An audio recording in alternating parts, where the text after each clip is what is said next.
Returning to reality, Laguna saw the princess appear and immediately inquired, "Princess, given how dangerous the situation is right now, why are you here all alone?" The princess trembled all over and replied, "The guards and servants in the palace have all abandoned me and fled.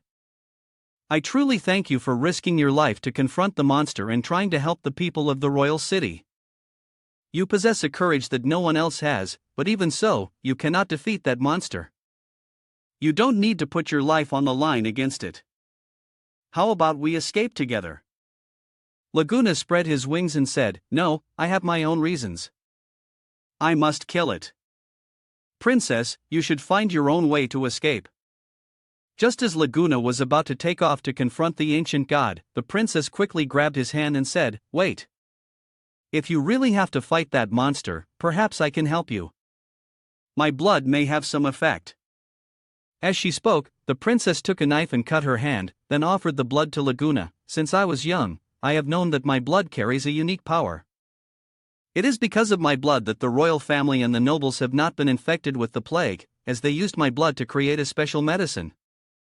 Moreover, my blood has the ability to stimulate and enhance the combat abilities of the royal soldiers." Laguna saw blood on the princess's hand, his eyes like a hungry tiger spotting its prey. Nevertheless, he still tried to control himself, thinking, aside from her healing ability, her blood possesses a miraculous power. But why do I feel such a strong desire for her blood? Without hesitation, Laguna tore a piece of his clothing to refuse the princess's blood, then wrapped her wound, saying, "Thank you for your kindness, princess, but no matter what, I cannot accept harming you in exchange for power." This small act, though insignificant, moved the princess deeply. She thought to herself, "What is happening to me? I have never felt anything for those royal nobles before. But this person in front of me makes my heart flutter, as if even the blood in my veins is drawn to him." After bandaging the princess, Laguna spread his wings, preparing to fly off to face the ancient god. Before leaving, he turned back and said, "Princess, please find a safe place quickly." The princess stood still for a moment, clasping her hands in prayer. "O divine being, if you truly exist, please protect him and keep him safe." In another place, Yiwu was still looking for ways to support Laguna in this perilous battle. Regarding this, on NGH, PHI Berer Cho Laguna TMNH on TVI Ancient God Hoen THNHNHIMV. NHing THI, Tasing CNing NCN Berer TIPTCLIDing PHPTRNHTM Ugia Ting SCMNH. NUKHing, TNHHNHG and USing YCing BTLI Cho Laguna. Yiwu thought, "I must let Berer allow Laguna to face the ancient god by himself to complete the mission. But at the same time, I also need to stop Berer from continuing to exploit the blood-sucking formation to increase his power. Otherwise, the battle situation will become increasingly unfavorable for Laguna." Not thinking any further, Yiwu immediately summoned the ancient god plague of calamity Bino. He said, "Bino, blood rain can also be considered a form of plague. With your abilities, absorbing the plague should definitely not be a problem, right?" Bino confidently replied, "Of course. Not only can I absorb it, but I can also become stronger from the energy derived from it." Immediately, Bino activated his powers, absorbing all the plague spreading throughout the royal city. In an instant, all the citizens in the city returned to their normal state. This not only helped Yiwu resolve the plague but also advanced the progress of the ancient god plague of calamity mission. The system quickly announced, task completion progress for the branch mission plague, 80%. Once the plague had been dealt with, Yiwu did not hesitate and summoned the ancient god Ke. He said, "Ke, next I will ask you to use your powers to move all the citizens of the royal city to safety." Ke nodded, immediately activating the formation and replied, "This is just a small task for me." Suddenly, Ke exclaimed in surprise, "Strange. There is still one person who has not been teleported. Except for this person, I have taken all the others away. But this person is very special, resisting my spatial transfer." Yiwu was quite surprised and immediately went to check who it was. As it turned out, the last person who could not be teleported was the princess of the royal city. She was kneeling, continuously praying for Laguna. At the same time, Yiwu approached her and thought to himself, the person Kei cannot teleport is her? Dressed in this attire, and being in the palace, she must be the princess. Is the blood on the ground hers? That blood gives me a sense of an immense power and a special enhancement ability. She is indeed not an ordinary person. When Yiwu got closer, the princess opened her eyes, looked at him, and said, "You are one of the 3 who have flown here. I have met your teammate. But he refused to accept my blood, even though my blood could make him stronger." Suddenly, the system announced, progress on the main quest has increased by 10%. This surprised Yiwu. He thought, the progress of the main quest has increased? So this is the next direction. It seems that if Laguna wants to become king, he not only needs to absorb the blood of the princess but must also become the royal son of the royal family. Laguna is still fighting fiercely against the ancient god, but it seems he has yet to gain the upper hand. As Laguna's attack rushes toward him, the ancient god smirks and says, "Relying solely on the body of a mortal to endure until now, you truly exceed my expectations. But this won't last long, do you know why?" With that, the ancient god swings his tentacle, piercing through the blood arm that Laguna had just created and stabbing straight through his chest, leaving a large hole. However, immediately, Laguna uses his own blood to form a new arm, grabbing the ancient god's tentacle. Watching this action, the ancient god continues, "We all fight using the power of blood, but you can only use your own blood. That means your blood will soon run dry. As for me, I absorb the blood of the entire royal city. My power is limitless, growing stronger by the moment."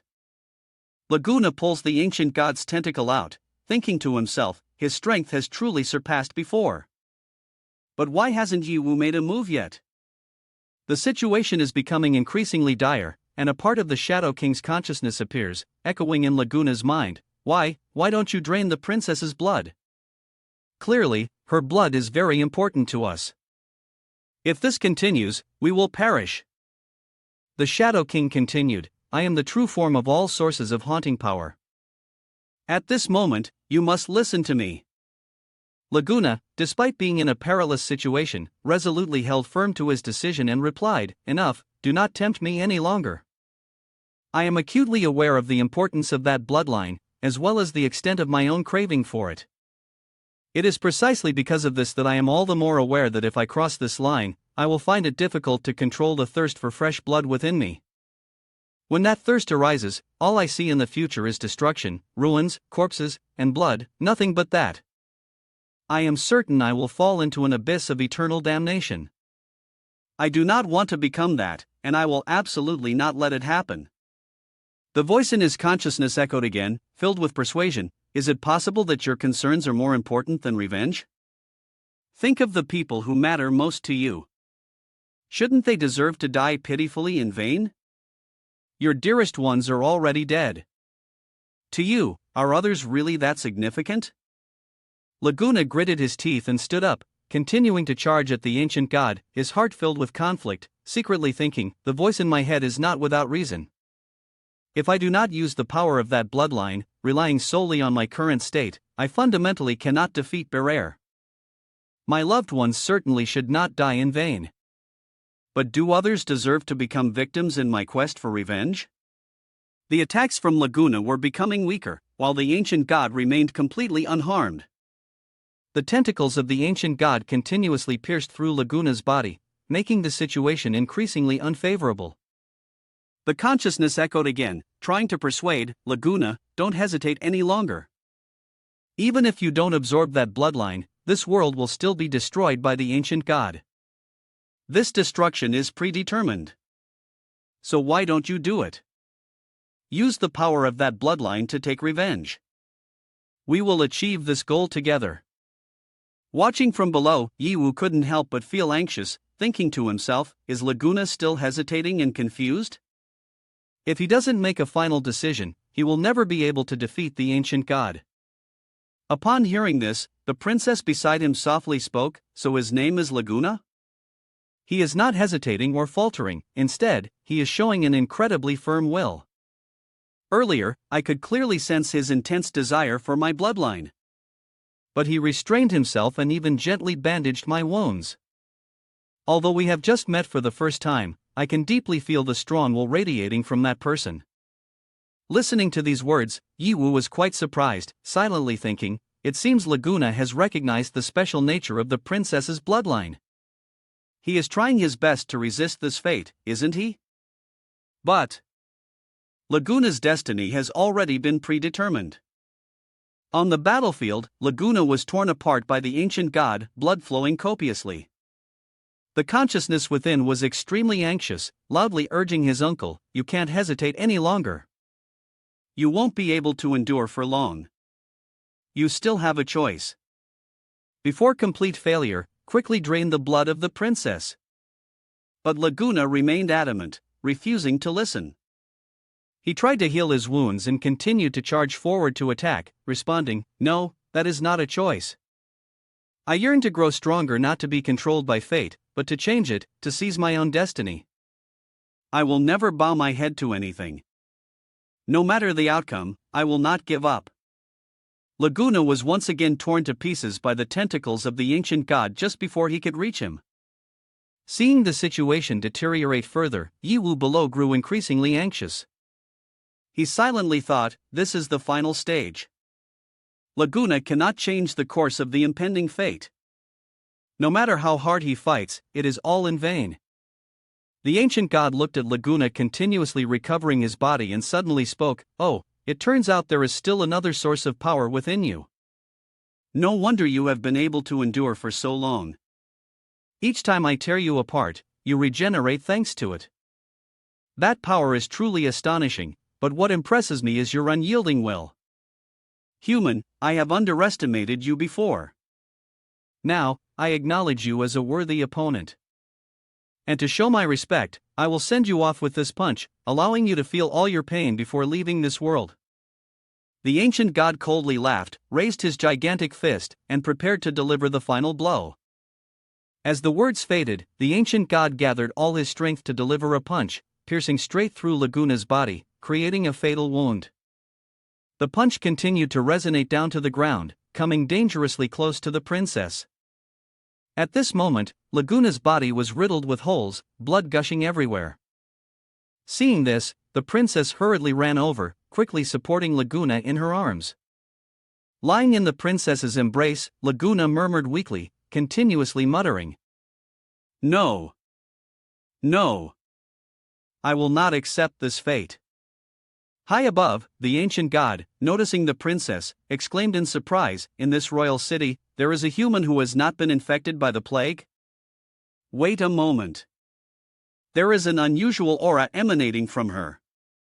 It is a threat.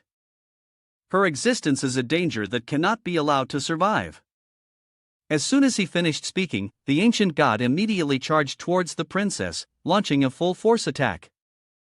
But just when the massive tentacle was about to reach her, a hand unexpectedly reached out, gently grasping the tentacle as if it were nothing more than a trivial object. This action left the ancient god horrified, and he screamed, "What is happening? What is this? Power?" Yiwu, observing from a distance, spoke up, "This is Laguna's final transformation. You must not interfere." Having said that, he fell into deep thought, pondering, Laguna's fate cannot be changed. But he dares to resist strongly. Should I follow the path that has been predetermined for him, or stand by his side to fight against fate together? On this side, the princess had begun to remove the bandage from her hand, preparing to give her blood to Laguna.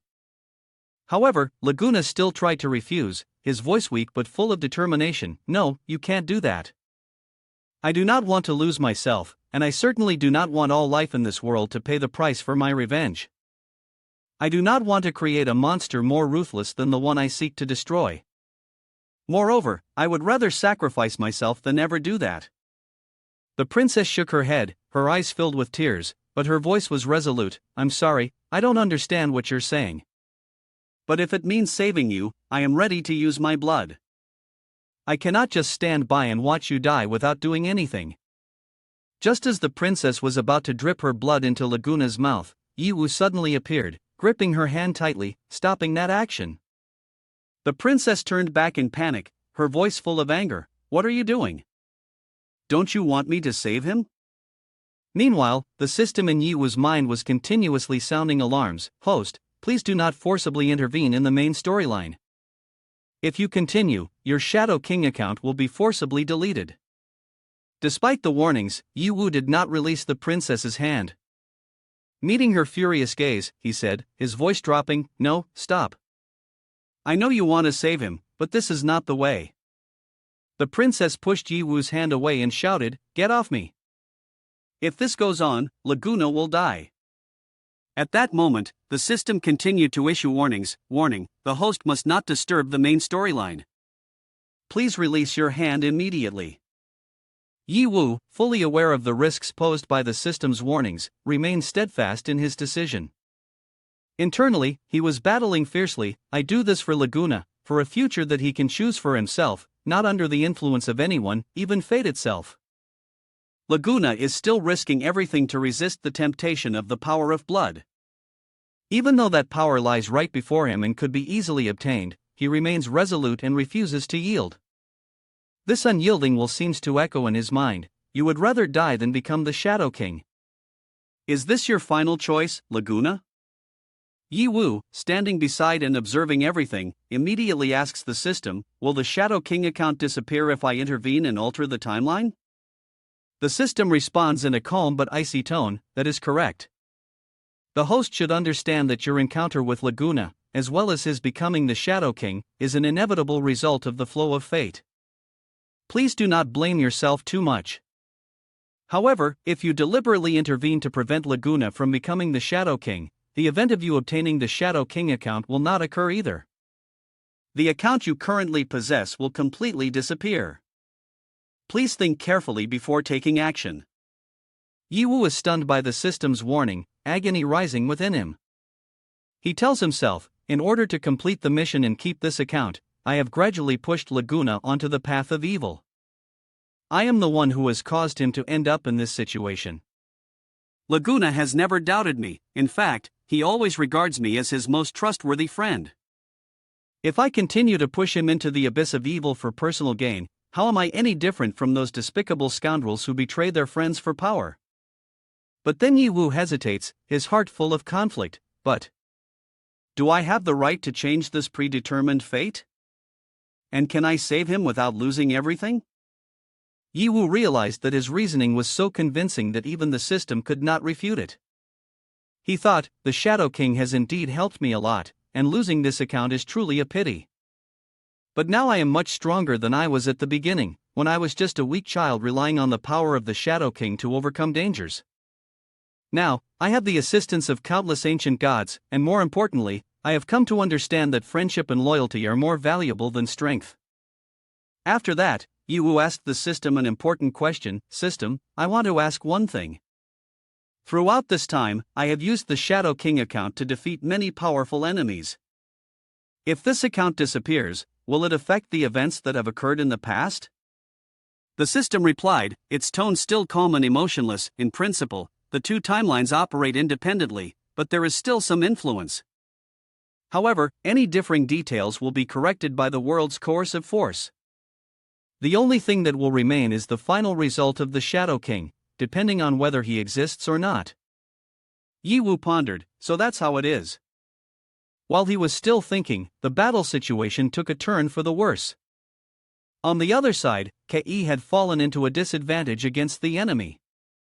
Looking at the foe who was overwhelming him, Kei whispered to himself, this guy. I thought he was weak, but turns out he is incredibly strong. The enemy in front sneered with a contemptuous expression, Kei, you are a full-fledged ancient god, yet you willingly obey the commands of humans. Don't you feel ashamed? Kei, while raising a defensive shield, coldly replied, Humph, you are truly a fool. I see you completely do not understand what is happening. Think carefully, who would willingly work for humans in the first place? Hearing Kei say that, Beirere became even more confused and sneered. Are you trying to say that you were defeated by that human? How is that possible? You are the ancient gods. How could you let an ordinary human defeat you? He must have used some despicable trick. But I will not fall into the same trap as you. Right now, I will kill that human and all of you. As soon as he finished speaking, ancient god Beirer continuously attacked Kai's shield. His powerful strikes quickly created countless cracks on the shield, making it nearly unable to withstand any longer. On this side, Yu had found the answer for himself and for Laguna. He stepped forward towards ancient god Beirer, preparing to confront him. Meanwhile, the princess was still crying and pleading, "Don't worry about me, let Laguna drain my blood. Save him." Seeing Yu step forward, Laguna couldn't help but be surprised and asked, "What are you planning to do?"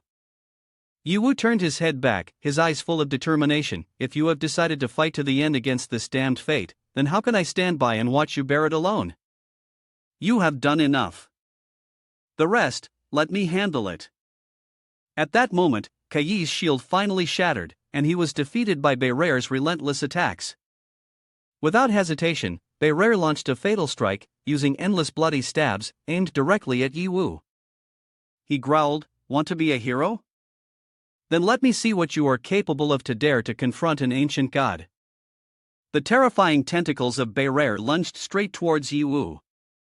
But just as they were about to touch him, a strange light flashed. The gigantic tentacles were instantly petrified by a mysterious curse, turning to stone right before his eyes. The entire battlefield froze for a moment, and Beirer's astonished gaze was fixed on Yu.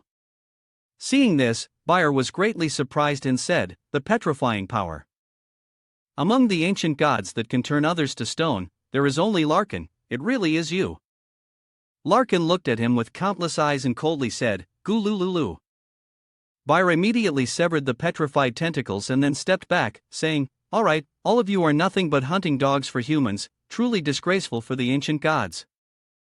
Today, I will clean up the traitors on behalf of the ancient gods." As soon as he finished speaking, Beirer used the anime blood control move to attack Yu, causing the male lead to lose a significant amount of blood. He then sneered and said, "No matter how you can control the ancient gods, in the end, you are just a mortal body. As long as you have a drop of blood in your body, killing you is as easy as turning over a hand." He continued in a harsh tone, "Go to hell." Like a typical villain, he died from talking too much. Before he could lay a hand on Yu, he was infected by the virus from the ancient god plague of calamity and was completely controlled. Huh? My limbs. Why won't they obey? Beirer was astonished, then realized, it's the power of the virus. This time it's you, Bino? The ancient god plague of calamity Bino appeared and gave him a sincere piece of advice: give up the struggle, Beirer. You have no chance of winning. Yu did not hesitate and summoned the third ancient god. However, Beirer still refused to yield. He immediately used the technique blood-eating sea poison to eliminate the blood containing the virus. He sneered and said, "It's just a trivial virus, what can it do to me? Without blood, how can the poison cling to me? If you have any other tricks, feel free to use them." But before he could bask in his arrogance, an attack descended from the sky, striking him squarely in the face and driving him headfirst into the ground. This attack was called Chaos World, and the one who unleashed it was the ancient god Saradia. Upon appearing, Saradia coldly said, "The system of rules seems to have little effect on you. Then, as you wish, let us return to the most primal violence." Seeing the fourth ancient god of Yu, Beirer couldn't help but feel panic. He shouted in anger, "Saradia! Do you want to die too? Damn it, damn it! Why do all of you want to block my path? How can you control the four ancient gods in turn like this? That kid, are you really a person of this world? Why have you never shown your power before? What is your ultimate goal?" Yu looked at him and calmly replied, "This has nothing to do with you. You only have two choices: either submit and retain your consciousness, or die and become my tool." As soon as he finished speaking, Beirer immediately turned and ran, shouting as he fled, "Ridiculous! How could I ever submit to you like those four disgraceful ones? Dream on!" Seeing Beirer fleeing, Saradia was casting a spell while asking Yu, "Do you want to finish him off? Just give the order, and I will take action."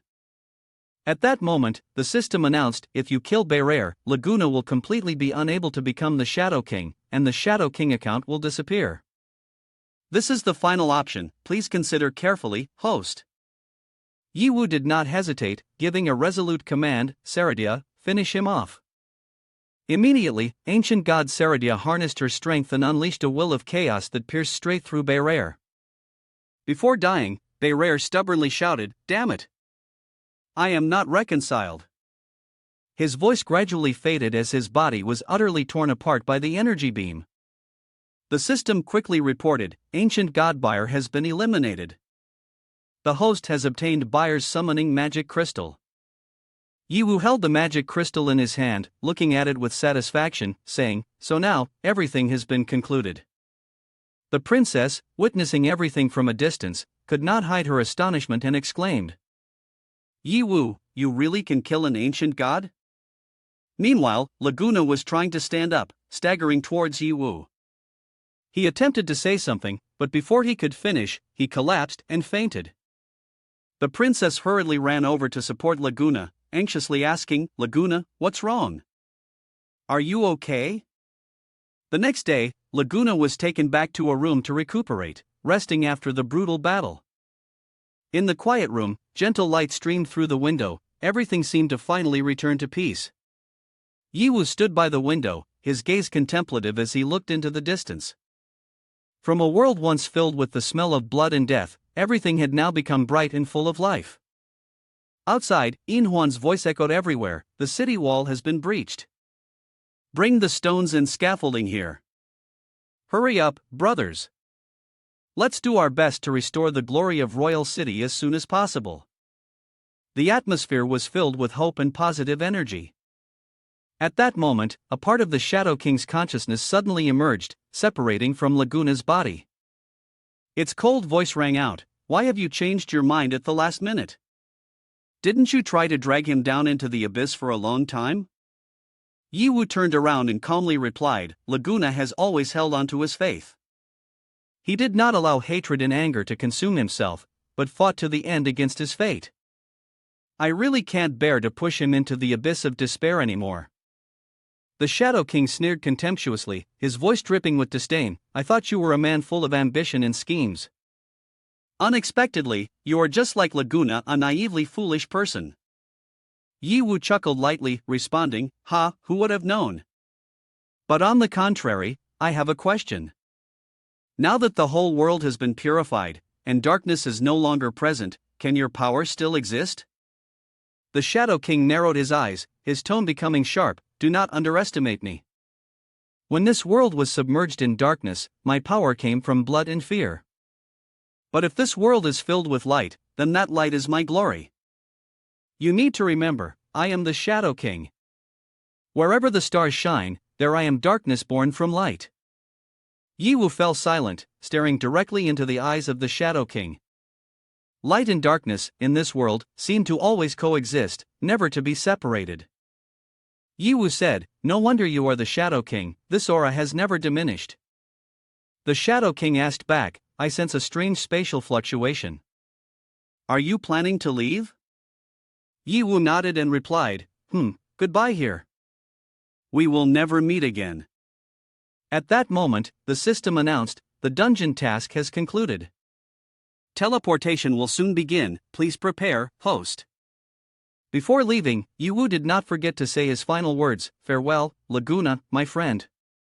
The Shadow King gently replied, "In my eyes, nothing can permanently sever time.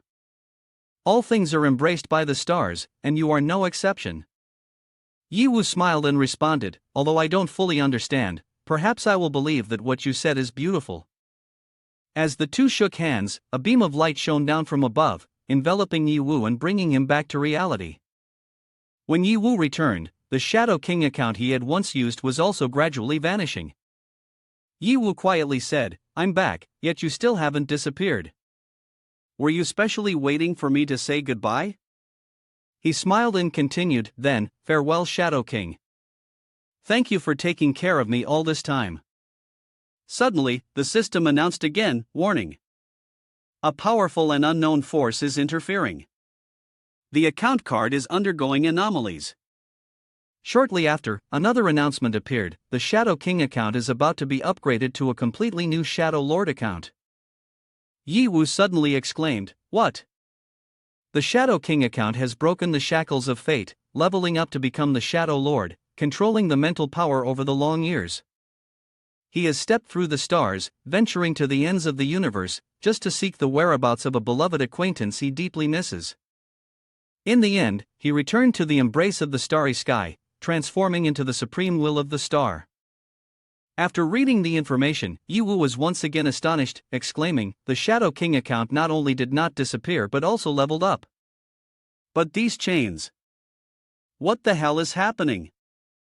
The system immediately explained, "Because the original account possesses extraordinary strength, this has created a certain impact on the system, hence it has been locked. This is an extreme case, the host need not worry." Yi Wu continued to ask, "How can I use this account?" The system replied, "With the host's current strength, this is not impossible. However, this account contains many obsessions of the original owner. To use it, the host must remove those obsessions." Yi Wu furrowed his brow, contemplatively stating, "Obsessions? Could it be the beloved acquaintance that the Shadow Lord missed? Could it be Laguna? Perhaps he wanted to see me one last time but couldn't, so the obsession was born." The system continued, "That's correct. If the host wishes to use this account, it is essential to go back and meet Laguna one last time." Returning to Laguna's world, after a long month of coma, he finally woke up. As soon as he opened his eyes, Laguna immediately asked, "Where is Yi Wu?" The Shadow King, standing beside him, replied calmly, "He has already gone. He will never return." Hearing this, Laguna was stunned and immediately asked back, his voice filled with worry, "What do you mean? Where has Yi Wu gone?" The Shadow King fell silent for a moment and then slowly recounted everything that had happened, from the fact that Yi Wu did not belong to this world to his final choices. After listening, Laguna was dazed, his eyes filled with pain and confusion. "So Yi Wu really is not a person from this world. Turns out he has always wanted me to become the Shadow King." The Shadow King looked at Laguna and gently asked, "Do you hate him?" Laguna shook his head, a sad smile emerging. "Hate? How could I possibly hate him? On this perilous journey, if it weren't for Yi Wu, I don't know how many times I would have died. He protected me, guided me, was my advisor, my partner, and even more than that, he was my family. I understand that Yi Wu is so formidable, how could he always stay by my side? He must have his own goals. But no matter what, I trust him and steadfastly support him." As he said this, Laguna lowered his head, his voice trailing off, filled with sadness. "But why? In the end, am I still all alone? Why do those who are important to me always leave? Yi Wu, will you really not come back?" At that moment, the door to the room suddenly opened, and the princess ran in, her face radiant, her eyes full of joy. "Laguna! Are you awake?" Immediately, the princess hugged Laguna tightly, joyfully saying, "Good, so good. You have been in a coma for a whole month, I was really scared you wouldn't wake up again." Laguna smiled gently, saying, "Princess, don't worry."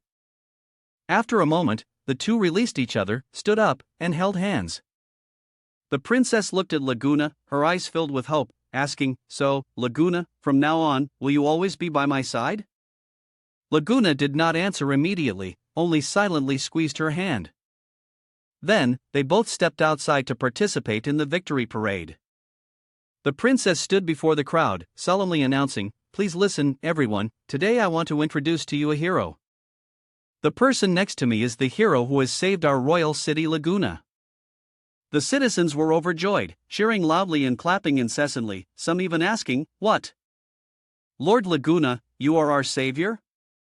Laguna quietly said to the princess, "Princess, I am not deserving." The princess hurriedly explained, "I understand your intention, but your friend has long since departed. I have sent people searching everywhere but found no trace of him. If you hadn't fought bravely against the ancient god, everyone here would not have survived. Therefore, you can hold your head high and be proud, this glory is entirely yours. A hero cannot flee at this moment." Laguna nodded and replied, "You are right." Then, in his heart, he silently thought, "Yi Wu, I will protect the glory that rightfully belongs to you. Years ago, the hero Laguna defeated the ancient god that occupied the royal city, freeing the world from their domination. Finally, the world welcomed peace after so many years of war. After that, the princess ascended to the throne and married the hero Laguna, holding a grand wedding unprecedented in history. A year later, the queen gave birth to a son, naming him Hao, in memory of a close friend of the hero Laguna. The hero Laguna continued to lead the army, fighting in various places, ultimately eliminating all the monsters that threatened the world. However, why did he always wear a look of desolation and loneliness on his face? He pondered, Yiwu, if only you were here to fight alongside me, how wonderful it would be. Will you really not return? I will not stop searching for you. If I cannot find you on the ground, I will ascend to the sky, to those stars. One day, you and I will finally meet again. Decades later, the queen passed away, and the entire nation mourned. The hero Laguna ascended to the throne. Time flowed swiftly, and tens of thousands of years later, the world underwent earth-shattering changes, but the only thing that remained unchanged was King Laguna. Under the rule of the immortal emperor, humanity finally managed to leave their planet, directing themselves into the vast and unfamiliar universe, not knowing where it would end. The Shadow King appeared, looking at Laguna and said, "It's time for us to return to the stars." Laguna replied, "Wait a moment. I have always persevered in staying in this world for one reason. I believe he will surely come back. Tens of thousands of years have passed, what's the harm in waiting a little longer?" The Shadow King responded, his tone serious, "You is no longer in this world, you must accept that truth. The lifespan of this planet has come to an end. If we do not leave, we will not be able to make it in time." Laguna was silent for a moment, then resolutely said, "If that is the case, I will traverse through space and the universe, searching anywhere until I find him. I will never give up." The Shadow King shook his head, chuckling softly, "You remain as stubborn as ever." At that moment, an incredibly familiar voice echoed, leaving Laguna in disbelief. Even after tens of thousands of years, that voice was unmistakable. Laguna panicked and exclaimed, "Yiwu, is that you?" Immediately, Laguna turned around and saw Yiwu, saying, "I thought I truly would never find you again. In this long, endless life, the thing I cannot forget the most is the adventures alongside you." Yiwu smiled, but he couldn't help being surprised as just by touching Laguna's hand, he was transported to tens of thousands of years later. Fortunately, this planet was in a time of apocalypse, and everything seemed to still be salvageable. Yiwu stepped in front of Laguna and said, "Still want to adventure, Laguna? There are countless wonderful worlds waiting for us ahead." As he spoke, Yiwu extended his hand towards Laguna. Upon seeing Yiwu standing before him, Laguna was so moved that he trembled, as if he could not believe this reality. After a moment, he grasped Yiwu's hand and said, "Let's adventure together." At that moment, the system announced, "Shadow Lord account has been unlocked. Congratulations, host." After Yiwu abandoned the Shadow King account, his account evolved and became the Lord of the Stars, 100 times more powerful than the old account. Yiwu asked the system, "This is the Lord of the Stars account, so can the system tell me what abilities it has?" The system replied, "This account possesses specific powers that have yet to be clarified. The host will need to explore them through practical combat. As this account comes from a higher dimension, it can only exert its full strength in the universe or cosmic attribute dungeons.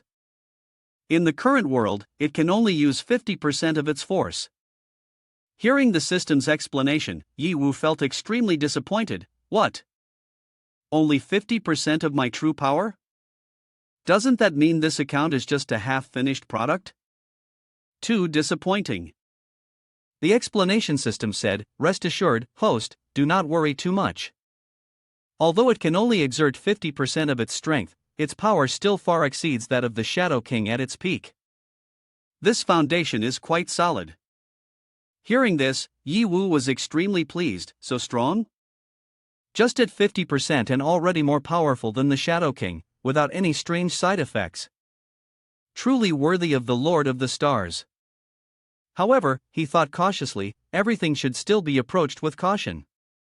I recall before, I had soared to a certain height, and then the ability of the account suddenly vanished. The universe seems to have certain restrictions on the system. Can this reason be explained? The system replied, based on observations, there is no powerful force in the sky that we do not know. However, from the information gathered, we can determine that the farther away from the ground, the stronger the effect of this force. Yiwu said worriedly, even the system cannot clearly understand this force, this is really difficult to address. The system continued, there is no need for the host to worry too much, as the power of the Lord of the Stars account can completely handle this situation. Hearing this, Yiwu felt much more confident. His concerns about the universe lacking a trump card to respond began to fade away. He smiled and said to himself, then, Laguna, let's move forward together. Introducing the account and the reason for becoming the Lord of the Stars, the endless darkness was born as his veil, and the radiant stars were his arms, placing all things under his shade and protection, leaving behind the illusion of the constellations at the farthest reaches of the universe. He has many names, Lord of the Stars, Lord of Light and Shadow, Ancient of Days. But still, he is just a yearning young man, wanting to embark on the journey with his best friend once more. Moments later, at Yiwu's fortress, everyone had returned and was preparing to begin their quest to find the elder Muwei.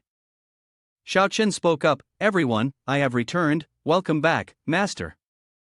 Xiaochen continued, I cannot believe you suggested looking for that old fellow, and even brought along so many beautiful women. Uncle, I might as well follow you and have some fun. Yiwu replied, to find Muwei, Uncle is the most important person. Without Uncle, we cannot proceed. Shuelu chimed in, moreover, not only Muwei, you even mentioned wanting to find the legendary hero Muyu, is he really still alive? Inhuan also said, Yiwu, you mentioned meeting Muyu in the mist when you were young, and even entrusted him with 2 divine artifacts. It's truly astonishing. If you hadn't said it yourself, I would really not be able to believe it. Shishi said, Shishi is not quite sure what everyone is talking about, but if it's something Yiwu wants to do, Shishi will definitely support it with all her strength. After walking for a while, they arrived at Nana's place. When Nana saw Yiwu, she joyfully ran over and said, Master, this way.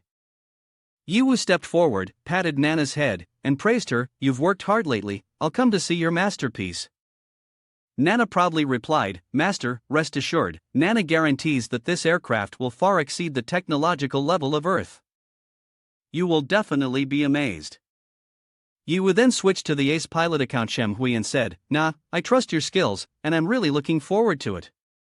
Xiao Chen appeared confused and asked, Huh? Do we really have to sit in that thing?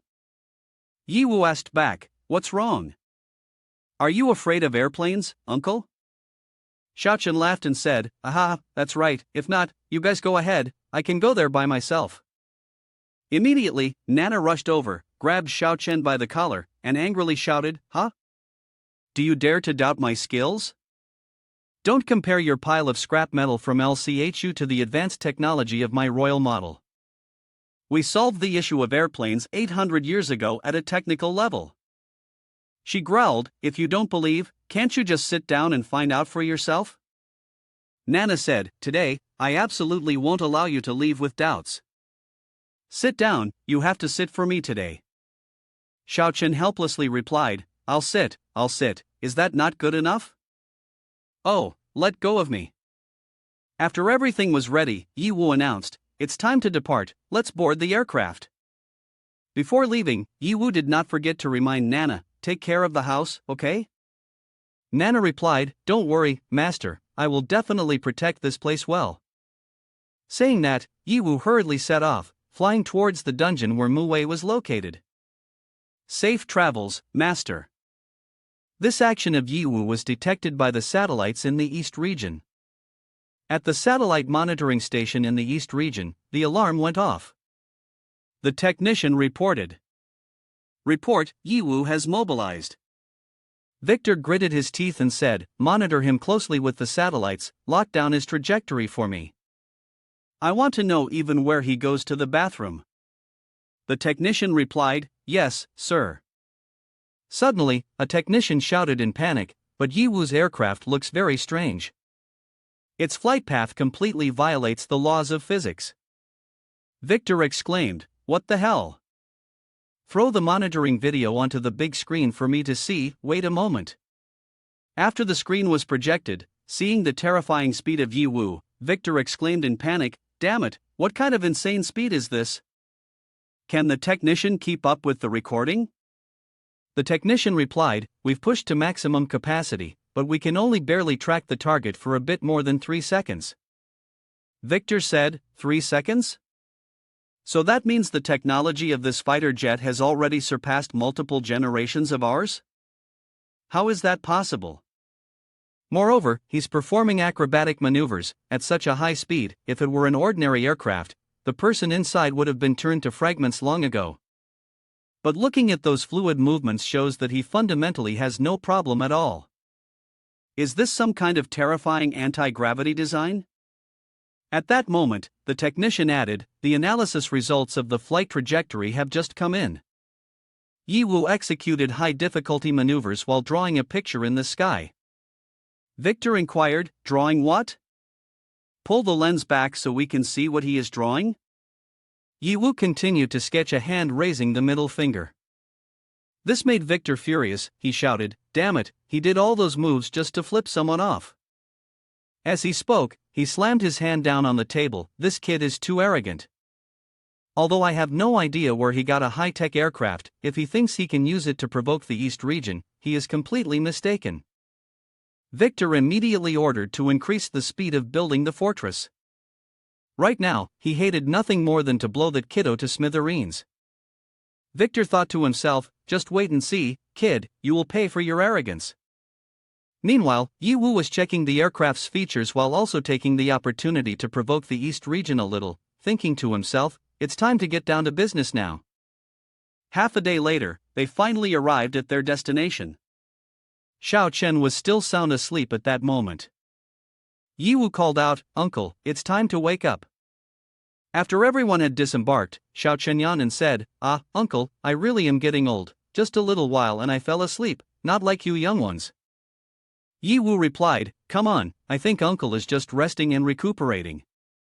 Xiao Chen then jumped to the ground, saw the door leading to the dungeon ahead, and asked, "Is that the destination of this trip?" Yi Wu answered, "Exactly." "How was it? Was Nanana's aircraft comfortable to sit in?" Xiao Chen happily replied, "Not bad, not bad. It's rare to be able to take a good nap on an aircraft. I really need to properly apologize to that girl when we get back." Ha ha ha. Xue Lu then spoke up, "No matter how difficult the maneuver is, there is not the slightest ripple. In this world, it is unlikely to find a second aircraft as formidable as this one. However, the main reason is still that Yi Wu has exceptional flying skills, which I have recognized long ago." Hearing Xue Lu's words, both Yin Huan and Qi Shi were extremely shocked. Yin Huan thought to herself, "So Xue Lu has flown with Yi Wu before.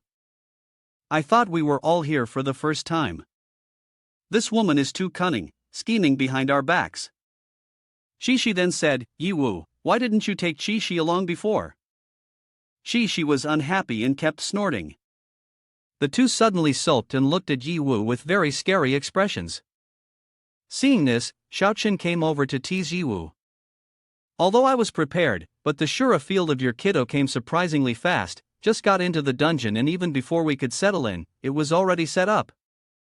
Yi Wu, feeling embarrassed, said, "Uncle, please don't laugh at me anymore, it's time to go to the dungeon, let's go." As he spoke, Yi Wu hurriedly stepped into the dungeon to avoid the topic. Yin Huan thought to herself, "Humph, letting him escape again." In the end, the 5 of them stepped inside. When they saw the scene before them, they were all very surprised, exclaiming, "Is this paradise?" Information about the dungeon, the realm of fallen angels, is proposed with levels ranging from 150 to 250. After the Yi Wu group entered, they found that this dungeon contained fallen angels. Qi Shi pointed ahead and said, "Look, they have wings, could they be angels?" Yin Huan replied, "The dungeon is an extremely rare mythical setting, the enemies ahead are definitely not simple." Yi Wu looked at the castle in front and thought, "Is it the heavenly realm again? I wonder if this place is related to the divine domain, the realm of the gods. At least I can feel it. A strange aura emanates from that castle. Xiao Qin immediately asked Yi Wu, do you feel it too? Yi Wu replied, yes, but since we are here, we can't go back empty-handed. Everyone be careful, we will continue to explore. Suddenly, at that moment, the dungeon's gate disappeared. Shui Lu exclaimed. Oh, it's closed, the dungeon has vanished, everyone be careful. As soon as the door disappeared, the dungeon system immediately announced, from now on, missions for players will be assigned. Please explore the entire Fallen Angel Realm dungeon, try to collect enough key clues. Help the fallen angels defeat the light angels. Only after completing the above mission can the traditional gate of the dungeon be opened, otherwise, players will be permanently trapped in the dungeon. Immediately assign players the identity of a level 1 fallen angel. As soon as the announcement of the uncle's conclusion was made, everyone was downgraded to the lowest level and was gifted a pair of black wings along with a halo. Oh, and there was also the fallen angel job title. This left everyone in a state of confusion. Shishi also sprouted wings, but they emitted a dazzling light, as if it were an energy that could not be touched. Yi Wu thought to himself, the fallen angel here indeed reveals an unsettling aura, we must remain vigilant. Shui Lu then said, this is our first time encountering a dungeon that forcibly changes job classes, it's somewhat interesting. But if it means we have to assist the fallen angel, does that mean we are to become the villains? Yi Wu steadied his mind and replied, everyone still lacks information, we shouldn't rush to conclusions. We have encountered too many scenarios of black and white cuts before. It's not the first time, we just need to follow the dungeon's requirements, which doesn't contradict our goal of searching for Mue. At the very least, it will help restore the traditional portal. Shui Lu nodded, ensuring a way out, and said, that makes sense, I'll follow your lead. As he spoke, Yi Wu took the lead and flew towards the castle. Everyone followed behind, but Shishi seemed to be struggling to take off. Oh no, these wings are really hard to use, I can't maintain my balance. Shui Lu flew over to grab her hand and said, the quality of this level 1 wing is a bit lacking. Once you reach a higher level, it will be better. If you can't maintain your balance, then hold my hand. Shishi said, thank you, Sister Shui Lu.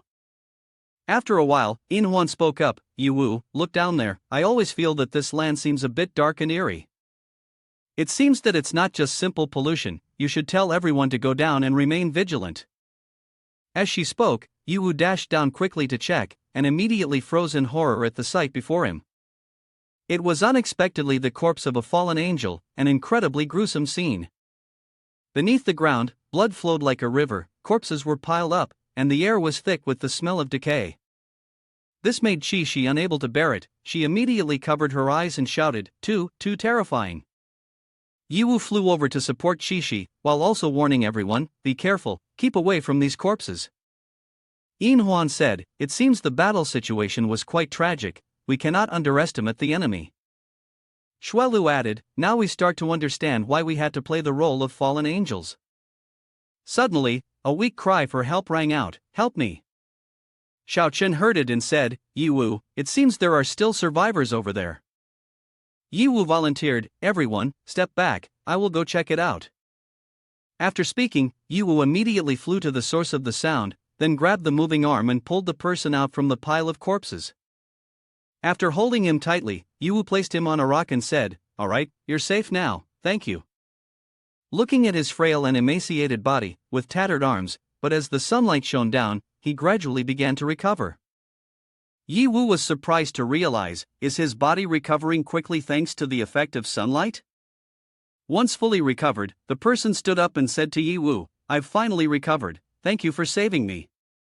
At this moment, he took a closer look at everyone's levels and exclaimed in surprise, looking closely, I see that you are all level 1 little guys, yet you survived that great battle, your health is really good. Yi Wu replied, no, we just arrived. Hearing this, the person panicked and exclaimed, no, you are not fallen angels, you are humans. Yi Wu was also surprised that he knew this and asked, do you know our identity? Have you met other humans before? The person suddenly became emotional and said, it's not just meeting, I used to be a human. Everyone was extremely shocked to hear this. He continued speaking, when I was still a human, I accidentally wandered into this dungeon. Because I could not complete my mission, I was imprisoned here. I don't remember how long it's been, perhaps over 100 years. I have forgotten that I was once human. The longer the time, the more I became like a fallen angel. Yi Wu immediately asked, "Fallen angel?" In mythological stories, fallen angels are usually villains with the intention of disrupting the order of heaven or destroying the world. Why does this dungeon design conditions to assist the villains in winning? He responded, "Do you really believe in those fabricated legends? Don't be fooled. The ones in the city of the angels today are not the native inhabitants of this place. They are just a bunch of evil beings that fell from the sky, taking over the nests of the birds. The doves took over the nests, while the guests were the ones who drove out the native people who once resided in the city of the angels." But this is a long story. Over a long period, he had transformed into a fallen angel, and his consciousness became connected to the collective consciousness of the fallen angels. That is why he knew the true history. He continued to recount, one day, a group of glowing tentacles suddenly appeared, invading the city of the angels. These monsters were extremely powerful, the angels rose up to resist but still could not match them, suffering countless casualties. In the end, they could only be forced to leave the city of the angels. He continued, after the control of the city of the angels was usurped, the angels lost their source of light power and became the ugly fallen angels, only able to wield the fallen dark forces. Those tentacled monsters transformed into light angels, openly replacing and occupying the city of the angels. Yi Wu then added, after that, the fallen angels must have attempted to resist, but failed, right? He replied, that's correct. The fallen angels once rose up in rebellion, even nearly regaining the center of the city of the angels. But when the seraph appeared on the battlefield, the battle changed immediately. The power of the angels is divided into 9 ranks, and the seraph is the highest rank and strongest. The fallen angels, after their fall, could no longer use light power, and therefore fell into a disadvantage. Facing the attacks of the Grand Archangel, they could no longer muster the strength to resist. This is the strongest ability of those monsters, the ability to fully replicate the rank, skills, and appearance of the targets. However, only the leader among the monsters can achieve perfect replication. The other subordinates can only replicate the appearance and part of the power, otherwise, they become difficult to deal with. With the joining of the Archangel in the battlefield, the result was set in stone. The fallen angel soldiers were wiped out, countless casualties. The scene that remained was a dark and gloomy land, created by the corpses of the fallen angels, which is the remains of that terrifying great war.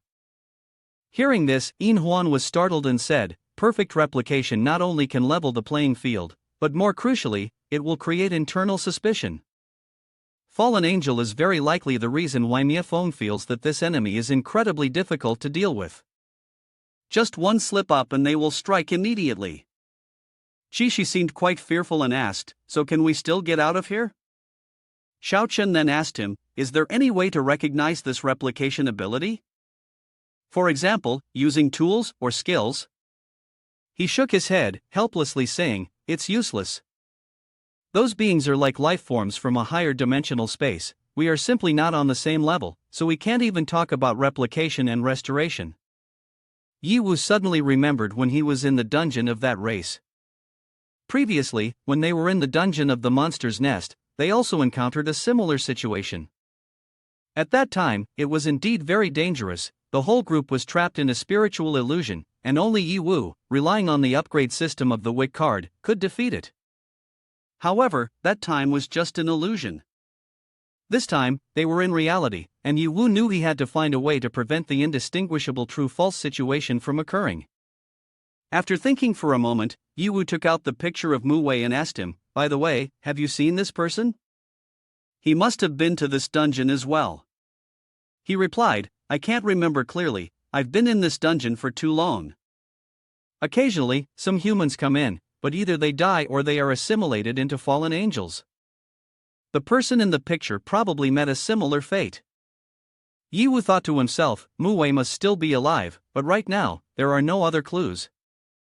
I must complete the main quest first, and then I can search for him. Thinking this, Yi Wu flew straight to the location of the City of the Angels and said, let's go, we need to meet this fake light angel for a bit. Xiao Chen followed behind, advising, proceed with caution. At the City of the Angels, the fallen angels were still fiercely battling the fake angels, but the situation didn't look very optimistic. The group of fallen angels was quickly being wiped out, leaving only a few captives. A third-level fallen angel was slaying other fallen angels while exclaiming, why do you need to resist uselessly like this? Your duty as low-level beings like you is to be eliminated by us. You. Immediately, he seized a very young angel, tightly gripping the boy's head, lifting him up, and asked, do you think this way? The boy, despite being squeezed tightly, showed no signs of fear. He bravely shouted, if you want to kill, then kill, we will fight to the end. The angel was tightly bound, unable to bear the scene before him. He shouted, let him go, if you want to kill someone, kill me. The boy continued to struggle, saying, Captain, don't worry about me, just run away. The false angel replied, such friendship is truly touching, very well, you can take your good friend and go. As he spoke, he pulled the boy in front of Captain Fallen Angel. Then, he acted ruthlessly, laughing loudly and saying, ha ha, fool, do you really think you have the right to bargain with me? I have already said, your fate can only end in death at our hands. The captain could no longer endure it, immediately exploding with power, breaking the chains and shouting, you bastard, I will kill you. Instinctively, he drew his sword and charged at the false angel, roaring, die, monster. No matter how resilient Captain Fallen Angel was, in the face of absolute power, all resilience became meaningless. With just a few light sword strokes, the false angel sent the captain on his way, along with the boy, with no miracles occurring. The false angel spoke as he burned the captain's body with light, making it vanish into nothingness. Then, he turned and walked inside, ordering, you are just a pile of worthless corpses. Kill them all, Fallen Angel has been captured, throw them all down, leave no one behind. The subordinate shouted, yes, my lord. Immediately, the sounds of desperate screams echoed, and he gleefully remarked, truly a melodious sound of lamentation, how wonderful it is. Too bad I can't sit here to enjoy it slowly. Although he had not laughed for long, suddenly a familiar voice rang out, my lord, save me. He was startled, recognizing the voice, and turned around only to see his subordinates completely annihilated by Yi Wu. He asked in astonishment, who are you? Yi Wu slung his sword over his shoulder, stepping on the corpse of the subordinate, coldly declaring, no need to ask, I am Fallen Angel, and I am also the one who wants your life. Seeing his men wiped out, the commander showed no signs of panic, only a disdainful attitude. You claim to be Fallen Angel, then why are all of them dead? Could it be that you sent a few first-class rubbish to their deaths? He noticed the old Fallen Angel standing behind Xiao Chun and pointed, continuing, so it's you, old man Tai Lao Fei. Aren't you supposed to be dead? If you kill my men, don't hide behind the scenes, come out here.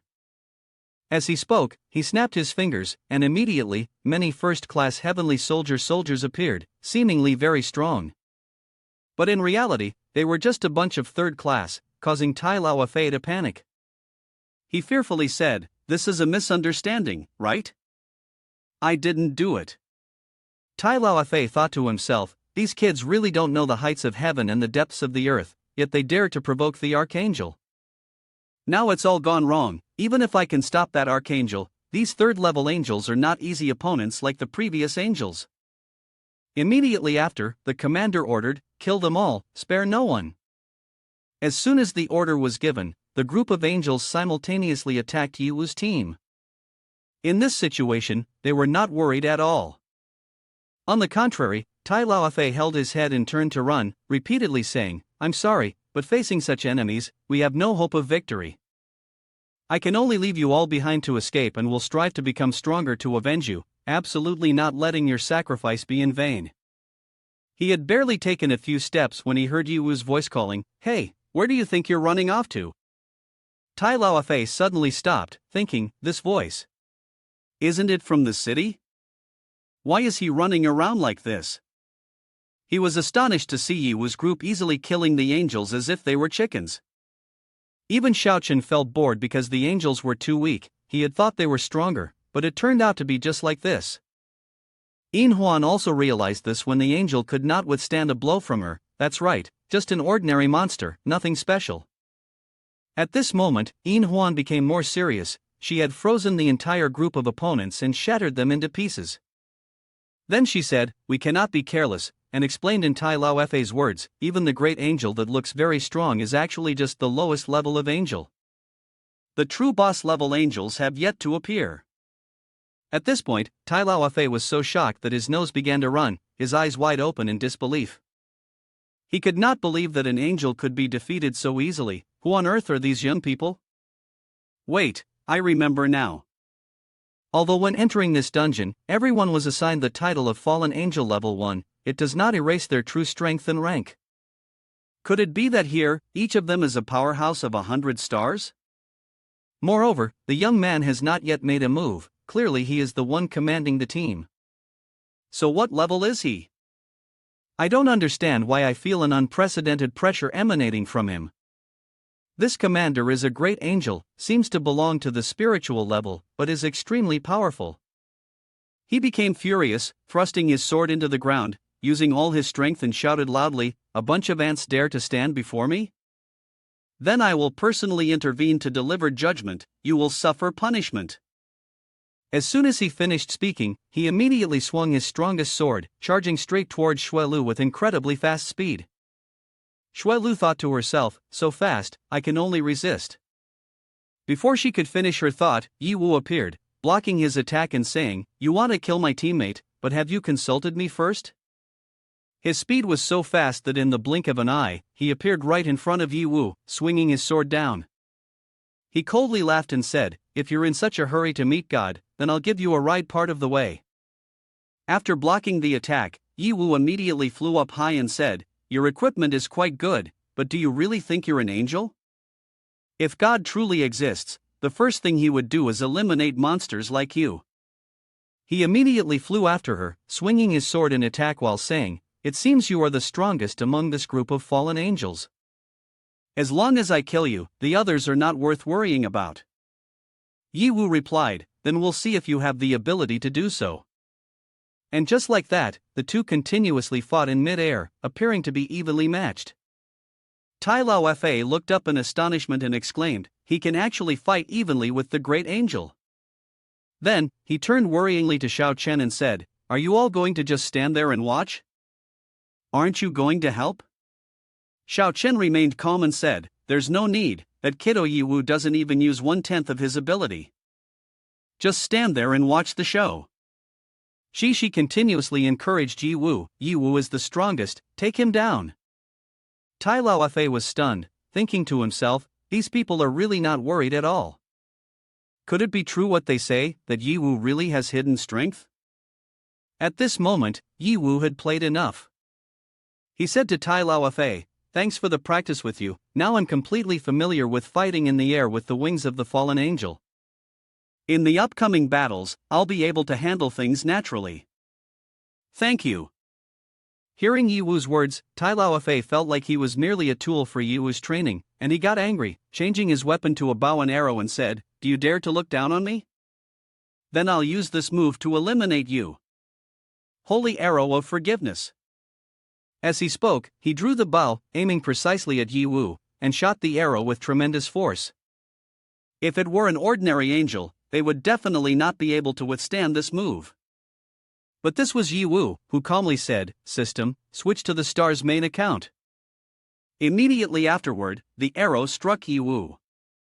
The attack unleashed a blinding light, and at the center of the light, there was only a pair of wings remaining. He saw this and was overjoyed, laughing loudly, Let's see if you dare to say any more arrogant words. These things will be blown away into nothingness." Tai Lao Fa, seeing this, panicked and shouted, "It's over, the one named Yi Wu is no more, we must flee." Xiao Chen reminded him to be quiet for a moment, then said to Yin Huan and the others, "You all see it, right?" Yin Huan replied, "Of course, it must be him." Kei exclaimed with excitement, "Yi Wu." Yi Wu Shuilu said, "This Kido truly wants to astonish people even more." Tai Lao Fei genuinely did not understand what everyone was talking about, so he asked, "What are you all talking about?" Hearing but not comprehending at all, Shuilu pointed towards the bright spot and said, "Look closely, deep in the center, the stars are twinkling." Immediately after, the night sky was illuminated by millions of stars, like sparkling jewels on a black cloth, gradually revealing the light from the distant universe, forming a breathtaking picture that contained the mysteries of the cosmos. The angel watching this scene was startled and cried out, "What has happened? Just a moment ago it was clear and sunny, why has it suddenly turned into night?" Yi Wu immediately showed his brothers the notification system. Yin Huan explained, "This account is too powerful, its full potential can cause the entire dungeon to collapse. Therefore, the current ability of the account is limited to 10%, and the host can adjust it at any time. To deal with this rabble, 10% is enough." The false angel was furious, his body shaking as he tried to create an air of mystery. "Stop the pretense. Accept your fate, you little ant." Immediately, he unleashed his power, breaking all limits of himself, and then used his fastest speed to charge upwards, swinging his punch at Yi Wu. However, Yi Wu did not counterattack, merely using his hand to cushion the blow. Seeing this, he broke into a smug villainous smile, and then instantly used his extreme speed to unleash a series of rapid punches at Yi Wu. But Yi Wu still did not fight back, just standing there to endure. He continued to use his wings to launch countless sharp feathers at Yi Wu. This move created a horrific explosion, shaking the entire area. A few seconds later, the smoke began to clear, and Yi Wu's silhouette gradually emerged, but he was no longer intact. It seemed as though his body was disintegrating little by little. Seeing this scene, the celestial being was greatly amused and laughed loudly. I thought I was encountering a formidable opponent. Turns out it's just this. You've disappointed me." In reality, Yi Wu was merely playing around with him, mainly to familiarize himself with this new account. Now, Yi Wu was ready to take action, his body gradually converging back to its original state. Seeing this, he said, "Do you still want a performance to thank Hua Lei before you die? I must admit, you are much more interesting than the other fallen celestial beings." Yi Wu took on the title of the Star's Mane, commanding the stars beyond the universe to pierce through the void, descending to this place, igniting the evil world in the stellar realm and shattering the dawn. Immediately, countless stones received orders from Yi Wu and rushed down like rain. The system announced, "Star Realm Dawn Break, power limit 10%. The signature skill of the Star's Mane summon world stones, unleashing explosive power. Since these summoned objects were entities and not composed of magical energy, their force was immense, capable of directly destroying planets if fully unleashed. Thankfully, only 10% of the power was being used, hence only stones were falling. Otherwise, the planet would have truly been destroyed. Note, stone refers to the remnants of meteors from the space between planets. When they enter the atmosphere, part of them burns up, and the remainder falls to the Earth's surface. The explosion was so massive that Xiao Chen and the others had to flee to a safe distance and hide behind a large rock to avoid danger.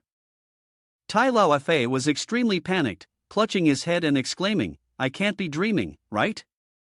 This must be a dream, right?" After a while, the space began to quiet down. Yin Huan and Shuilu peeked out to see if the explosion had stopped. "Yes, it's over now." Yin Huan said, "This angel still has 10% of its health, it seems to have some skill." Tai Lao Fei struggled to sit up, thinking to himself, how can there be such terrifying power like this? A fallen angel like you is truly a monster. I have never heard of this before. Yi Wu looked around at the devastation inside. Just with 10% of its strength, it has been able to wreak such destruction. Laguna truly lives up to his reputation as a brother. At this moment, Xiao Chen flew over and reminded Yi Wu, "You should control your force a bit, don't drag us into this." Yi Wu turned back and said, "I'm sorry, it's my first time using this and I'm not very skilled yet." But while the two were talking, the angel had time to unleash its trump card Holy Light Summoning. He shouted loudly, "Indeed, you have some skill, but don't get too cocky too soon." Suddenly, he summoned 6 small angels, but it seemed he was not using them to attack Yi Wu, but had another purpose. From within his body, countless tentacles began to spread out, wrapping around the angels and draining their energy. He completely transformed into a grotesque tentacled monster. He then said, "Your luck has come to an end." Before he could finish speaking, numerous strange objects began to appear around him, and instantly exploded, causing his body to shatter into pieces, fragments flying everywhere. In an instant, his blood volume was reduced to only 0.9%, experiencing immense pain. Damn it, how could there be such terrifying power? He thought to himself. Yiwu left him a few last drops of blood and asked, "What are you creatures? Why do you want to invade the city of angels?" Not only was he not afraid, but he also smugly replied, "On what basis should I tell you? You are indeed very powerful, frighteningly so, but fundamentally, you cannot kill me, for we are immortal and indestructible." "Ha, is that so?" Yiwu responded, immediately causing the last orb to explode. The result was just a pile of minced flesh. Tai Lao Fa, witnessing this scene, sweated profusely and said, "What in the world is this technique?" Xiaoqin immediately said, "Old man, don't just stand there, after the fight, it's your turn to lead the way." Suddenly, Tai Lao Fa spoke up, "No, it's not over yet, because these monsters essentially lack a physical form." Xiaoqin was startled and asked, "What do you mean?" Tai Lao Fa pointed at the wisps of smoke rising and explained, "You see, that stream of energy is their true form. Although these energy bodies cannot attack, as long as they parasitize other bodies, they can influence the world. That is why, when they parasitize the angel, they can take on their current shape. This difficult-to-resolve characteristic is the reason the angels were defeated. The angels have tried many methods, but any attack that strikes at their bodies has no effect, and it is impossible to completely destroy them." As soon as he finished speaking, the golden smoke began to enter the body of the sixth angel that he had summoned earlier, then immediately rushed into the city and laughed loudly, "Ha, we have said it before, we are immortal and indestructible, and no tricks can destroy us. You are fundamentally no match for us." Yiwu's gaze suddenly flashed with killing intent as he said, "Huh? Want to escape?" In the blink of an eye, Yiwu seized his neck and tightened his grip. He struggled and said, "It's useless, even if you destroy this body, I still won't die." Yiwu only needed to think for a moment, and his body gradually turned the color of the star realm. He panicked and shouted, "What? What are you doing?" Yiwu smiled and said, "It's just an energy body, and you dare to claim immortality in front of me, don't." Immediately, all of his energy body was absorbed by Yiwu. This move is called Star Devour. With the power to devour planets, anything will be sucked into the endless void, ultimately turning into star fragments.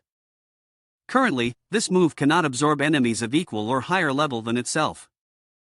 Holding an energy orb in his hand, Yiwu said, "Do you know why the stars in the universe can shine forever? Besides their own energy, there is a more important factor: they will devour each other. The weak will become nutrients for the strong, making the starlight even more brilliant." After absorbing the false angel, Yiwu logged out of the system account. Immediately, the system announced, energy body absorption reached 1%, unlocking hidden mission. The birth of the Archangel King. Collect energy bodies and evolve to 100% to become the Archangel King. Yiwu happily thought to himself, another destiny mission unlocked. The distance to the strongest account is getting closer. I wonder how it compares to Star Lord. Which one is stronger, which one is weaker? We are looking forward to it more and more. At the same time, Xiao Chen and the others had also reached level 3. Everyone was very excited, saying, "Oh, we leveled up. Our bodies feel much lighter." Even Tai Lao Fei, who was watching, had reached level 2. He was surprised and said, "Even I leveled up? It has truly been a long time since I felt such a surge of power." Yiwu walked over to everyone and said, "It seems that killing ordinary monsters is enough to level up. How does everyone feel?" Yin Huan replied, "It doesn't feel particularly special, perhaps because our levels are higher than ordinary fallen angels." Shuelu then said, "According to Tai Lao Fa, the leveling mechanism of angels is different from the outside. Right now, we are probably still at the bottom tier of spiritual level 3, perhaps it will be different when we go higher. Tai Lao Fa approached Yi Wu, looking ashamed, and said, I must apologize to you all. I thought you were just low-level adventurers and wanted to leave you behind and run away. Yi Wu replied, it's nothing, these things are quite normal. As long as we cooperate well in the future, that's all that matters. After witnessing the strength of Yi Wu's group, Tai Lao Fa curiously asked, may I ask, can you tell me your true levels? When I first entered the dungeon, I was only level 50, but you all have completely surpassed what I can comprehend. Shuelu introduced herself first, I am currently at level 200. Upon hearing this, Tai Lao Fa was startled, level 200, really? Xiao Chen modestly said, Uncle, I'm not far behind either. Shishi then said, my level has always been a question mark, but after going through several battles, it suddenly showed as over level 100, which is quite strange. Tai Lao Fa then turned to Yi Wu and asked, what about you? What level are you at? Clearly, you are the strongest one here. Caught off guard by the sudden question, Yi Wu felt a bit lost, unsure of how to respond. My level, you say? Yi Wu thought inwardly, it has been a while since I've checked my account level. System, if I review all the experience points I have accumulated and convert them into a level, what might I be able to reach? The system responded, due to the excessive amount of experience points of the host, it will take some time to calculate. Please wait a moment. After a while, the system announced, calculation complete, the host can currently reach a maximum level of 500. Yi Wu was also surprised by his current level, about level 500. I never expected that, suddenly I have become so powerful. He thought for a moment, this level might still be a bit modest. If I were to say it out loud, they would probably be scared. Thinking this, Yi Wu replied, I am currently probably around level 200. Hearing this, Xiao Chen immediately reacted, level 200 is just like us, right? I don't believe it, Xiao Chen said, then walked over and put his arm around Yi Wu's shoulder. We've known each other for so long, is there really a need to hide anything? What is your true level? I am very curious. Yi Wu smiled and replied, if I say it, my uncle might have a very good psychological endurance. In the end, Yi Wu had no choice but to tell the truth, about level 500. Although Xiao Chen had prepared himself, when he heard Yi Wu say that, he was still shocked. He exclaimed in panic, level 500? Immediately, he collapsed. I thought this kiddo would only be a bit over level 300, but I never expected he has completely surpassed my limits. Tai Lao Fa was also stunned, unable to speak. In his heart, he thought, impossible, level 500 could completely crush this dungeon. How could someone so young become so powerful? Yin Huan immediately said, it is both unexpected and yet expected. Yi Wu should indeed be as strong as this. Shishi joyfully said, Yi Wu is the strongest person in the universe. She suddenly recalled past events and said, looking back at the promise with you, it seems like it was a long time ago. Right now, I can only chase after your shadow. In legend, the 5 great heroes only reached over level 500. You never expected to have achieved a height similar to theirs. Xiao Chen was so shocked that he nearly lost his mind, promptly taking a gulp of wine to regain his composure, then said, but thinking back, it's not surprising. Everything that happens to you, kiddo, can be monstrous enough to leave a deep mark in history. But what's level 500? Ha, what a level 500, too clear already, let's have a drink. Yi Wu promptly declined, my tolerance for alcohol is not as good as your uncle's, we can drink together after we get out of the dungeon, I promise. Now let's get back to the main topic. Yi Wu then asked Tai Lao Fa, I remember you said that angels had once attacked the central area of the city of the angels, but why is it not as strong today as it was before? He immediately replied, that is because the leader of the fallen angel was seriously injured in that campaign. Although he has survived, he has not yet recovered his strength. Losing the strongest strategic leader, the fallen angel has fallen into such a miserable state. Today, if you want to meet the leader, I can try to introduce you, he continued. Yi Wu thought for a moment and said, let me think.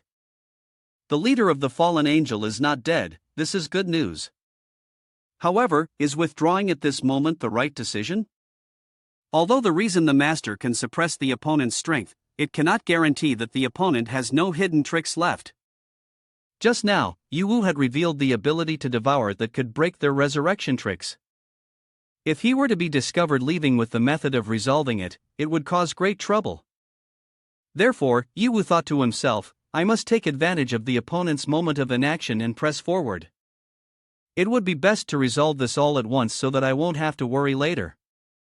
After defeating the fake angels, the villains would be eliminated, and the mission regarding the fallen angel would surely be completed smoothly. After thinking for a while, Yu made his decision and announced, I have decided, we will. Before he could finish speaking, a sudden voice rang out, Are you the despicable ones from the holy city? Everyone was taken aback.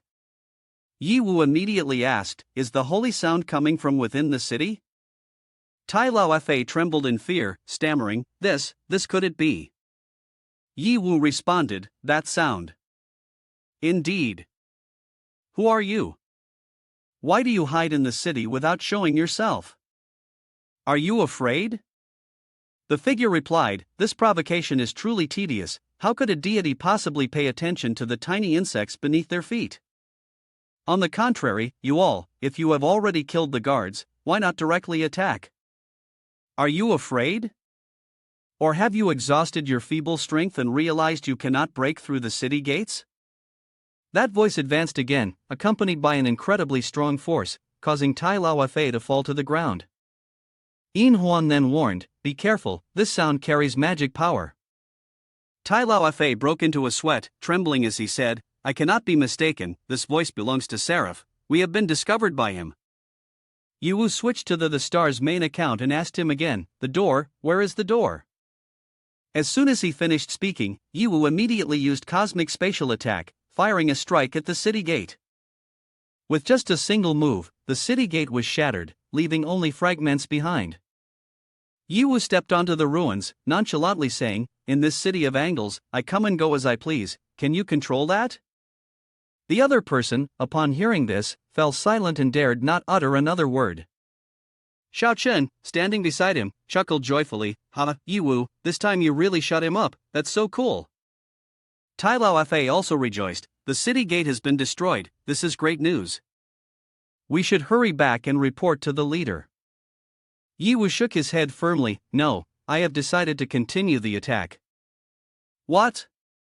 Not only Tai Lao Fa but everyone was incredibly excited by this decision. Xiao Chen stepped forward, agreeing, I also support this. Let's take advantage of their weakness, we can't let these monsters have time to recover. Shui Lu chimed in, Exactly, I'm all in, let's seize this city. Seeing the spirit of the group, Tai Lao Fa regained his confidence.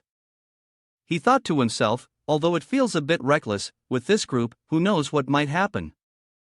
If it succeeds, I might finally be able to leave this damned dungeon.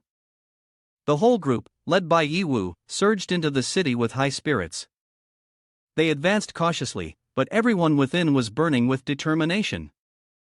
It was thought that within the city there would be many brilliant angels, but on the contrary, there was not a single soul. Yu said, Originally, this was a holy and solemn city, but now it only leaves a sense of gloom. Tai Lao Fa was indignant, those disgusting monsters fundamentally do not know how to govern. After conquering the city of angles, besides slaughter, they do nothing else. Don't you all feel that this place is too quiet? Indeed, not even a monster is visible. Could it be that they are all afraid that Yu has escaped? At that moment, Tai Lao Fa sensed a terrifying force approaching. He warned, There is only one enemy here, and he is about to arrive. What? Suddenly, everything around them shook violently.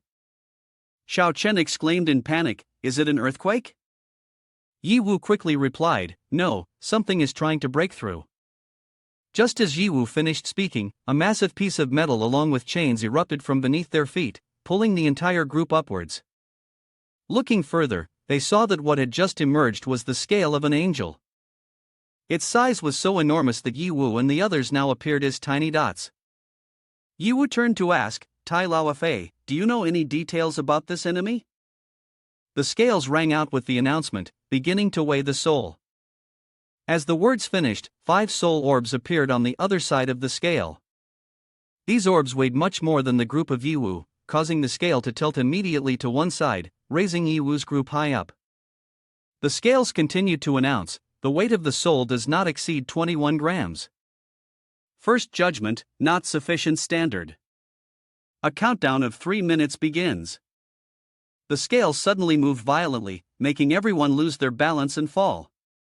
In the chaotic situation, Yiwu found himself in a very dangerous predicament. 2 huge grapefruit-like objects from Xuelu inexplicably headed straight for his face, leaving no way to avoid them. Yiwu could only accept his fate, rendered speechless. Xuelu sat on Yiwu, flustered but then burst into laughter, saying, "Oh, sorry. Shi, seeing this scene, panicked and shouted, "Do you want to crush Yiwu? Quickly get up." Yin Huan was so enraged that her body trembled, but she still tried to keep her composure to speak. "What I want to remind you is that there are only 2 minutes 16 seconds left on the countdown. Stay calm, we must keep our cool." Xiaochen quickly helped Yiwu up and then said, "Wait until we get out of this dungeon, I have a unique secret technique that I want to quietly teach you." Shi, as naive as ever, saw the blood flowing from Yiwu's nose and asked, "Yiwu, why is your face so red? Are you seriously injured?" Yiwu hurriedly wiped the blood from his nose and changed the subject. "This debuff cannot be dispelled. We encountered a special mechanism right at the start. The soul balance does not take any damage, but those in this state cannot leave the weighing platform and also cannot use their skills. The effect lasts for 3 minutes. If the time runs out and the tilt of the weighing platform does not change, everyone will fall into an endless abyss. This state cannot be removed. There is 1 minute 58 seconds left on the countdown." Tai Lao Fa pointed towards the 5 orbs of light in the distance and explained, "These are the powers of the angle of power, Nisalake. These souls correspond to the 6 of us. When the total weight of our souls exceeds 21 grams, these orbs will resonate with us and disappear. As a result, the tilt of the weighing platform will change. However, whether it is angels or humans, the total weight of all the souls is only 21 grams, it cannot exceed that." He said, in the past, the leader Sala developed a type of secret technique for soul linking. This method allows people to link their souls with each other, evenly sharing their souls and using this to eliminate each orb of light, thus being able to overcome the challenge. Yiwu immediately asked, "Can this type of secret technique be effective on us?" Tai Lao Fa replied, "You are now also fallen angels, it shouldn't be a problem. Then, let's give it a try." Hearing this, Yiwu decided to cooperate. Tai Lao Fa quickly used the soul-linking secret technique with Yiwu. However, at this moment, the balance sounded an alarm, illegal activity. This operation will accelerate the tilt of the scale.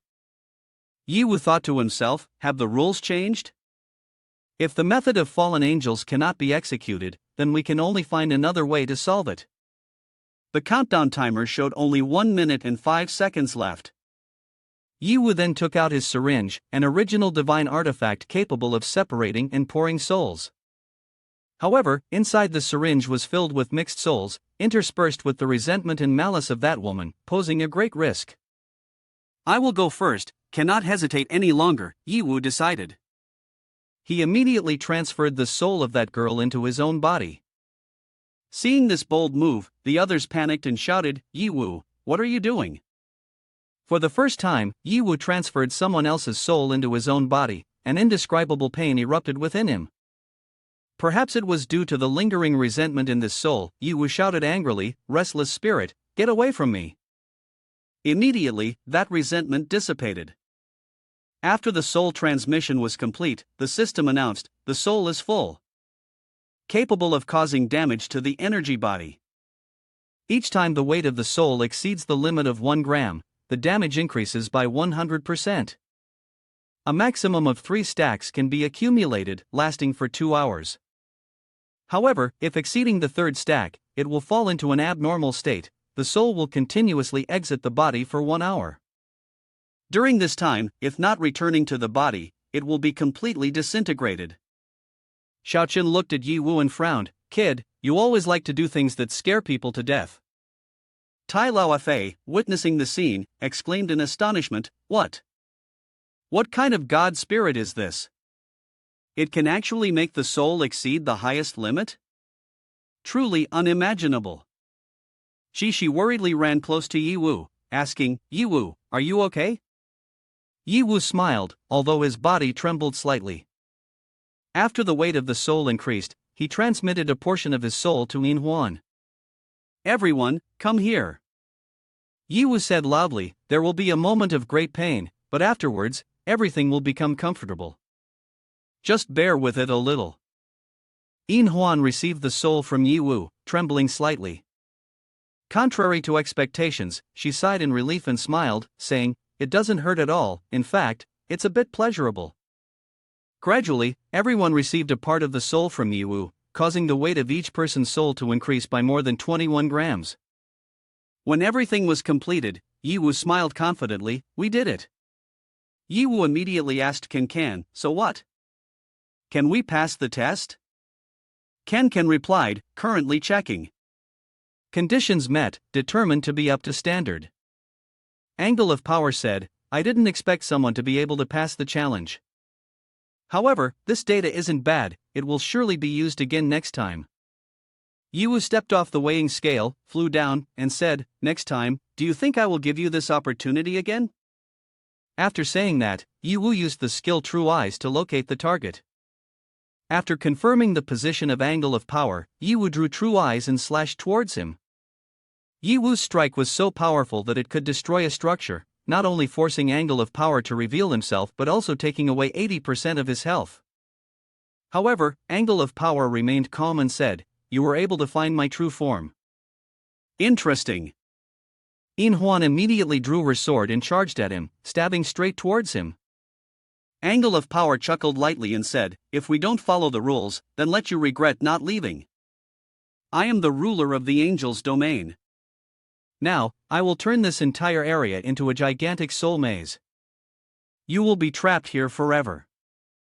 With that, he unleashed his maze domain.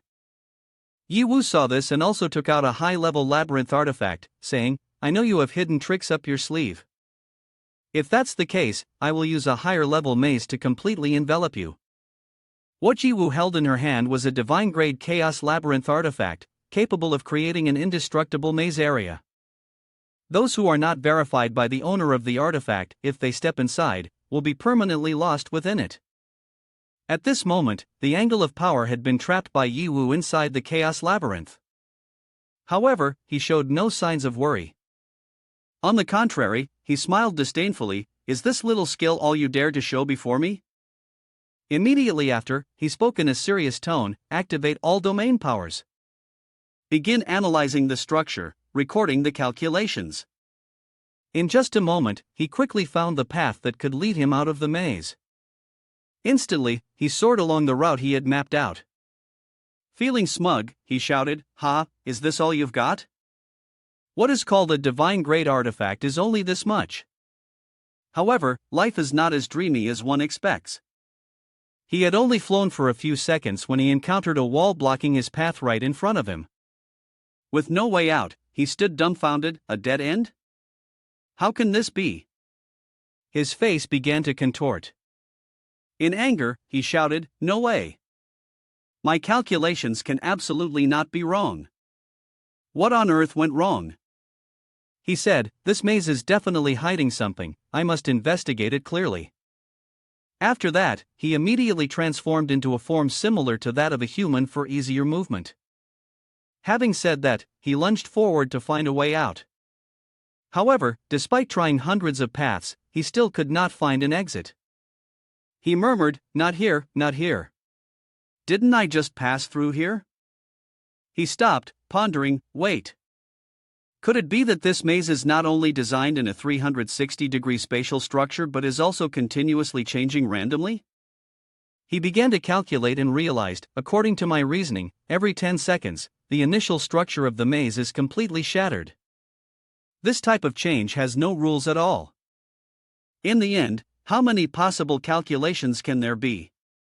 Despite trying to calculate millions of outcomes, he still found no solution. Losing control, he shouted, it can't be calculated. This maze has no way out. His anger erupted, and he yelled, "A. If there's no way out, I will destroy this space." Having said that, he unleashed an extremely powerful attack toward the opposite wall. But unfortunately, it caused no damage at all. He gritted his teeth and yelled, "Damn it! If so, then I will try to break through from above." After saying that, he flapped his wings hard and flew straight up into the sky. The angle of power rose up, but just after a mere 10 meters, he was seized by countless hands, pulled back into the labyrinth. Like this, he plunged headfirst into the ground, completely unable to resist. The angle of power screamed helplessly, "You bastard! Labyrinth designs must adhere to basic rules, right? A labyrinth without an exit, what kind of thing is that? Don't you have rules to follow?" Yiwu projected the image calmly and replied, "Why would I not mention the rules? In this labyrinth, my rules are the rules. I didn't say anything when I weighed your souls just now. If you can't get up after losing, then don't play, it's really frustrating." The angle of power continued to scream in despair, forever unable to escape. But in reality, what was trapped in the labyrinth was only his consciousness, while his body remained motionless outside. Xiao Qin curiously asked, "What happened to him? Why is he suddenly immobile?" Yiwu coldly replied, "His consciousness has been completely trapped in the chaotic labyrinth and will never awaken again. I have accepted his soul." As he spoke, Yiwu used the God Spirit syringe to extract the soul of the angle of power. Immediately, the system announced, "Congratulations, host. You have defeated the boss angle of power. Rewards received. Experience, 10,000. Wealth, 2 million. Divine Magic Crystal level 200x99. The wings of the angle of power have been damaged. The once pristine white wings are now tattered beyond bearing, yet still retain a trace of divine power." Yiwu thought to himself, perhaps after repairs, it can still be used. This may well be a high-level alternative version of the angel's wings. I wonder what special effects it will bring after restoration. Next, there was a rather strange item, a mask made of metal. The origin of the mask is unclear, but at night it seemingly emits eerie laughter. According to the information, this mask is suitable for hanging at the entrance of a house to ward off evil. If equipped, it has the ability to conceal or modify personal information, but at the same time, it increases others' suspicion toward you. Yiwu muttered, "This bizarre thing is quite interesting." Then, he came across a special music sheet called Music Sheet of the Ashman. It is rumored that this music was composed by the angle of power during a sleepless night while crafting an artifact. When used, this music can permanently raise energy limits and enhance immunity against fatigue. Yiwu chuckled as he read the lyrics, "I never expected the angle of power to have such a down-to-earth side." The pure heart of an artisan is hidden within these lyrics. In addition, he discovered a special piece of jewelry, the essence of a master craftsman's soul, condensed into form. This item, when equipped, can increase the success rate of artifact crafting. Yiwu told himself, "What I love are my own works." The soul scale is an extremely rare artifact of rules. It is the most prized work of the angle of power. Any soul weighed by him is unlikely to escape. However, in pursuit of fairness, he has left a small flaw, which ultimately led to his defeat. This artifact has a special effect. When used against enemies of a lower rank, it can directly destroy the target. You can aim at up to 100 targets at once, but it cannot be used against high-level bosses. The execution time ranges from 5 to 60 seconds, depending on the number of targets. After use, the cooldown time is 72 hours. Angle of power, now you are facing an adventurer with a rank exceeding 500. Suddenly, a strange glowing object appeared ahead. Shishi wondered, is there something appearing over there? Tai Lao Fa immediately explained, that is the mechanism leading to the next floor. That floor belongs to the realm of Imula. Yiwu curiously asked, who is Imula? What kind of opponent is he? Tai Lao Fa replied, Imula is the warden of the city of Angles. That prison holds many dangerous prisoners and monsters. But the scariest thing is the warden himself. He is not like the angle of power, who is based on rules. Imula is an absolute combatant. Not only is he skilled in using various forms of powerful evil magic, but he also controls the entire prison and the prisoners, making them completely obey his commands. If you want to challenge Imula, it is best to prepare everything thoroughly. Imula said, the energy angle of power has disappeared. Humph. Has he lost? Truly a waste. Imula looked around and ordered, listen to me. When the passage opens, immediately launch the strongest attack. We must destroy the intruder in one go. The subordinates responded in chorus, understood. As the light from the passage appeared, Imula shouted, it's here. Attack, fire at will. Immediately, countless attacks surged toward the passage, creating explosions that shook the heavens and the earth. But when the smoke cleared, the position of the passage was vacant, with no one appearing. A subordinate reported, my lord, they did not come. At this moment, Yiwu activated the projection, smiled faintly, and said, in the past, your boss thought I wanted to leave. But no, I want to go in. Now, as you prepare to ambush me, I want to return even more. This time, I anticipated your intentions. Thank you for the fireworks. Imula angrily growled, don't be so smug. Sooner or later, you will die at my hands. Outside, Tai Lao Fa looked at Yi Wu and asked, are you really not going to continue? I think you have enough strength for that. Yi Wu calmly replied, no need to rush. The angle of power in charge of the domain is no longer here, so we don't have to worry about encountering any bizarre rule mechanisms. But to prevent the enemy from reclaiming it, it's best to let the fallen angel manage it for now. As for me, there are a few things I need to ask the leader of the fallen angels. Fallen Angel Asala, Level 1. At this moment, in the domain of the fallen angels, inside the main hall, Asala was seriously injured and could only prolong her life with the support of machines. Below, the high-ranking members of the fallen angels were still discussing their next plan. A figure in purple attire, named Colluder, spoke up, we have suffered too many casualties. We couldn't even break through the city gates. What is the meaning of such sacrifices?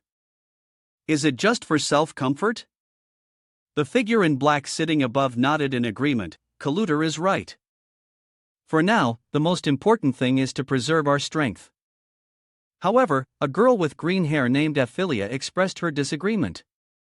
She said, up until now, we only have one option, to fight to the death against those monsters. That is the only way to survive. Anyone who wants to hide like a turtle can go ahead.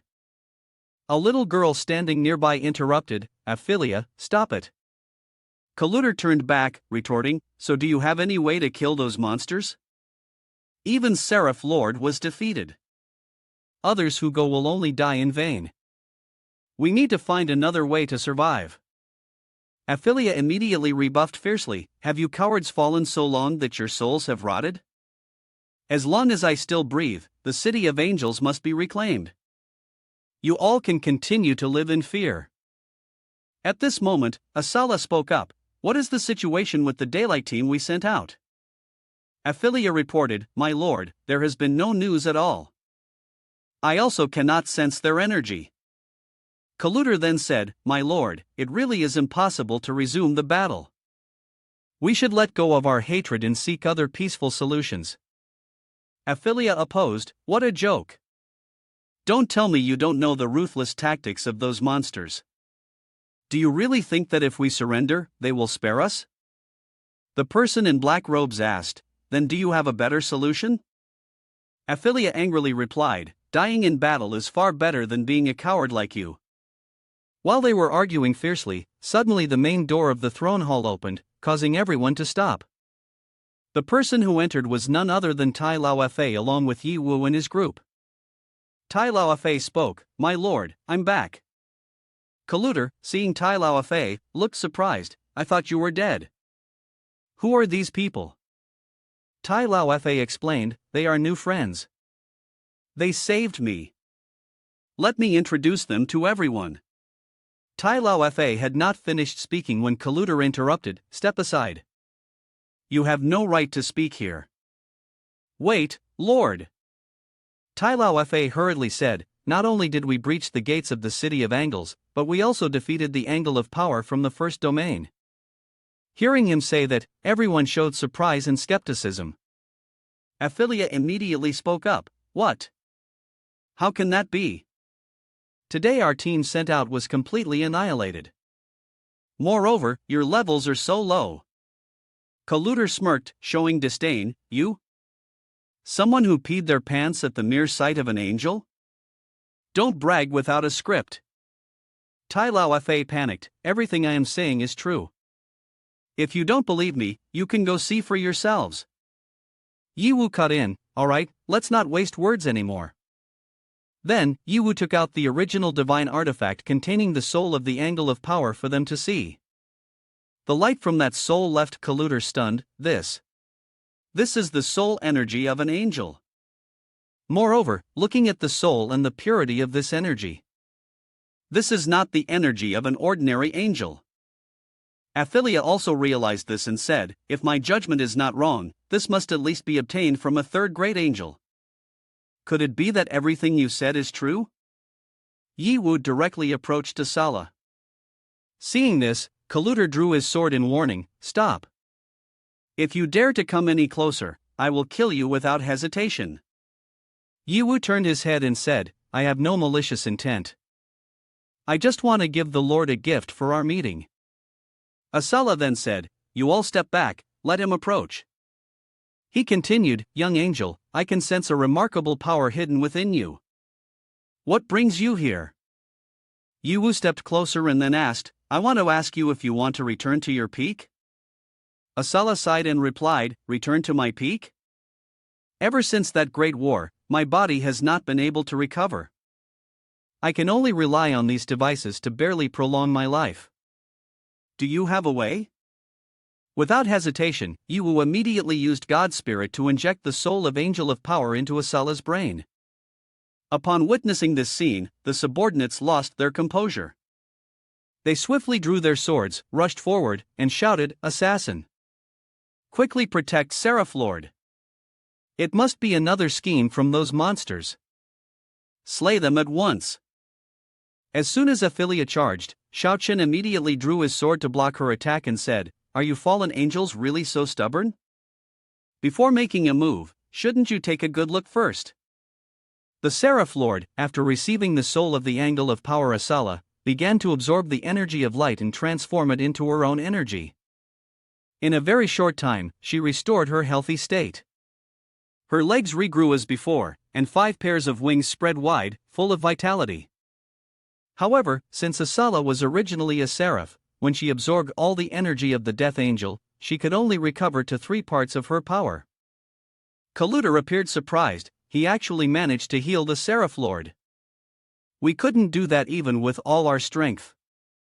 Aphilia exclaimed with joy, the Seraph Lord has finally recovered. We have hope now. The people around them congratulated in unison, congratulations to the Seraph Lord for recovering. Asala still couldn't believe that she had been restored. Although it was only 3 parts of her power, she had escaped the weakened state. Thank you, young angel, she said. Colluder immediately asked, Seraph Lord, please guide us. The future of our entire clan now relies on you. Aphilia was extremely excited, saying, Seraph Lord, please command the attack. We will absolutely obey. Asala heroically shouted, we were once the proudest warriors in the sky. But today, faced with desperate circumstances, I see in your eyes a flood of doubt and fear. Remember, we have not lost everything. Our strength, faith, and willpower still remain. In the end, we will reclaim our home. He then turned to Yi Wu, saying, and you, young angel, if you have any requests, feel free to speak. As long as it is within my capability, I will surely fulfill it. Yi Wu replied, I have 2 things. First, now that the angle of power is dead, the first tier of the Angel City is unguarded. I hope you can promptly send troops to occupy that place before the enemy can rearrange. This could be a foothold for future advances. Upon hearing this, Asala commanded, "Colluder, you are responsible for this arrangement." "Yes, my lord," Colluder responded. At this moment, Yiwu took out the portrait of Mu Wei, showed it to Asala, and continued, "The second thing is, have you ever seen this man? His name is Mu Wei." Looking at the picture Yiwu presented, Asala suddenly appeared extremely alarmed. Not only he, but his subordinates also turned pale, sweating, and said, "That person is not. Kid, why are you looking for him? Even if you are the benefactor of the Lord, it shouldn't be." Asala immediately interrupted, "Silence. It seems there is something complicated in this matter."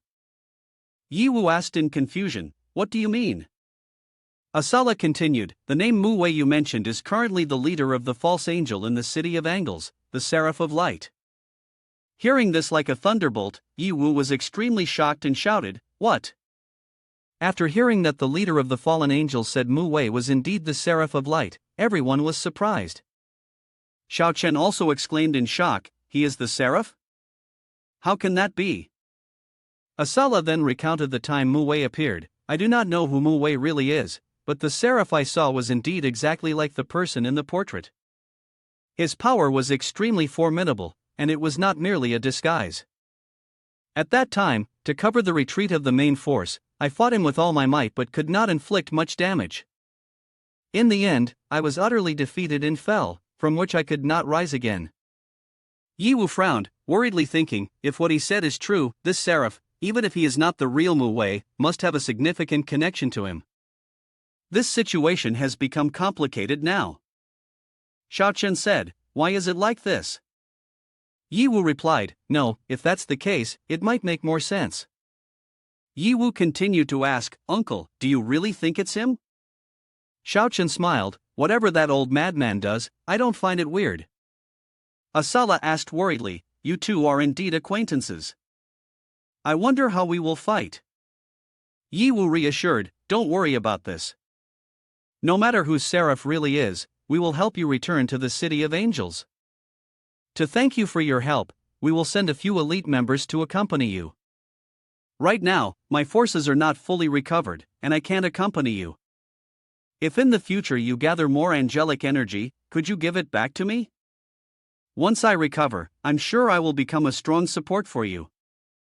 Asala finished speaking, and suddenly the system announced, "The choices before you will affect the faction's reputation. Please be cautious, host." Currently, the reputation of the Fallen Angel faction is at a neutral level. Yiwu replied to Asala, "Of course, there's no problem." Then, Yiwu thought to himself, the main storyline task that involves helping the fallen angels is all related to reputation. So why think too much? However, I shouldn't rely on someone who is only at level 250 as support. The system announced, "The favorability of the fallen angel faction towards you has increased. Your current reputation with this faction is at a friendly level." After a while, outside the main hall, the fallen angels saw Asala step out and shouted, "The Seraph Lord is outside. Lord, please lead us." Yin Huan remarked, "It seems this fallen angel is quite well liked." Shuelu said, "To them, this world is nothing short of an apocalypse. The fallen angel is their savior."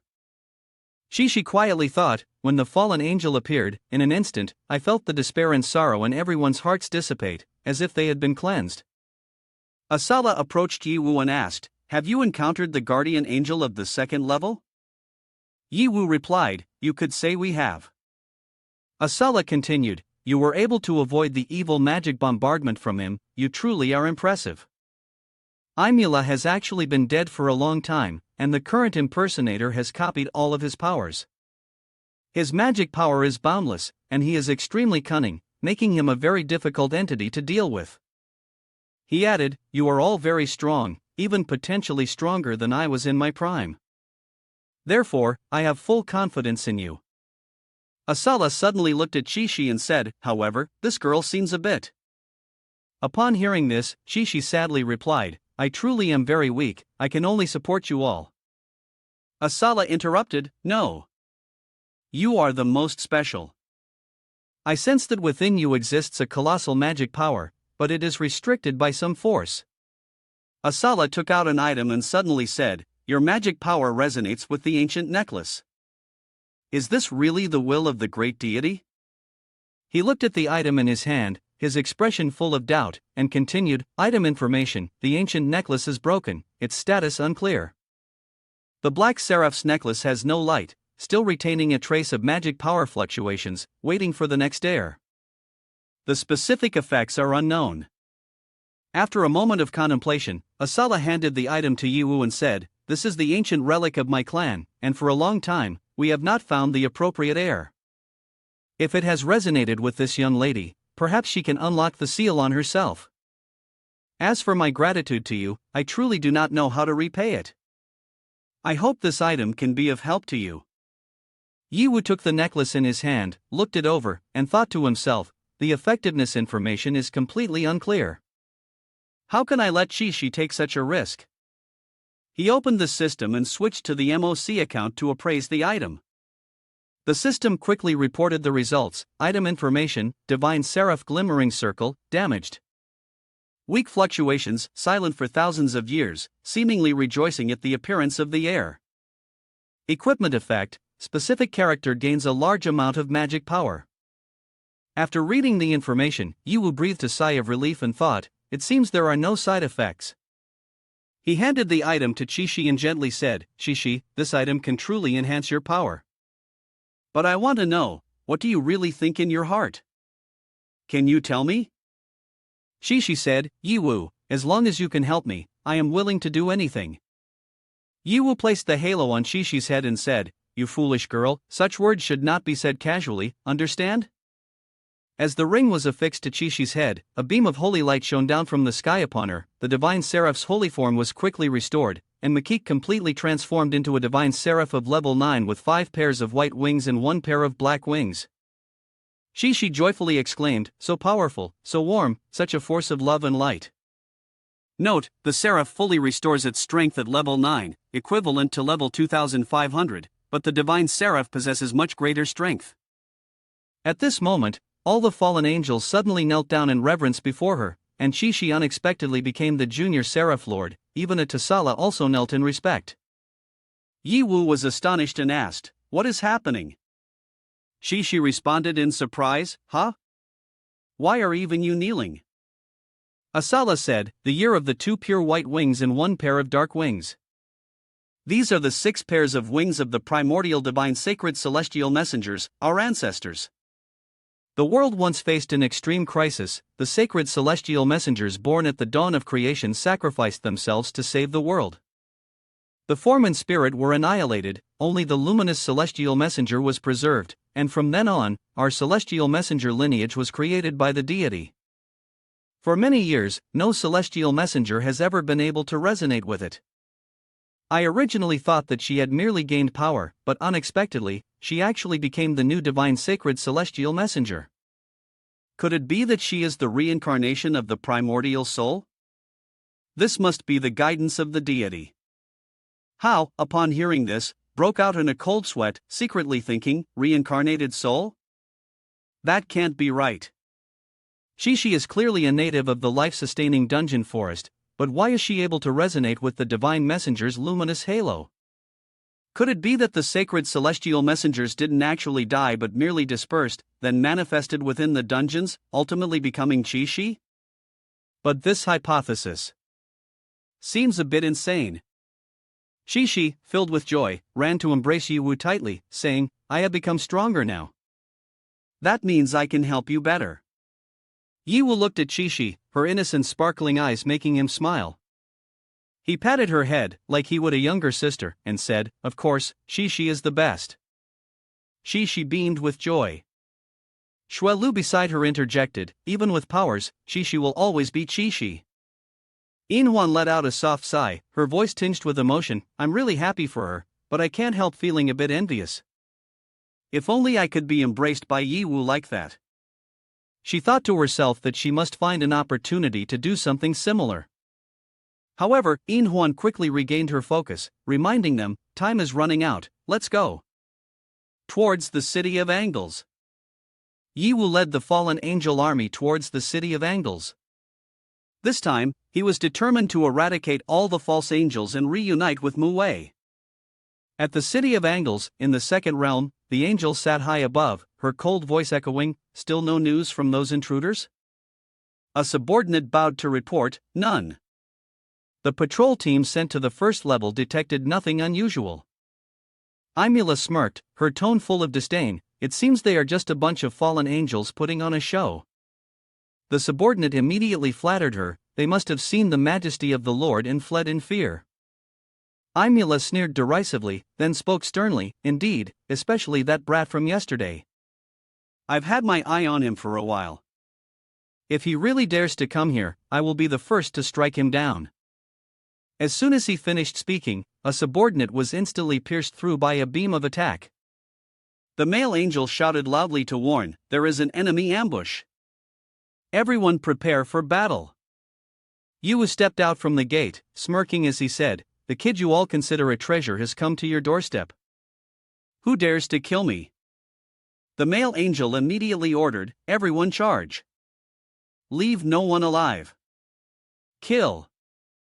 Xiaochen laughed loudly, rushing forward, "Come on. Let's fight to our heart's content." Shuelu and Yin Huan also charged in from behind, one on the left and one on the right, holding nothing back.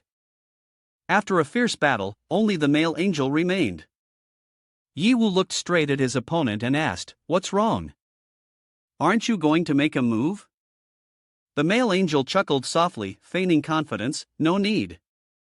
Clearly, you are the core of this team.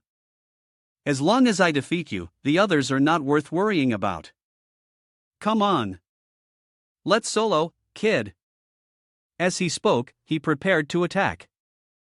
Yiwu calmly replied, "Thank you for valuing me so much. But your opponent is not me, it is her." As soon as Yiwu finished speaking, Shishi flew out from the gate. Upon seeing a high-level six-winged angel appear, the male angel was stunned, exclaiming in horror, "A six-winged angel? How is that possible? I have never heard of any six-winged angel other than in Atazura." Shishi stepped straight in front of him, pointing her spear at the opponent and said, "Stop it, Seraph. We don't need to fight." For a moment, a thought suddenly surged in his mind, "Oh, what a holy light, as if my soul has been purified." But immediately, he was startled and came back to his senses. He quickly distanced himself from Shishi, thinking to himself, "She makes me lose my fighting will for a moment. This opponent is even harder to deal with than I thought." Without hesitating any longer, Imula immediately unleashed the Dark Oscillation skill, creating countless deadly rays attacking towards Shishi. However, these rays did not distinguish between friend and foe, causing many of his subordinates to be annihilated. "My lord, don't let us be hurt innocently," one subordinate shouted in panic. Aphilia saw this and reminded, with Chishi's super speed, these attacks cannot possibly touch her." Shuelu standing beside added, "Beautiful Chishi, all attacks have been evaded." Tai Laofe chuckled lightly, "No matter how powerful Imula is, he is still no match for the Holy Seraph." Hearing this, Imula showed disdain and replied, "Oh really? Then let me show you my power." Saying that, he used magic to attack Chishi. First was Ice Seal, which restricted her flying speed. Then, he continuously used Flame Explosion to cause eruptions, and finally Thunder Strike to bombard in rapid succession. Shishi could not avoid these techniques, continuously being buried under the pile of magical attacks from her opponent and disappearing. The threefold calamity created a terrifying power, to the extent that everyone around could not stand firm. The male angel, feeling pleased, said, "No one can survive after facing my supreme evil magic. Even if you are a seraph, you are no exception." However, as the smoke dissipated, she remained unharmed. She was enveloped by radiant wings. Seeing this, the male angel exclaimed in horror, "No harm at all? No way. Such a thing is absolutely impossible." She slowly opened her 6 pairs of wings and clasped her hands in prayer, "Oh God, please forgive those who are suffering. After that, she activated the skill Purification Blade. This was Qixi special ability in the Seraph Holy form, capable of removing all negative statuses from allies and bringing enemies into a state of compassion. This skill lasted for 2 minutes, during which the opponent had to face a deep sense of remorse for their sins. Their fighting spirit was extinguished, and their attack and defense power significantly diminished. The holy light created by Qixi immediately covered the entire second floor. The male angel's subordinates were purified and felt an extraordinarily warm sensation. They knelt down, tears rolling down their faces, choking out, "Please forgive us for our sins. Please forgive us." Seeing the scene before him, Yiwu couldn't help but be stunned. In his heart, he thought, what a powerful ability. In an instant, it has controlled the entire battlefield. Moreover, this force seems to come from the enhancement of the ring that Qixi transformed. It seems there is still a lot of space to explore, the potential is almost limitless. Suddenly, Imula stabbed himself with his own hand. He said, "Do you want to control me? Dream on." Yiwu sighed, "Oh, what a reckless person." Immediately, Imula transformed completely. He became a fierce monster, roaring in anger, "If evil magic is ineffective, I will use primal power. Tear you apart, bite you to pieces, smash you all." This time, Qixi no longer advised. She immediately switched to combat mode, pointing her spear at Imula and said, "Obsessed and lost? Then face judgment." In an instant, a killing array appeared beneath Imula, binding him tightly. Imula screamed in horror, "Huh? I can't move anymore. Why? Why do I feel so terrified inside?" At this moment, Yiwu took the original divine artifact, approached him, and said, "It's time to end this." After Qixi and Yiwu successfully eliminated the male celestial, everyone was extremely joyful and excited. One person exclaimed, "Sister Qixi is incredible, she managed to take down the boss all by herself. Truly deserving of the title Seraph Lord." Qian ran over to Yiwu, his face filled with delight. "Yiwu, you did it. You really did it." Yiwu smiled and praised, "Qixi, truly impressive. With you here, I don't even need to lift a finger." Qixi happily replied, "So can I get my reward now? For example, having a child." Yiwu immediately understood and quickly interrupted, "Stop, stop. The celestial beings are still watching over there." Qixi then gave Yiwu a pleading look. He sternly said, "Not even a bit of sulking." Xuelu, witnessing the scene, smiled and commented, "I really admire the silly, natural personality of Sister Qixi. She makes so many people infatuated with her." Yin Huang also agreed, "Indeed, that's true." But in her heart, she felt sad and thought, "That's right, only someone beautiful, adorable, and strong like Qixi deserves to stand beside Yiwu. What about me?" Suddenly, the distance between me and him grew wider. The lowly angel looked at Qixi and excitedly said, "Qixi Lord is just too slay." Xiao Chen sighed and lamented, "I.e., this kid." Aphilia then asked, "Hey, Xiao Chen, do you know what Qixi Lord wanted to say just now?" "I'm a bit curious," Xiao Chen replied. "What else could it be? It must be about wanting to have children." After that, he secretly thought, "This kid makes people anxious every day. Today, Uncle will add some fuel to the fire for him." Xiao Chen chuckled softly. Upon hearing him, Aphilia and the lowly angel drew their weapons angrily, shouting, "Shameless! What on earth has Xiao Chen taught Qixi Lord? Daring to sully Qixi Lord, they all must die." Tai Lao Fei was taken aback and quickly exclaimed, "Everyone, please calm down. Please calm down." Xiao Chen took a sip of wine, secretly telling himself, "Although I'm just an outsider without the right to comment, Yiwu exerting influence over the hearts of so many girls is indeed quite pitiful. If he doesn't make a decision soon, he will surely be punished by heaven." Contrary to Xiao Chen's thoughts, Yiwu immediately changed the subject. "Everyone, quickly gather the loot and let's go up to the next floor." Hearing this, Xiao Chen sighed and rubbed his face, secretly thinking, he will be punished by heaven. Congratulations, host, for defeating 5 angels, achieving 20 million experience points, 2,100,000 legendary magic crystals, and supreme magic stones. The gems that the supreme magic evil magic possesses have almost limitless magic power. It is said that there are a total of 6 supreme gems in the world with different attributes, and if gathered together, will achieve ultimate power. Their features include reducing mana consumption of spells by 90%, increasing strength by 100%, and bypassing magic resistance.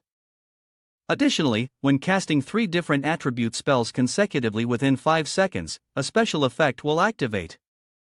Randomly, a divine level spell will be unleashed, and the target, whether learned or not, as well as the level of everyone will be increased by 1 level. Shui Lu then said, "Level up again." This time, she clearly felt her power increasing, only Qi did not level up. She asked, "But I haven't changed." Xiao Chen replied, "Your level in this dungeon is not low, it's considered one of the highest levels already." Yin Huan felt very uncomfortable at the moment. She looked at her own level and thought, not enough. Still far from enough. If I want to stand beside him, I have to become stronger. After that, she went straight to the door leading to the 3rd floor and said, "This prison isn't comfortable to stay in. Let's go, take advantage of the time to reach the next floor." "Okay, let's go." Yi Wu walked while secretly thinking, why does Yin Huan seem a bit strange? Is it my illusion? When they arrived at the 3rd floor, Yin Huan breathed a sigh of relief, finally out. Xiao Chen stood nearby, looked around and said, "There seems to be some rule in the City of Angles that prevents us from flying too high. Otherwise, we wouldn't have to expend energy passing through each door like this, we could just fly straight up to the top to find the Seraph." The 3rd area, the Golden Arena, appeared before them. In front of them were golden statues, all showcasing their muscles in various poses. Aphilia stepped forward, bowed, and said to Qi, "Lord, this place was originally a resting place for the angels. According to current intelligence, there may be a heavenly messenger stationed here. You must be careful. This heavenly messenger is extremely sinister. Many female angels have suffered from his poisonous hand. Even I almost didn't make it out." Qi immediately asked, "Poisonous hand? What do you mean by poisonous hand?" Aphilia turned her face away, shyly saying, "In short, you'd better keep your distance from him later. Let us handle the fighting." Yi Wu immediately understood Aphilia's point. He thought, this style is so obvious. Xiao Chen sighed, "Isn't this just a self-centered pervert?" Shui Lu quickly covered Qi eyes. "Qi, don't look. Your eyes will get dirty." Aphilia looked at the statues in front of her and shouted angrily, "Damn pervert! Come out here. I will return 10, 100, 1,000 times the humiliation you have given me." The statue spoke up, waking up after a long sleep, so many beautiful women have come to visit, could it be that I'm still dreaming? If this is a dream, please don't let me wake up. Let me play with these beautiful girls in this dream, enjoy the sweet melodic distance." Yi Wu drew his sword and coldly said, "Unfortunately, this is reality. Revoke that interesting yet wicked thought immediately and show yourself. Otherwise, I won't hesitate to turn this garden into a pile of ruins." The statue looked at Yi Wu with disdain. What the hell are you talking about? Did I allow you to speak? Cursed man, get out of here." As soon as he finished speaking, he snapped his fingers. Immediately, Yi Wu, Xiao Chen, and Tai Lao Fei were transported to another location, along with a barrier separating them from Qi group. Xiao Chen quickly drew his sword and struck fiercely at the barrier but caused no damage at all. He said, "Forced teleportation combined with evil magic. This muscle-bound old man operates beautifully. Is there a way to break this barrier?" Yi Wu replied, "It is quite clear that this is a rule similar to the angle of power. This rule only allows fighting among women, men cannot intervene." The twisted angel licked his lips, grinning wickedly, and shouted, "The obstacles have disappeared. Ladies, come and play the game of men and women with me." Before his words were finished, he was struck in the head by an attack.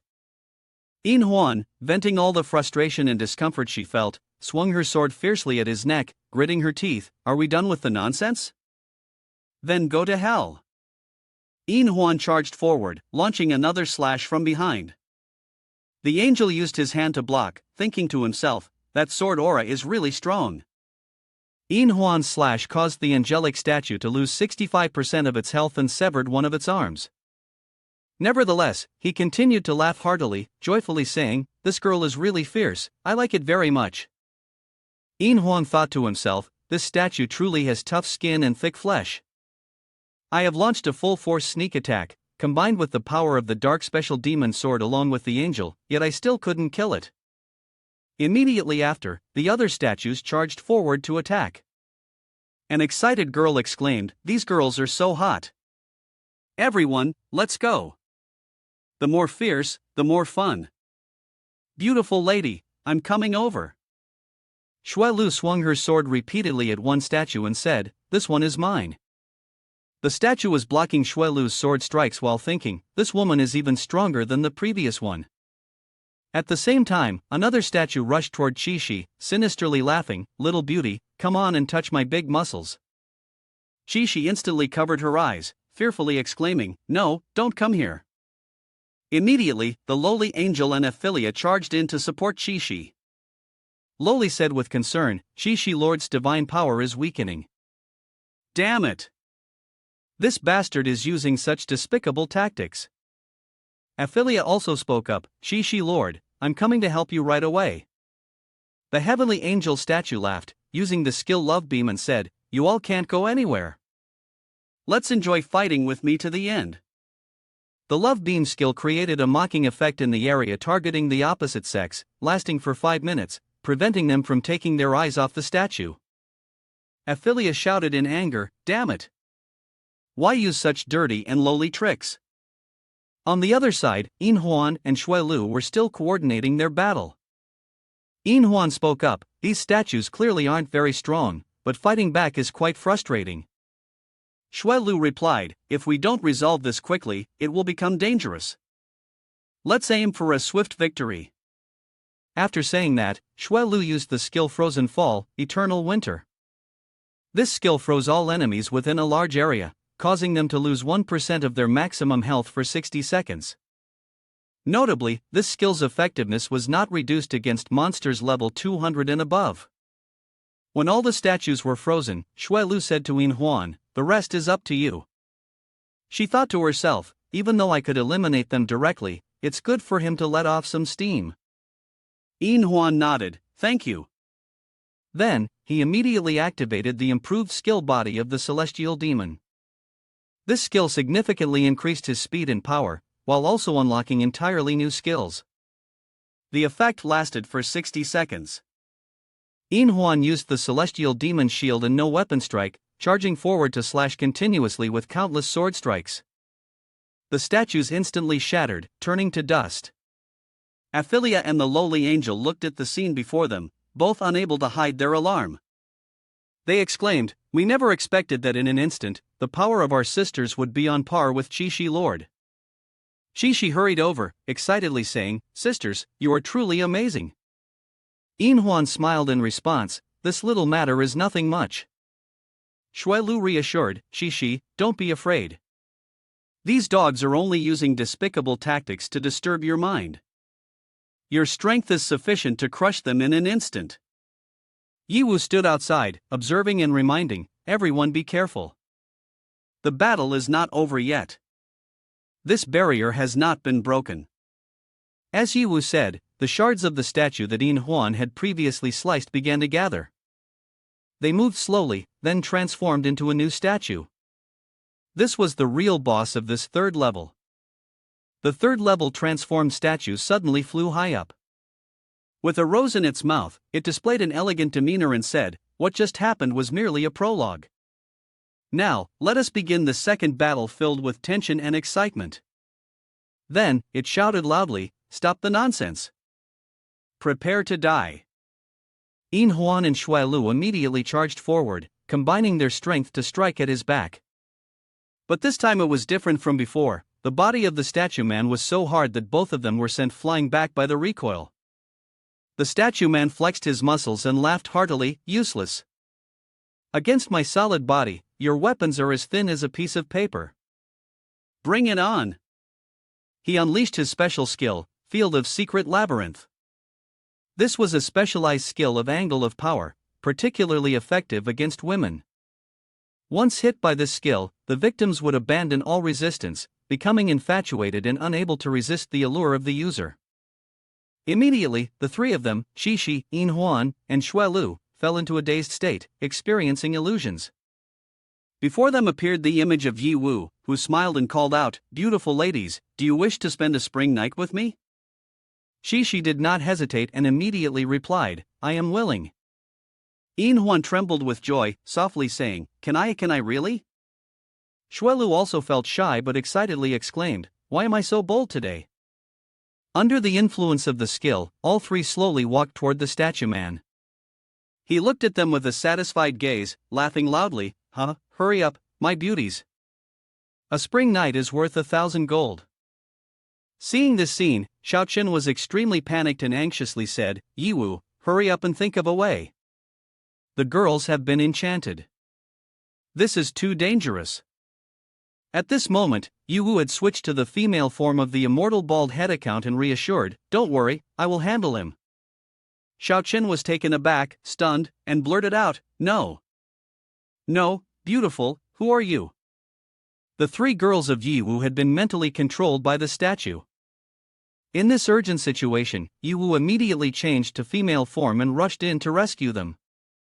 He thought, bullying women is not a sign of true skill. Soon after, Yiwu made them drink a potion to break the state. The mastery-level clarity potion quickly removed all abnormal conditions.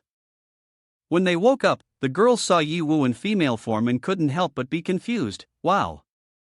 Yiwu turned into a great beauty. "Yiwu, is that you?" Yiwu simply replied, "The explanation would be lengthy. In short, you all should retreat. I will handle him." Shuelu thought to herself, "This look actually seems quite handsome, huh?" Inhuan immediately spoke up, "Let me continue to fight." "Yiwu, not everything can rely on you." Yiwu approached, gently patted Inhuan's head, and softly advised, "Be a good girl, this time the opponent is too despicable, not following the normal rules. Take good care of yourself." Inhuan blushed, her whole body trembling, nodded, and silently thought, "Clearly, I decided not to rely on him anymore, but I still feel very happy." Angle of Power was so angry that he trembled, bitterly saying, "I can't believe I'm witnessing this display of affection right in front of me. If it were just a pure love between two girls, that would be acceptable. But you, neither male nor female, what exactly do you consider yourself?" He continued, his tone full of disdain, "My sacred realm can contain opposite gender love, same gender love, but it cannot accept a transgender person like you." After finishing, Angle of Power charged at Yiwu, repeatedly punching him. Yiwu quickly grabbed his fist and calmly replied, "You are a damned pervert, what right do you have to babble?" Finishing his words, Yiwu delivered a powerful kick, sending Angle of Power flying hundreds of meters away. The impact with the ground caused dust and debris to scatter everywhere. However, Angle of Power still stepped out, as if completely unharmed. As he walked, he coldly laughed, "Not bad strength. But unlike those weaklings who only know how to rely on the immortal soul, I am a proponent of perfect flesh. Anything will shatter and crumble before my perfect muscles." The statue person had just received a sudden blow from Yiwu, a feeling of discomfort surged up to his throat. He vomited right on the spot and looked down at his chest, discovering a deep imprint in the shape of a fist clearly visible on it. Stunned, he exclaimed, "How is this possible? My immortal body!" Yiwu did not hesitate, immediately rushing forward, coldly replying, "Daring to speak the words immortal in front of me?" Seeing Yiwu charge, the statue person hurriedly activated his domain to resist. He shouted, "If you're a woman now, then my domain." But before he could finish his sentence, a punch like a thunderclap struck directly at his face. Yiwu didn't let the opportunity slip away, glaring at his opponent and saying, "Show your true abilities. Stop with the nonsense." the statue person began to worry. He realized that this domain was ineffective against Yi Wu. After a moment of thought, he gritted his teeth and decided to convert all of his magic power into pure muscle strength. Field of Secret Labyrinth, activate. He roared, his muscles bulging, his enormous body now much larger. He charged at Yi Wu, confidently shouting, "To force me to use this form, you should be proud. Watch me crush you with pure strength." Yi Wu merely smirked slightly. In an instant, he unleashed 1,000 consecutive punches, all aimed directly at Lucian. He coldly said, "Stop talking nonsense. The muscles of the statue are not just a false facade." He took a full blow from Yi Wu but did not die, he was merely knocked away and lost some health. He thought to himself, "I've lost. I've completely failed in this battle of strength. Why? Why do I gradually feel joy during this process?" Suddenly, his expression changed. Not only was he not angry, but he also appeared extremely delighted. The statue charged at Yi Wu, filled with affection, as if he wanted to embrace his opponent. He gently said, "Ah, come here. Hit me, trample me, torture me." This scene shocked Yi Wu greatly. He shouted, "What the hell? What is this situation?" Xuelu standing nearby explained with a helpless expression, "The perverse level of this guy has completely exceeded my imagination." Yin Huan showed a look of disgust, continuing, "I almost lost to a guy like this." Xiaochen covered his eyes and yelled loudly, "Damn it, it stings my eyes." Yi Wu nodded, looking at the statue, and said, "You quickly eliminate this damn pervert, don't let him pollute our spirits anymore." Yi Wu replied, somewhat helpless, "I know. I'm also dying to be bothered by him." With that, Yi Wu used a super serious punch. A lethal blow shattered the entire body of the statue. After the body was crushed, his energy essence finally revealed itself. Aphilia exclaimed in panic, "Not good. This guy's true form wants to escape." On the contrary, he did not run away but charged straight at Yi Wu. "Damn it. Who wants to run away? After being beaten by you, I couldn't forget that feeling. Let me be a part of you." Saying that, the figure slipped straight into Yi Wu's body. The system then announced, "Kill the statue, gain angel energy. The Archangel King mission progress has been updated." Yi Wu felt utterly disgusted, thinking to himself, "Even though I completed the mission, why do I feel completely unhappy?" The system continued to announce, "Congratulations, host has gained, wealth, 8 million. Experience points, 10,000. Epic pheromone glands, these glands emit a mysterious fragrance that has a strong attraction to women, while also enhancing certain special abilities of men." Additionally, Yi Wu received legendary grade golden triangle briefs. Although the fabric is very minimal, this item still provides a strong sense. Only the confident dare to wear it. When equipped, all attributes, rates, and physical damage dealt are doubled.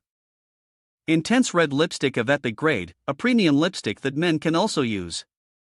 Not only does it enhance attractiveness, but it also has a powerful enchanting effect. In an instant, the favorability of the opposite sex will reach its maximum level. Duration, 2 hours, cooldown, 24 hours. Yi Wu looked at the items in his hands, shook his head, and sighed.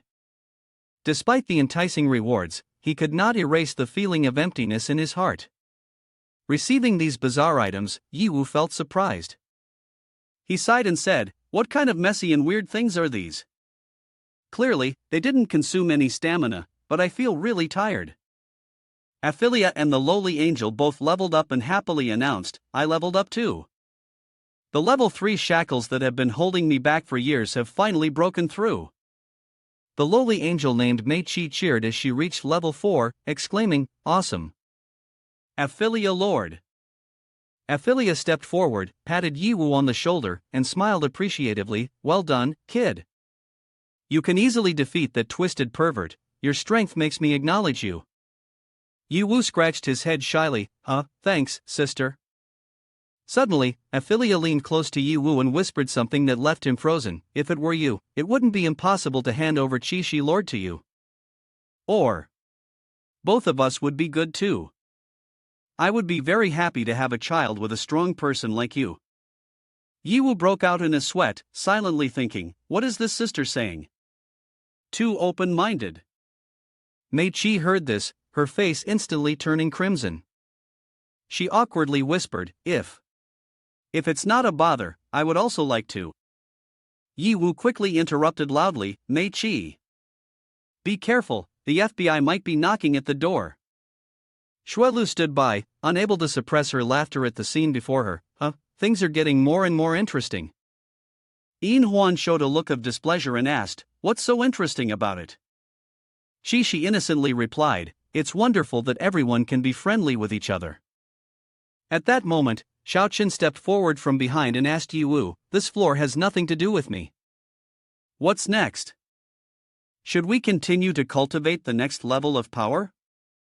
Before Yiwu could respond, strange pattern formations suddenly appeared beneath their feet. These patterns created a barrier, isolating each person from the surrounding space. Yin Huan was startled and said, this is not good. We're trapped. Xuelu swung her sword at the barrier and said seriously, it seems this is the power of some kind of rule. It cannot be broken. Aphilia panicked, trying to say something, but Yiwu couldn't hear her. He looked at her expression and thought she must know something. However, the sound seemed to be blocked as well. He could only try to read Aphilia's lips. Just now, Aphilia's lips seemed to mention danger in angels. Before Yiwu could think carefully about what those words meant, everyone was suddenly transported to another place. Suddenly, a voice rang out. Yi Yunfei laughed mockingly and asked, brother, what's going on? Why are you in a daze? Did you eat too much? Ha ha. Yiwu's mother said, we can't blame your brother. Our family hasn't eaten out in such a long time. The two kids are really missing out a lot. Yiwu's father smiled and added, I have to try harder. At that moment, Yiwu had just turned 18. He suddenly felt a sense of emptiness in his heart. He told himself, it's strange. Why do I suddenly feel this sense of lack? But it's okay. As long as the family is still together, I have nothing to regret. Just then, a portal suddenly opened. The people around panicked, screaming and running away. The teleportation gate has been activated. Oh no, a magical beast has appeared in the safe zone. However, from the portal, it was not a magical beast that emerged, but a terrifying creature slowly approaching Yiwu, looking at him and saying, finally, we meet again. The pressure emanating from this person was incredibly frightening, making Yiwu tense up. He thought to himself, not a magical beast. But why does this feeling seem contradictory? Do I know this person? He is very dangerous. In another world, a small boy named Xiao Chen, 8 years old, was struggling with hunger. After many days without food, he was nearly exhausted. Suddenly, a voice rang out, huh? I didn't expect to find a human kid in such a remote place. Has this little guy not eaten for 10 days? A figure slowly approached, crouching down to look at Xiao Chen and asking, are you still alive, kid? Xiao Chen slowly opened his eyes. In front of him was Mu Wei, a 37-year-old man. He looked at Xiao Chen and said, oh, I didn't expect you could survive alone deep in this wilderness. Your desire to live surpasses my imagination. It seems we are destined to meet. Follow me, and I will teach you survival skills in this apocalypse. In a frozen dungeon, Xuelu entered a cave. She silently thought, become stronger. I must become stronger. Even if the boss of this dungeon is far beyond my level, I absolutely cannot back down. Only through fighting can I continue to grow stronger. Otherwise, surviving holds no meaning. At that moment, Xuelu, who was only 13 years old, drew her sword and pointed it at the boss, shouting loudly, Mighty Snow Goddess. I am Xuelu. Please accept my challenge. On the other side, Shishi was unsure of her age, but it seemed like she was the only one in this world. Why? Why do I feel this inherent loneliness? Why is this world only populated by me? What am I ultimately born here for? Suddenly, a figure appeared. She exclaimed happily, "Who is that? Who is there? Are you?" In another world, at Park Number 9 on Valentine's Day, 19-year-old In Hwan was sitting on a park bench, waiting for someone. She silently thought, "Why is my heart racing like this? This is the first time in all my 19 years. Before, even when facing strong enemies or the most challenging situations, my emotions had never wavered like this. So why does it feel this way every time I think of him?" While In Hwan was still pondering, suddenly, a familiar voice rang out, "Sorry, I'm late." She looked up, joyfully replied, "No, it's okay. I'm so glad you came." Before In Hwan now stood Ji Woo, the grown version of the man. She happily ran up close and said, "Yi Woo, I've been waiting for you for so long." Yi Woo smiled, gently hugged her and said, "Making my beloved wait this long, I deserve to be punished. How about I spend the whole day with you today, what do you think?" In Hwan suddenly felt anxious inside, thinking, how strange, Yi Woo has never been this proactive before. Meanwhile, in front of Yi Woo, a strange creature suddenly appeared before him. He frowned and coldly asked, "Who are you?" If I remember correctly, the one standing before Yi Woo right now is one of the ancient gods. He appears mysterious and says, "Who I am is not important. What matters is that you are about to die." Yi Woo is startled and exclaims, "What do you mean? Trying to threaten me?" Then, Yi Woo thinks to himself, "Why do I sense a feeling from this person that is both contradictory and intensely oppressive?" Suddenly, the ancient god speaks again, "Reflect on this. This world was never meant for you. If you continue to sink deeper into it, even you will forget who you are. If you insist on staying, we will not hesitate to help you destroy this world." Yi Woo feels anxious, thinking, this person is absolutely dangerous. What should I do? I only have the strength of level 3, surely I cannot be his opponent. But if I run away, that might truly be the end. In his confusion, Yi Woo suddenly sees Yun Fei rush forward, shouting, "You must run away." The ancient god sneers, his voice dripping with sarcasm, "What a touching performance. It's just a pity that it is all in vain." Saying that, he reaches out and tightly grasps Yun Fei. Seeing this, Yi Woo panics and shouts, "Let her go. Your target is me, right?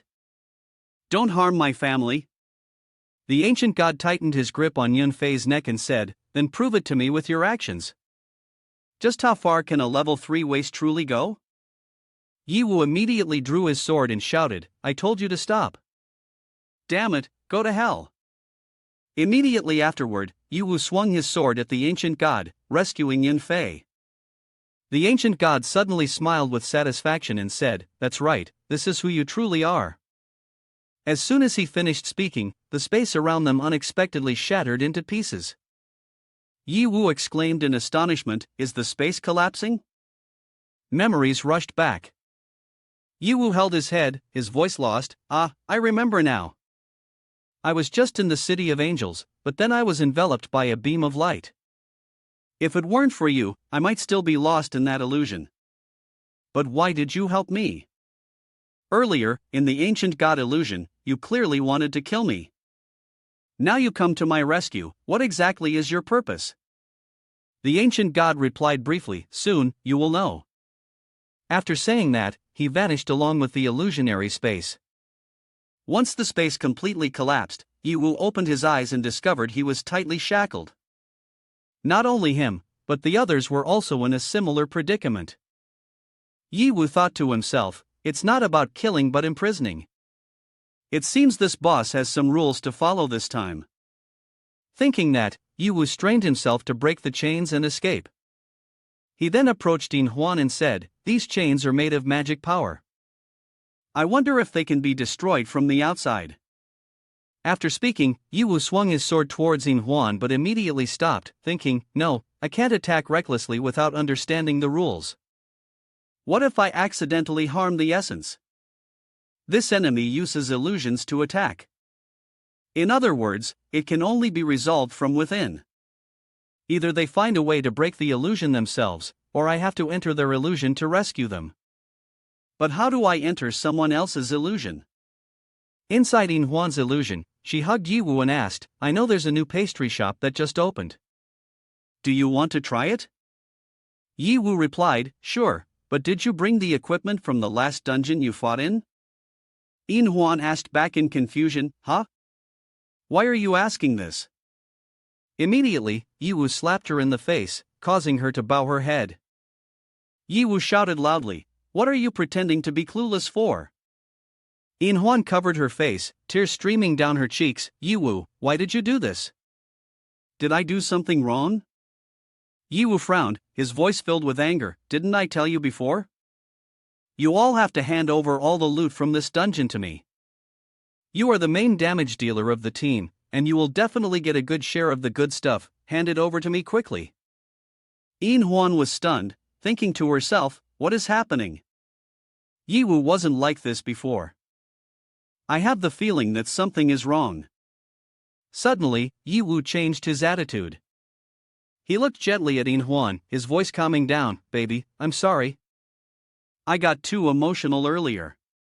But Yun Fei is suffering from a terminal illness. I have to run around to prepare money for her treatment. Thinking of this, he became anxious to the point of losing control. If you're angry, you can hit me. I was wrong. In Hwan froze. Suddenly, a voice echoed in her heart, Yiwoo hasn't changed at all. He is still the person I love deeply. Do I really want to lose him? Thinking this, In Hwan tightened her grip and silently replied, no. He is the most important person in my life. I absolutely cannot lose him. Yiwoo noticed that In Hwan had been silent for too long and asked, why aren't you saying anything? Are you still angry with me? In Hwan smiled, her face turning red. No, it's nothing. It's just that I didn't pay attention to your matters. This time I got many good things, you can take all of it. As long as you always stay by my side, that's enough. A foolish infatuation was evident in In Hwan's words. Ladies, take note that if you encounter someone like Yiwoo in this story, think carefully before continuing with the relationship. After a day of relaxed fun, Yiwoo's doppelganger pretended to take In Hwan to a love hotel. He softly said, don't go home tonight. In Hwan felt tense and stammered, This is too fast. I'm not ready yet. Leaning close to In Hwan's ear, Yiwoo's doppelganger whispered, no need to worry. Just entrust both your body and spirit to me. In Hwan blushed, about to nod when suddenly a voice called out from afar, stop. How dare you impersonate me, taking advantage of someone else's difficulties? You're truly despicable. The real Yiwoo appeared, bursting into In Hwan's illusion, looking at the impostor with anger. In Hwan asked in surprise, who is he? Yiwoo's doppelganger sneered, speaking with disdain, I don't know, maybe it's just a foolish kiddo who can't stand seeing our happiness, so he came to ruin it. In Hwan said, why do I feel that this person is both strange and familiar, but I can't remember who they are? Yiwoo thought to himself, it seems that In Hwan has also fallen under the spell. The perception is distorted, so they don't recognize themselves anymore. The fake Yiwoo pointed directly at the real Yiwoo's face and shouted, get out of my way. Don't obstruct me from doing serious business. Otherwise, I'll beat you to death first. Hearing that, Yiwoo stepped closer and replied, stop talking nonsense. He cracked his knuckles, looking at the opponent threateningly, oh, not running away? Instead, you're coming toward me? Fool. It seems you still don't know who I am. I am Yiwoo, the hero who saved this entire city. Even the world boss is no match for me. Just based on you. Before he could finish his sentence, he was struck straight in the face by Yiwoo. The punch landed like a thunderbolt, sending him crashing headfirst into a trash can. Yiwoo coldly stated, the name Yiwoo is not something just anyone can use. The fake, leaping out of the trash can, brandished a long sword and thrust it straight towards Yiwoo, shouting loudly, you wanna die? But with such clumsy agility, he couldn't inflict any harm on Yiwoo. With just a slight sidestep, Yiwoo easily grabbed his hand and broke it like snapping a dry twig. Yi Wu pretended to be in pain and shouted loudly, "My hand! Ah ah ah!" Then he turned to shout at Yin Huan, "What are you standing there for? Hurry up and take action. Kill him for me." Yin Huan was confused, thinking to herself, "What is going on? Why is Yi Wu struggling like this? Is this still the Yi Wu I know?" Within her, a voice rang out, "He is Yi Wu. He is in danger right now. Aren't you going to help him? Don't you love him the most?" Hearing this, Yin Huan shifted into a battle stance, drew her sword and charged towards Yi Wu, forcing him to release his grip. Yi Wu, unexpectedly, said, "Yin Huan." He spoke while trying to dodge her attacks without harming her. Yi Wu seized the opportunity to run away, laughing loudly, that's right, finish him off." Yin Huan saw that Yi Wu was only dodging and not fighting back, and she said in confusion, "Why aren't you fighting back? Show me your moves." Yi Wu thought to himself, "Since the moment I received help from the mysterious being, it seems that within the illusion I cannot directly awaken Yin Huan. I can only use another method to stir her consciousness." The fake Yi Wu on the other side kept urging, "What are you doing? Why does not even a scratch appear on you? Haven't you eaten enough? As the main force of the combat team, why are you so weak? I hate weak women the most." Yin Huan, upon hearing this, felt a surge of strong emotions. "Am I a weak woman? I am not weak." She screamed in her mind, her anger rising, "Die, die." Yin Huan's mind began to spiral into chaos. If she did not receive timely help to awaken, she would gradually lose her ability to control and sink deep into illusions forever. At this moment, Yi Wu quickly switched his account to the Qi Yan Emperor. He rushed in at great speed, approached the fake Yi Wu, and said, "If you provoke her one more step, her mind will lose control. Surely, you are the key to breaking this situation." The fake Yi Wu exclaimed in panic, "What?" Before he could react, Yi Wu threw a powerful punch at him, hitting while saying, "Now I can hit you without any reservations." The fake Yi Wu was severely injured, spitting out a mouthful of blood and revealing his true form. Yin Huan saw this scene, her heart began to panic. Why is Yi Wu growing wings? What the hell is this? Wait a minute, angel wings? My mind is getting more and more confused. Meanwhile, Yi Wu on this side was continuously punching the fake Yi Wu, causing him pain, fear, panic, and he screamed, "Stop, help!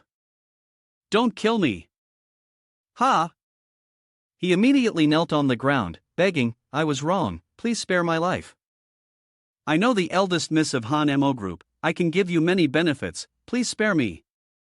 Yi Wu sighed, thinking, "This guy." He then took out a mirror and said, "If you consider yourself Yi Wu, then don't mind looking at your current appearance to see if there is any point that resembles Yi Wu." The person glanced at himself in the mirror, panicking and shouted, "No, no, this is not me. I am Yi Wu, the great hero saving this city, not this kind of monster."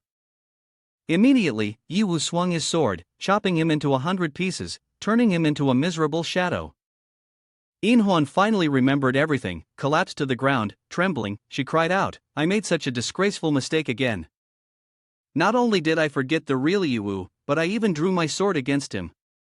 I am like this. I am unworthy to be by Yi Wu's side." Yi Wu rushed to embrace her, gently comforting her, "It's not your fault, it's the enemy who is too deceitful, skillfully slipping into the gaps in people's hearts. Even I almost fell into their trap." She choked up, "But, I." Yi Wu wiped the tears from Yin Huan's face and warmly said, "I have never hated you, Xiao Huan." These words deeply moved Yin Huan, and in her heart, she thought, "Oh God, if this is also an illusion, please let me sleep forever, never to wake up." After Yi Wu entered, Yin Huan's illusion was rescued, and she awoke. Yi Wu smiled and said, "Welcome back to the real world." Yin Huan looked around and then nervously asked, Did I do anything weird just now? How could you enter the illusion to save me?" Yi Wu pointed to the ancient god Fall and said, "Illusory spirit is the specialty of the big eyes. With this level of illusion, it's just a small matter for me." For the first time, Yin Huan was in close contact with the ancient god like this, and she exclaimed in surprise, "Is this the ancient god that you manipulated?" So impressive. Yi Wu looked towards In Huan and said seriously, next, you have to go save the others.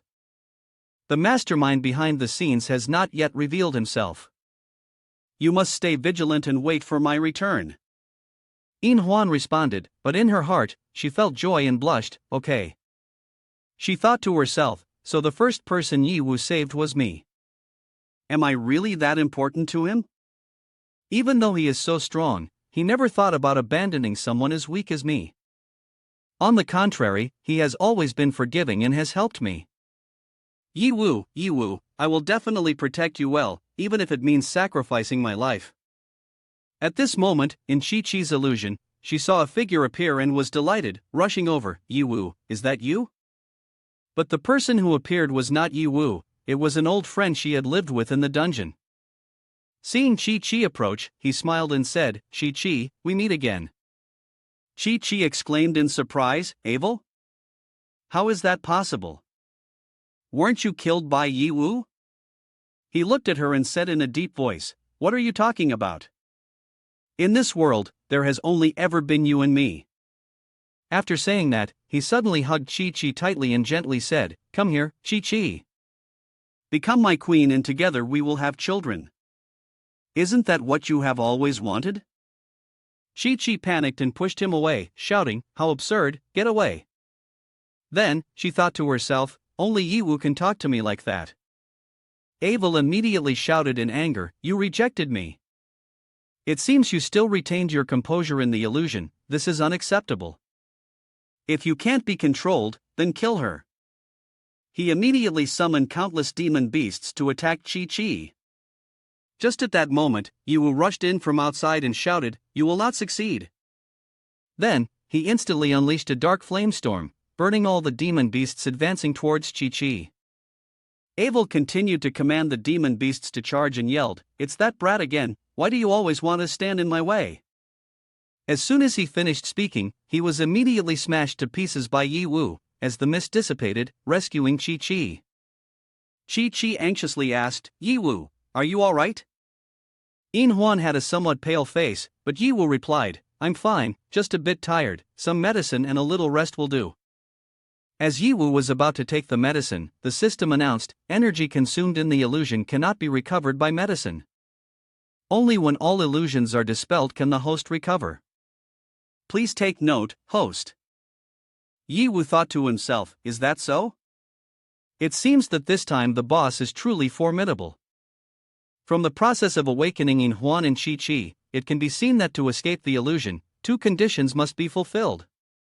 One is to make them realize that they are in an illusion, or to defeat the special person within the illusion. That person must be the boss's spiritual form. The two forced incursions into the illusion have consumed more of my mental and physical strength than I had anticipated. It seems that I must achieve a swift victory to ensure the safety of all members. At that moment, within the illusion, Xuelu was still struggling to fend off the powerful attacks from the Icebone Princess. The eternal frost breath created an intensely cold gust of air that caused the surrounding atmosphere to freeze solid. Xuelu thought to herself, so strong, the colossal demonic power seems to freeze even the air itself, maintaining my form without falling has exhausted all my strength. She then shouted loudly, but it is this resilience that is valuable for defeat. The Icebone Princess sneered, you do not know your own limits, you are already half dead yet still cling to me, truly a source of annoyance. It is time to send you off to the underworld. Finishing her words, she immediately shot a spear of ice towards Xuelu with extreme speed and force. Xuelu thought to herself, I cannot dodge it, can I withstand it head-on? No, I must stop it. At that moment, Yi Wu appeared just in time, slicing the ice spear in half, be careful. The Icebone Princess was in complete panic, thinking to herself, this dark flame can actually destroy my ice, my demonic power is even letting out a whimper. After intercepting the attack, Yi Wu stepped toward Xuelu and asked, Xuelu, are you alright? Xuelu immediately pointed her sword at Yi Wu and threatened, if you come any closer, I won't hold back.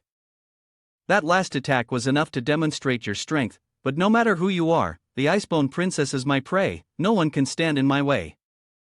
Yi Wu silently thought, Xuelu is deeply entrenched in her obsession, thirsting for power without realizing herself. While the two were in conversation, the Icebone Princess had accumulated enough demonic power and was preparing for her next attack. Shui Lu hurriedly said, "She's gathering demonic power again, step aside and let me handle it." Yi Wu immediately said, "Stop talking nonsense, you can't even stand, how can you fight?" Right away, Yi Wu snatched Shui Lu's shield and rushed forward to defend. But unexpectedly, this attack from Icebone Princess was so cold that it froze both of them at once. Seeing this scene, Icebone Princess couldn't help but laugh triumphantly and said, "Ha, no matter how powerful your flames are, in the face of the absolute zero cold, you can only be frozen into an ice statue." But perhaps Yi Wu would disappoint her. In an instant, Yi Wu used her flames to shatter the ice, causing Icebone Princess to exclaim in panic, "What?" Yi Wu wielded her fire sword and stepped out, disappointedly saying, "I went through so much trouble to counter the elemental properties, and this is all I get?" After that, Yi Wu directly charged forward, slashing her sword straight at her, inflicting serious injuries, causing her to fall headfirst into the ground, unconscious. Yi Wu then approached, raising her sword to deliver the final blow to finish her off. But just at that moment, Shui Lu rushed out to block Yi Wu's sword, leaving Yi Wu extremely confused. Yi Wu asked, "Shui Lu, what are you doing?" Shui Lu stood in front of Yi Wu, resolutely saying, "I told you she is my prey, you and I are not acquainted, why must you interfere in my business?" She looked at Yi Wu with eyes full of hatred, and after speaking, she vanished. "Let me regain my strength, and I will fight again. I must become strong, stronger than anyone, you cannot destroy everything." Yi Wu thought about Shui Lu in the past, surely after this battle, she will undergo a transformation and become a true peak powerhouse. However, based on previous experience, Yi Wu knew that only by killing the Icebone Princess could he break free from the control and mental attacks of the boss. Thinking this, Yi Wu quickly took action, delivering a finishing blow and said, "I'm sorry, we have no other choice." Seeing this scene, Shui Lu was extremely panicked, her eyes widened as she erupted with killing intent, shouting, "You dare truly kill her? Unforgivable, I will kill you." She had lost control, her mind in chaos, charging forward, slashing continuously at Yi Wu. At this moment, Yi Wu could only dodge while trying to awaken her. "Shui Lu, wake up, it's me, Yi Wu." Afterward, he thought to himself, her spirit has been controlled too deeply, it seems that even if I knock her down, I cannot help her break free from the boss's mental control. I must come up with another plan. Yi Wu looked closely and discovered that around Shui Lu were snow egrets. He silently thought, could it be like that time with Marilyn, where overwhelming emotions created an illusion? Perhaps I will find a clue in that. From the perspective of the snow egret surrounding Shui Lu, it turns out she is the daughter of a large clan, and at such a young age, she has already exhibited a powerful innate fighting talent and the aura of a natural-born expert. In a chaotic room, the head of the Huang Zhang group stood outside the door and said, "Little girl, your clan has gone bankrupt. If you don't join my team as an underling, with your talent, perhaps you could quickly earn enough money to help your father pay off his debts." Shui Lu's father immediately said, "Shui Lu, don't listen to him. Your father will think of a way, I will never let you and your mother suffer." Yi Wu silently thought, it seems that her clan has been threatened by the Huang Zhang group. At that moment, Shui Lu stepped forward and said, "Mr. Huang Fu, I am willing to follow you." Her father tried to stop her. "Don't, if you do this, his plan will succeed." Shui Lu's expression darkened, thinking, "Father, to prolong the glory and future of our clan, I must go. Please believe that I will definitely reclaim everything that belongs to us." She left for a while, and when she returned, she discovered that her parents had hanged themselves. "Why did my parents do this? Why didn't they wait for me? I could have become stronger, could have destroyed the Huang Zhang group and reclaimed our happy life. Clearly, all of that could have been achieved in a very short time, but why didn't they wait for me?" Yi Wu thought to himself, so this is the reason she wants to become so powerful. Although he and she have almost nothing in common, their pursuit is the same, we just want our loved ones to be happy and to live together.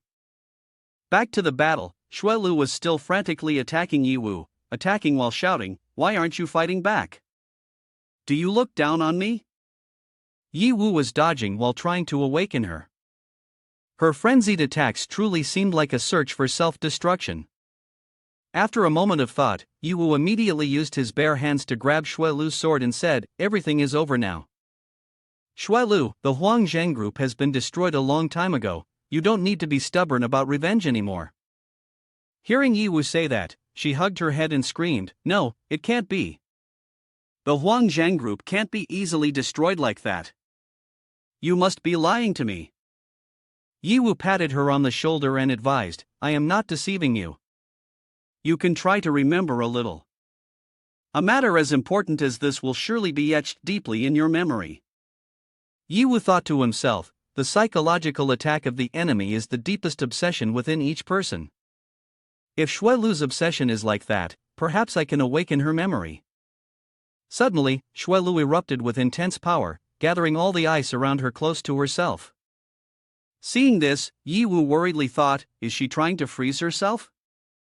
He quickly said, "Shui Lu, you're not trying to escape reality, are you? I know you're not someone who is shy like that." At that moment, the space around Shui Lu unexpectedly shattered, and she said, "I am not escaping, I just want to give myself a moment to calm down." Yi Wu then asked, "So have you regained your memory of those fading fragments?" Shui Lu broke through the ice surrounding her, then flew in front of Yi Wu and said, "I have fallen deep into the illusion of the enemy again, and I am bothering you especially to come and save me. It's really too embarrassing." Yi Wu reached out his hand toward her, joyfully saying, "There is nothing to be embarrassed about. It is the enemy who is too cunning, attacking the deepest weaknesses within us." "Welcome back." Shui Lu replied, "Yeah, I am back now." Like that, the two of them held hands and stepped out of the illusion. After waking Shui Lu, they held hands and walked out. Yi Wu said, "We're back." Chi joyfully ran to hug Shui Lu and exclaimed, "Sister Shui Lu, I'm so glad you're okay." Shui Lu patted Chi's head, smiled, and said, "I made you worry." While everyone was rejoicing, Yi Wu stood silently in one spot. Yin Huan wondered and asked, "Yi Wu, what's wrong with you?" Suddenly, Yi Wu collapsed onto the ground, causing everyone to panic. "Yi Wu, what's wrong?" Yi Wu sat on the ground and said, "It's nothing, just the use of ancient god has consumed a lot of mental energy, I just need to rest a bit." Yin Huan worriedly stepped forward and said, "Don't push yourself too hard." Shui Lu then asked, "Can't the ancient god take us in together?" Yi Wu got up and replied, "No, you just escaped the illusion, your spirits are exhausted, the danger is too great. Just leave it to me." Hearing this, Chi felt very sad, thinking, if only we were stronger. Yi Wu patted her head and comforted her, "There's no need to worry, I am the contract holder of the ancient god, how could I not endure? Rest assured, leave it to me." The ancient god arrived at Xiao Chen's place and spoke to Yi Wu. Yi Wu mused, next it will be Uncle's turn. Based on previous patterns, his illusion should also be related to his past. Perhaps we will get to see that person, who knows? At this moment, in Xiao Chen's illusion, he and Mu Wei were in a cave, roasting meat and enjoying their meal heartily. While eating and laughing, Xiao Chen said, "Delicious, so delicious." Seeing this, Mu Wei advised, "Eat slowly, don't choke, there's plenty of meat left." Xiao Chen smiled and replied, it's fine, I have a big stomach, I can hold it all." Then he curiously asked, "Master, it has been half a year since you saved me. Although during this time I have eaten well, stayed warm, and have no worries about clothing and food, why haven't you taught me any martial arts? Didn't you say you wanted to make me strong?" Mu Wei handed him another piece of meat and smiled as he said, no rush. Cultivating martial arts must be done gradually. First, you need to nourish your body well, then you can slowly practice later." Xiao Chen thought to himself, really? Why do I remember it differently before? But who cares, Master wouldn't lie to me, enjoying the meat is what matters most. Thinking for a moment, Xiao Chen continued to eat voraciously without stopping. Day by day, time passed, while Mu Wei hunted beasts and killed monsters, and Xiao Chen stood by cheering, "Master, you are so impressive. Master, you should also teach me swordsmanship." Mu Wei replied, "You have a master to feed you, you eat well and drink well every day, isn't that enough? Why do you need to hunt beasts and kill monsters?" Xiao Chen cheerfully responded, "Wow, there will be delicious food again." Thus, day after day, Xiaochen continued to eat until he became as plump as a pig, unable to walk. Phew, master, I can't walk anymore, I want to rest a bit. Mu Wei answered, alright, I will go ahead to see the situation, you rest for a while. Xiaochen smiled and said, thank you, master. Xiaochen sat by a tree corner, resting while joyfully saying, I wonder what delicious local dish master will catch today. Suddenly, Yi Wu appeared from the bushes and said, is it really good like this? Xiaochen was startled and shouted loudly, oh heavens, who are you? Yi Wu stepped out and said, who I am is not important, what matters is your current situation. Don't you find it strange? Mu Wei has taken you in for so long, yet he hasn't taught you anything, hasn't let you do anything, just raises you like this. Do you really think it's fine to continue like this? Look at what you've become, can you still say you are the same person you were before? He then looked at himself in the puddle and raised his head to say, is there a problem? I have been orphaned since childhood, nearly starving to death. Master La saved me, without needing any repayment, and has always found ways to protect me, he is like a father to me. Right now, I feel very happy, instead, you seem suspicious. Why do you want to stir up trouble in our relationship? Before Yi Wu could say anything more, Mu Wei immediately appeared, slashing with his sword and shouting, whoever it is, stay away from my disciple. Yi Wu dodged his attack and said, I didn't expect to meet you this way. Mu Wei replied, knowing my title and still daring to pay attention to my disciple, if you kneel down and beg for forgiveness, perhaps I might spare your life. Yi Wu immediately switched to the account of the Qian emperor and said, just a phantom bold enough to speak nonsense, but even if it's just a phantom, I still have to thank you. It's just that, to help uncle regain his composure faster, I can only invite you to leave. Mu Wei charged forward to attack and said, then we'll see if you have the capability. Xiaochen saw two people rushing to fight each other, he panicked and shouted, stop, don't fight anymore. No matter how Xiaochen pleaded, the two continued to clash violently. Yi Wu received countless attacks from Mu Wei but still calmly said, what's wrong? Is this the level of a legendary hero? The sword techniques are not sharp, and there is no willpower at all, indeed, you are just a soulless puppet. After saying that, Yi Wu threw a punch into Mu Wei's stomach, then gripped his neck tightly, forcefully slamming him down onto the ground, causing dirt and rocks to fly everywhere. Xiaochen hurriedly ran over and shouted, Master. He then knelt down, begging Yi Wu, please don't kill my master, I beg you, please don't kill him. Yi Wu said nothing, immediately raising his sword to finish off Mu Wei's shadow. Yi Wu said, I'm sorry. Xiaochen broke down in tears, screaming loudly, don't. Why did you awaken me? I finally received a bit of warmth from my family, and now you want to leave me all alone? Why are you so cold, Yi Wu? Yi Wu looked surprised and said, Uncle, so you have always been awake? Is this really the life you hoped for, uncle? Ah, back again. Returning to reality, Xiaochen was still tightly gripping Yi Wu's shirt, his face unusually sad. Seeing this, Yi Wu immediately said, I'm sorry. After Xiaochen recovered from that state, everyone rushed over to see what was happening. Yin Huan asked, what happened in the illusion? Shi Qi ran over and said, everyone, don't argue. Suddenly, Xiaochen burst out laughing, leaving everyone utterly confused, haha. He patted Yi Wu on the shoulder and said, I'm sorry for making everyone worried. Don't worry, I'm fine. The illusion is just a falsehood, I'm not that weak. Yi Wu could only muster a forced smile, but before he could say anything, he suddenly collapsed to the ground, causing everyone to panic. Yi Wu, what's wrong? The system notification said, due to multiple uses of ancient god to break into the illusion, the mental burden of the host has exceeded the limit. Please take note to rest. Abnormal state, all attributes reduced by 50%. Lasts for 10 minutes. Xiaochen immediately helped Yi Wu up and asked, how are you? Can you still hold on? Xuelu anxiously said repeatedly, after so many invasions into the illusion, I'm afraid Yi Wu's mind has. Yi Wu tried to reply, I'm still okay. Perhaps for the upcoming battles, I can only rely on everyone to hold the line. At that moment, a converging source of energy appeared from above, surprising everyone as they exclaimed, "Everyone look, what appears as Archangel Lord Damalisi from level 3. He immediately shouted angrily, "Damn it, damn it, damn it! You dare to repeatedly destroy my illusion. My illusion was supposed to be perfect, absolute art.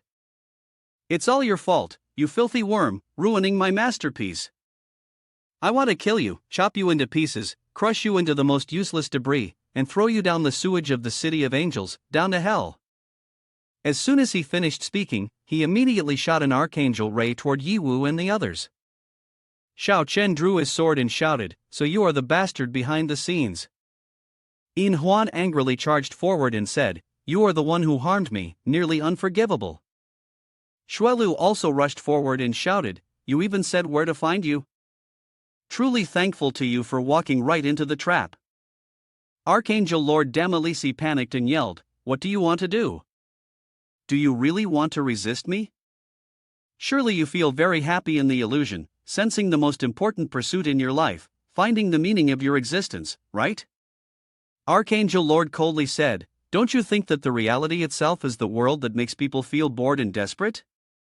I am Archangel Lord Damzit, the one who holds emotions, and if you give up your resistance, I will grant you peace and happiness."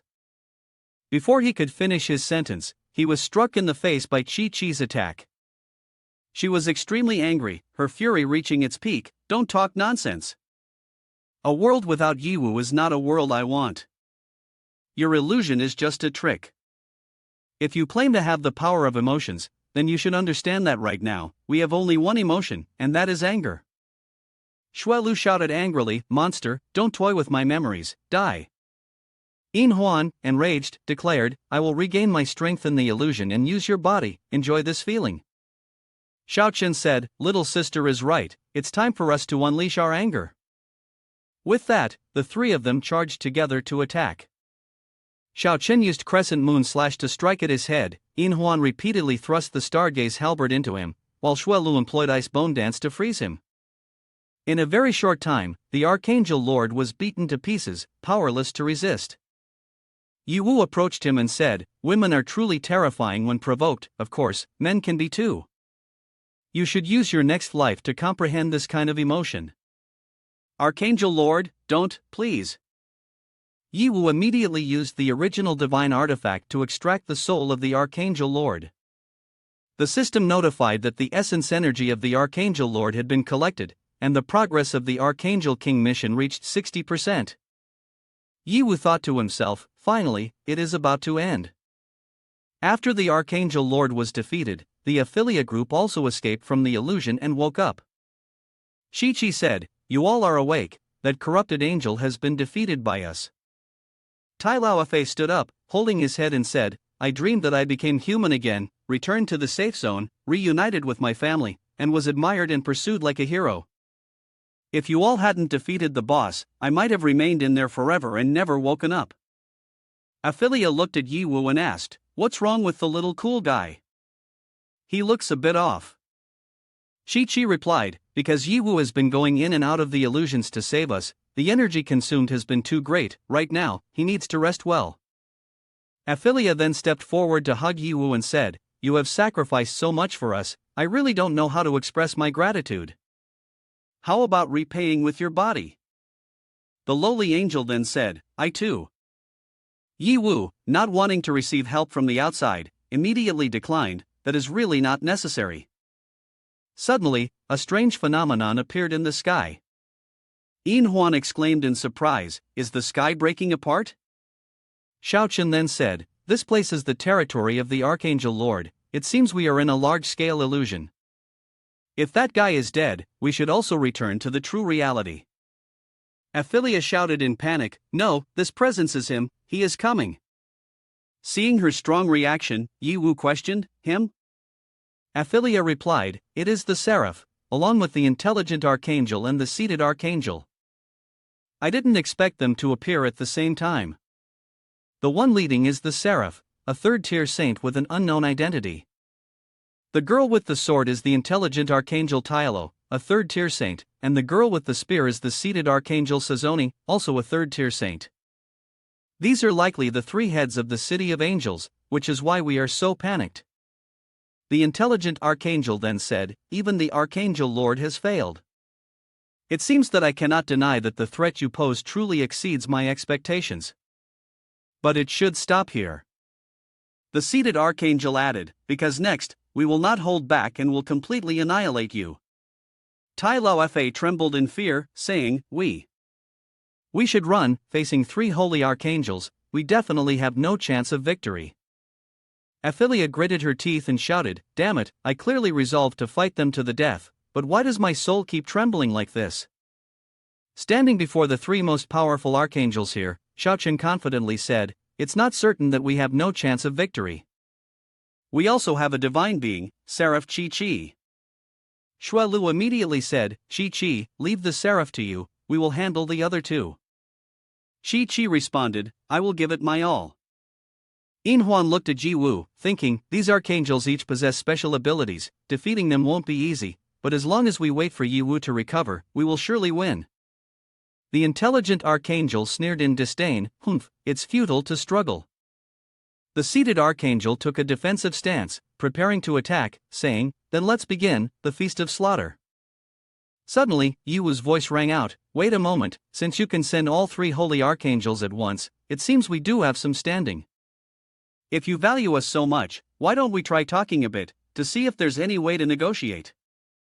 Yi Wu thought to himself, my condition is deteriorating, and there is only about 3 minutes left. I can only extend this for as long as possible.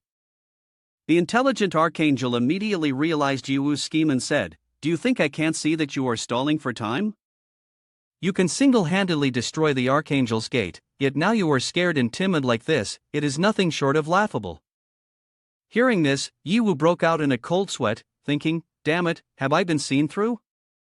No wonder they call him the intelligent archangel.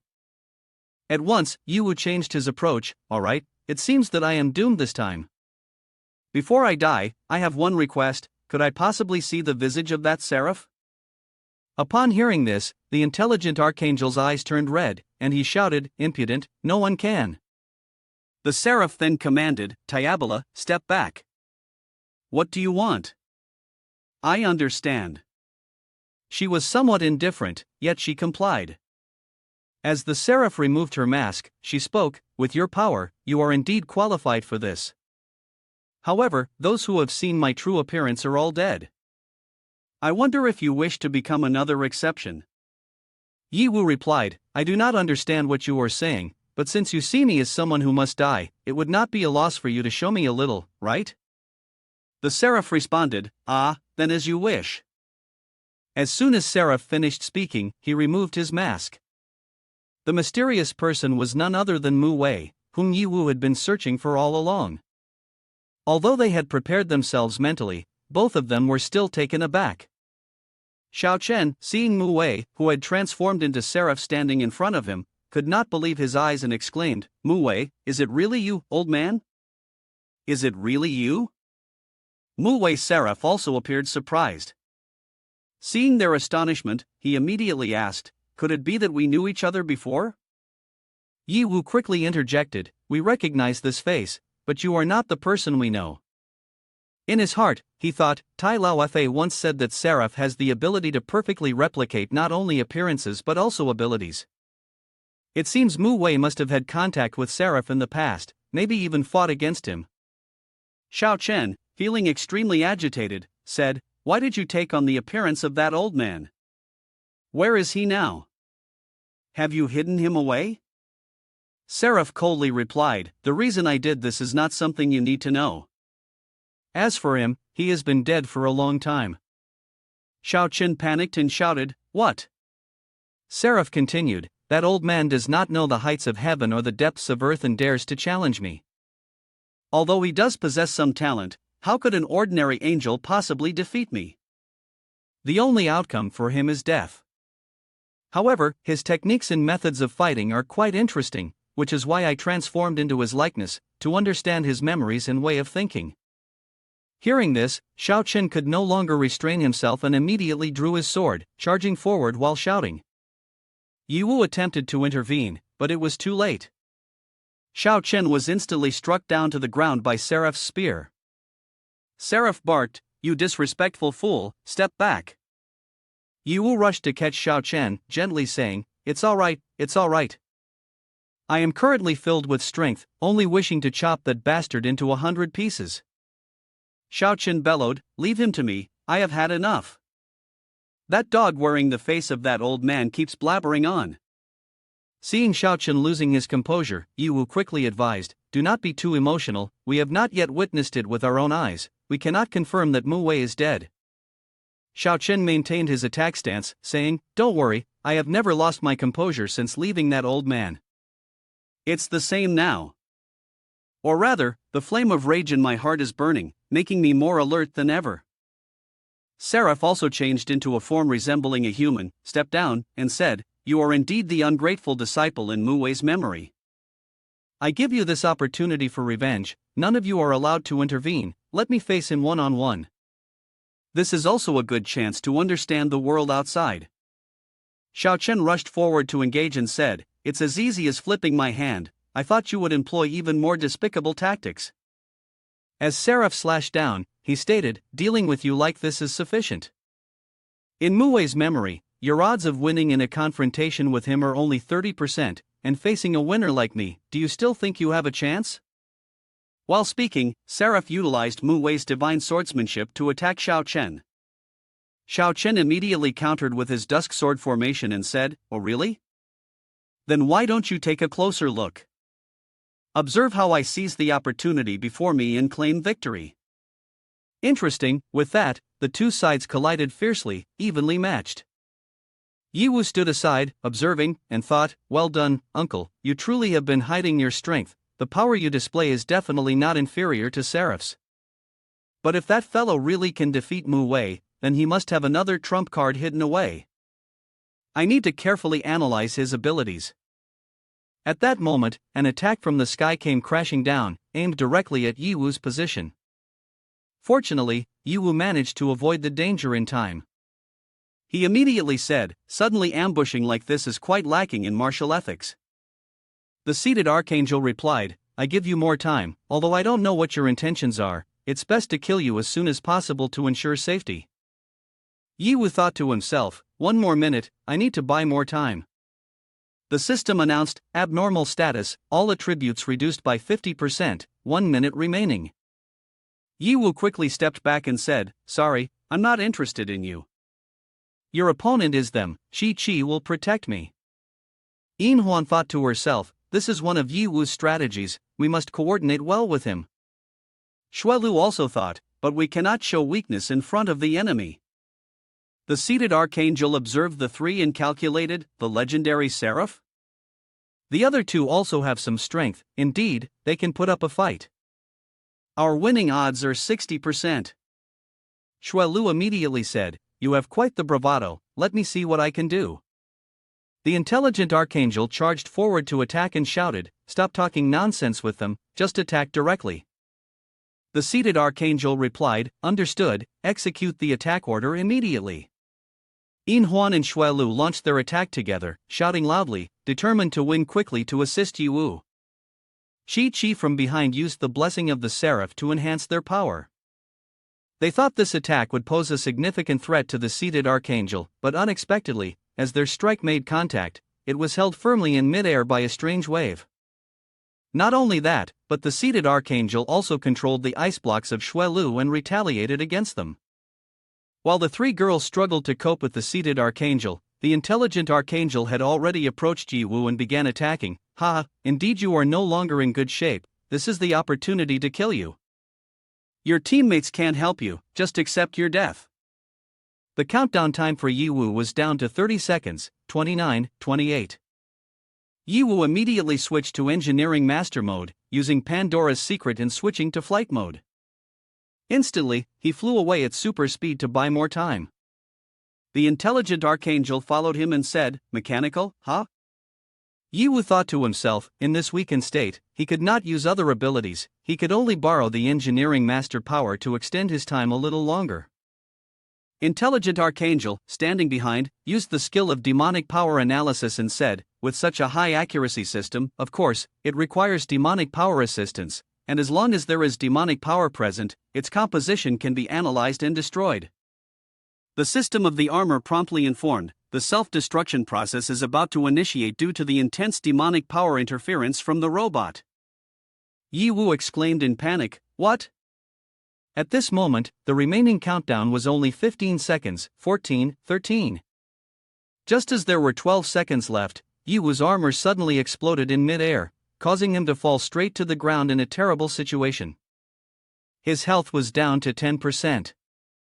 Intelligent Archangel stepped closer and said, "My ability is to analyze all things containing demonic power. No matter what tricks you use, I can easily handle it. It's over." As she spoke, she placed the crystal tip against Yi Wu's neck, preparing to strike the final blow in this life and death moment. Yi Wu suddenly replied calmly, "Yes, indeed, it's finally over. The countdown has 3, 2, 1. Just as the abnormal state was cancelled, Yi Wu immediately switched to the star's main account, unleashing an immense power that shocked Intelligent Archangel. "What?" From within the thick clouds of dust, Yi Wu emerged strongly and said, "It's time to end this." With only 10% of the power of the star's main, Yi Wu could completely crush them. After switching accounts to the star's main, the force that Yi Wu unleashed left Intelligent Archangel extremely surprised and panicked. Is this the power of a single strike that can annihilate the angelic city gate? You prolonged the time just for this? Yi Wu replied, "Congratulations, you answered correctly. Now you can go die." As soon as he finished speaking, Yi Wu unleashed the nebula storm towards Intelligent Archangel. The power of this skill was so immense that Intelligent Archangel felt like a frog sitting in front of a car tire, completely unable to resist. She panicked and shouted, "Dissolution, dissolution failed? How is this possible? What kind of power is this? How can I die here? This was not in my predictions." With just a single move, Intelligent Archangel was obliterated into nothingness by Yi Wu. On this side, Inhuan also sensed Yi Wu's power and turned back to say, "Yi Wu, you have finally recovered." Seated Archangel said, "The life signs of Diabola have disappeared, calculating the winning odds to nearly 0. I recommend immediate withdrawal." Without further ado, the seated Archangel immediately turned around and ran quickly. Inhuan shouted, "Not good, she wants to escape." But how could she easily get away? Yi Wu had long since created an astral gate to block her escape route. Stepping out from the door, Yi Wu said, "Want to run? Did you ask for my permission?" The seated Archangel panicked and shouted, "What?" She quickly converted all her energy into a defensive reflex, but her shield in front of Yi Wu was completely like dirt, offering no resistance whatsoever. Without hesitation, Yi Wu grabbed her by the stomach with one hand. She was terrified and asked, "Why can't I escape?" Yi Wu used his devouring skill to absorb her energy and coldly said, "Still want to transform into energy form to escape? Not a chance, disappear in the power of Star Bite for me." System notification, seated Archangel has been eliminated, mission progress for Archangel King reaches 80%. At this moment, Yi Wu suddenly noticed something was off. He thought to himself, "Strange, why wasn't there a system prompt when I killed the Intelligent Archangel before? Moreover, it didn't turn into energy form either." At that moment, a loud explosion occurred on Xiao Chen's side, causing Yi Wu to turn back in shock, exclaiming, "Uncle!" Xiao Chen had completely fallen into a disadvantage, with only 15% of his blood left. Attempting to sit up, Xiao Chen forced a bitter smile and said, "Cough cough, damn it, I really have recreated all the sword techniques of that old fart. Clearly, before this, I was still strong and fierce, but in the end, I've turned into this. This is too embarrassing." Yi Wu stepped forward and said, "Uncle, it's better if you don't overexert yourself. I'll take care of this place." Although Xiao Chen was unwilling, he had no choice but to entrust the matter to Yi Wu, saying, "Go ahead, teach him a good lesson for me." Yi Wu then walked over to Seraph. He acted surprised and said, "You've killed Diabola and Intelligent Archangel already? Indeed formidable, you are the strongest fallen angel I have ever encountered." Yiwu did not waste words, he immediately flew at his fastest speed behind him and attacked in the blink of an eye, saying as he struck, "Stop with the nonsense, give me your life." Yet Seraph remained calm and easily gripped Yiwu's hand, then said, "You really are very clever. Since you entered the City of Angels, you have never used this power, precisely to guard against my perfect copy, right?" Seraph continued, "It's a pity that the combat situation has somewhat slipped out of your control, and in the end, you still had to use that technique once again. Although you wanted to quickly end the battle, it's unfortunate that I have completely replicated it." Seraph managed to perfectly replicate not only the appearance, skills, and power of Yiwu, but with only a differing pair of wings to distinguish their strengths. The explosive impact sent Yiwu flying back, but he quickly regained his balance, turned to attack, and shouted, "Once it has come to this, I have nothing left to hold back." Immediately, Yiwu delivered a straight punch to Seraph's face, but it only left a scratch on him. Seraph pointed at Yiwu and said, "Taste your own technique." His technique was entirely identical to Yiwu's, unleashing countless projectiles and explosions in the air. The powerful explosion seemed to have inflicted damage on Yiwu, but no, emerging from the blast, Yiwu charged towards Seraph, declaring, "This level cannot harm me." Seraph remained calm and said, "Of course, the battle has only just begun. Let's continue." The two fists, two immense forces collided with each other, generating incredibly powerful shockwaves in the air. Everything around them seemed capable of being destroyed in an instant. Xiaochen said, "It feels like we are filming a movie." Shuelu replied, "There is absolutely no room for us to intervene, we can only trust Yiwu." Meanwhile, suddenly Tai Laofei clutched his head, trembling from a severe pain. Shi Qi saw this and asked, "Huh? What's wrong with you? Are you frightened by this intense battle?"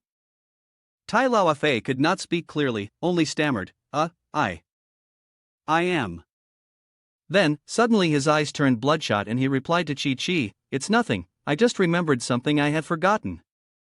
Inside his mind, the voice of the intelligent archangel rang out, "Everything is proceeding according to plan. As long as Yiwu knocks down Seraph, I can take the opportunity to absorb him. Of course, the prerequisite is that Seraph should not be immediately destroyed. You need to endure until the end. Brother Seraph, this chance is fleeting, analyze the enemy's combat strength once again." Tai Laofei had been controlled by the intelligent archangel. Was the intelligent archangel the one that Yiwu had killed earlier? The system showed no response, and the battle between Yiwu and Seraph continued. The two had exchanged blows for over 300 rounds without a victor. Seeing this, Seraph laughed and said, "Haha, it seems that if we keep fighting like this, we won't reach a conclusion, so why don't we each unleash our final ultimate moves?" Yiwu replied, "I was just thinking the same." Immediately, both of them used the astral world breaking dawn technique, utilizing 10% of the strength of the star's main. They could only generate a mini version of Timeless Star to attack each other. Looking at the momentum, both were equally matched, and neither was superior. However, Seraph, with the advantage of the home ground, seemed pleased and said, "Indeed, our strengths are equal. But in this city of Angel, I am backed by endless demonic power. How long can a mere human like you sustain this?" Yiwu replied, "Let me tell you something, no matter how perfect the counterfeit is, it still has a critical flaw, which is it cannot renew and upgrade instantly." Yiwu secretly commanded the system to use 30% of the stored experience points to level up. The system announced, "Experience transformation complete, the current linking level is 35, and Yiwu's level in the dungeon has increased to level 10. Immediately, Yiwu created 4 massive timeless stars, shattering Seraph's timeless star. He was utterly horrified, unable to believe this, and shouted, "How could your power suddenly become so strong? No, I can't endure this anymore, I have to restart the perfect copy." But Yiwu was not foolish enough to give him time to do that. He said, "You are out of chances, go to hell." With that, 4 rows of energy struck directly at Seraph, causing him to scream in agony. The intelligent archangel rushed over to Seraph, thinking to himself, "It is time." Seeing this, Xiaochen said, "Hey, where do you think you're going?" At this moment, Seraph had been beaten to a pulp by Yiwu, lying on the ground and reverting to his original form. He gasped and unexpectedly said, I never expected you to be so powerful, I have failed. It seems the fate of our tribe has come to an end. Hearing this, Yiwu stepped forward and asked, What are you beings? Why did you invade this dungeon? After all, you're about to perish. Seraph began to recount the entire story to Yiwu. We are the Jester clan, originally living in a place somewhere in the universe, coexisting with other races. That place was once a paradise, where everyone lived peacefully without conflict. But one day, the sky was suddenly torn apart, and terrifying demonic beasts from the void surged out from within the universe, ambushing us. Our city was destroyed, and the once magnificent planet became a hell. He continued, the survivors have discovered a new rule, which is hierarchy. Killing other beings and collecting old equipment can enhance strength. However, in order to level up, the survivors have started to kill each other. In the end, except for us, all other races were completely annihilated. Hearing this, Yiwu couldn't help but startle and exclaim, Wait, are you saying this is not Earth OL? Seraph replied, That's right, in Muwei's memories, this has been described as such. Yiwu thought to himself, the influence of this OL game is surprisingly not limited to Earth, it is spread throughout the universe. Perhaps it can no longer be called Earth, but should rather be called the OL universe. Seraph continued, In order to survive, we attempted to traverse a wormhole to find a new home.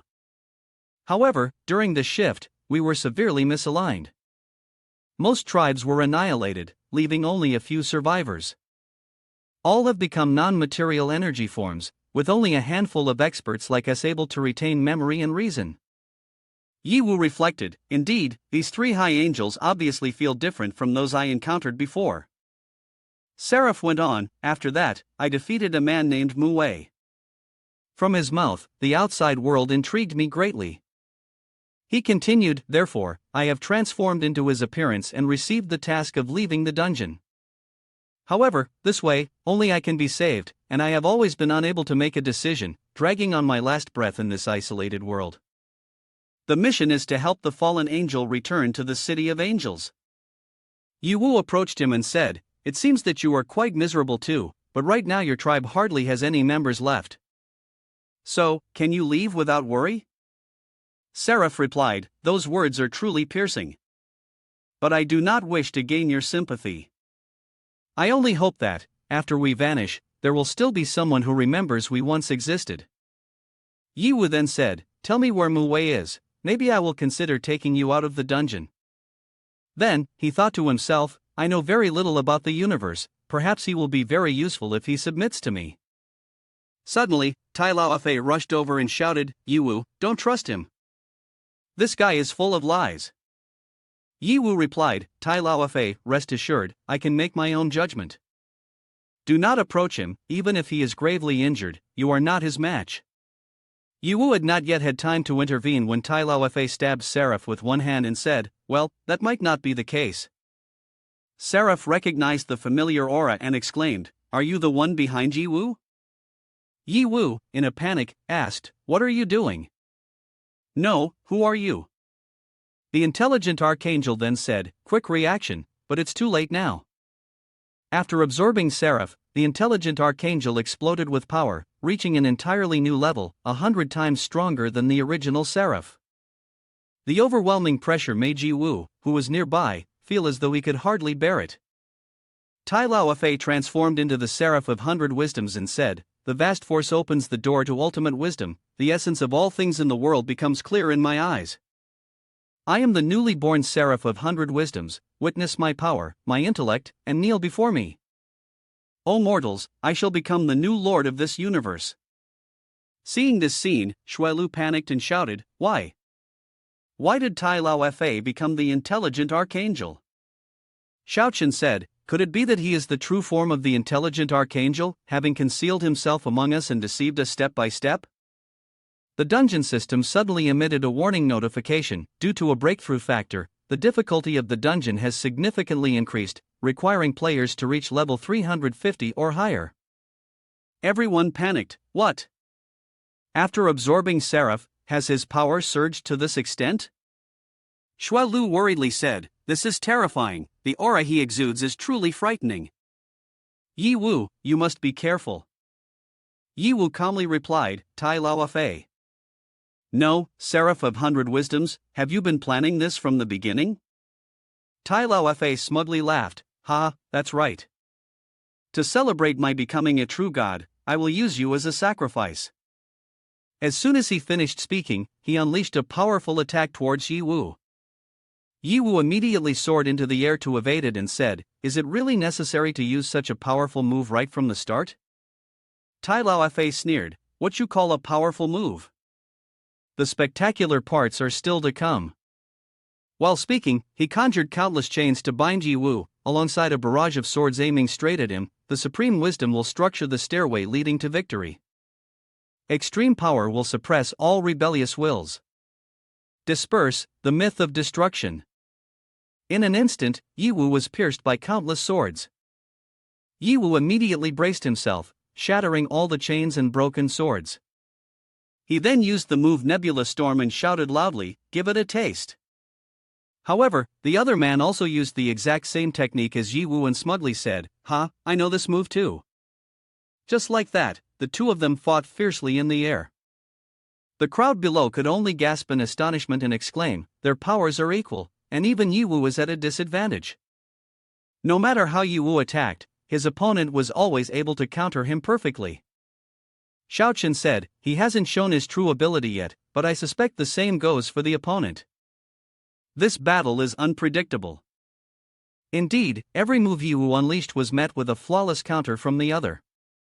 This made it incredibly difficult for Yi Wu.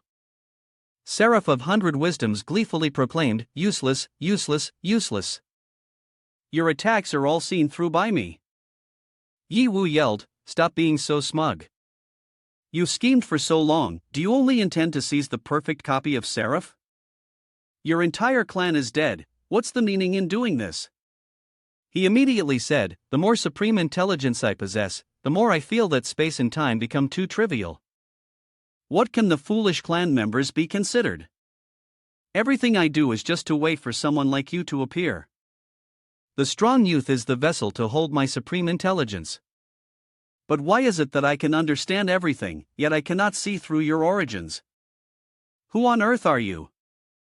Yi Wu then asked back, what do you mean? He continued, there must be some flaw in my calculations. That's right, hand over the celestial energy in your hands. Only when I have this energy can I truly become omnipotent and step into the realm of truth. Yi Wu replied, don't dream fanciful dreams, and then pushed him away forcefully. He then said, a dead duck quacks loudly, so why don't you show your true abilities and fight with me to determine the victor, just like the last time when you defeated Seraph? You surely still have a trump card hidden. Yi Wu pondered and calculated silently. This person was indeed a more powerful version of Seraph, a perfect copy with greater strength, plus extremely accurate analytical and predictive abilities. If he used experience points to enhance his strength, it was very likely that in an instant, he would replicate and redo his tactics in a way that Yi Wu could not anticipate. He thought further, to defeat him, I must definitely use an unexpected move. Moreover, there is only one chance. Indeed, is that the only move I can use? Fine, as you wish, I shall show you a glimpse of my true power. Yi Wu prepared to unleash his trump card. An intelligent archangel was extremely pleased, saying, so you've finally made your decision? You truly are a master of concealment. Throughout the journey, I have repeatedly wanted to probe into your background. I even used the illusionary power of the archangel but only saw a mind full of infatuation, a stubborn individual, a pitiful person. The most crucial point is that you have not revealed any information to me. Therefore, I am truly looking forward to what you will bring to me when you reach your limit.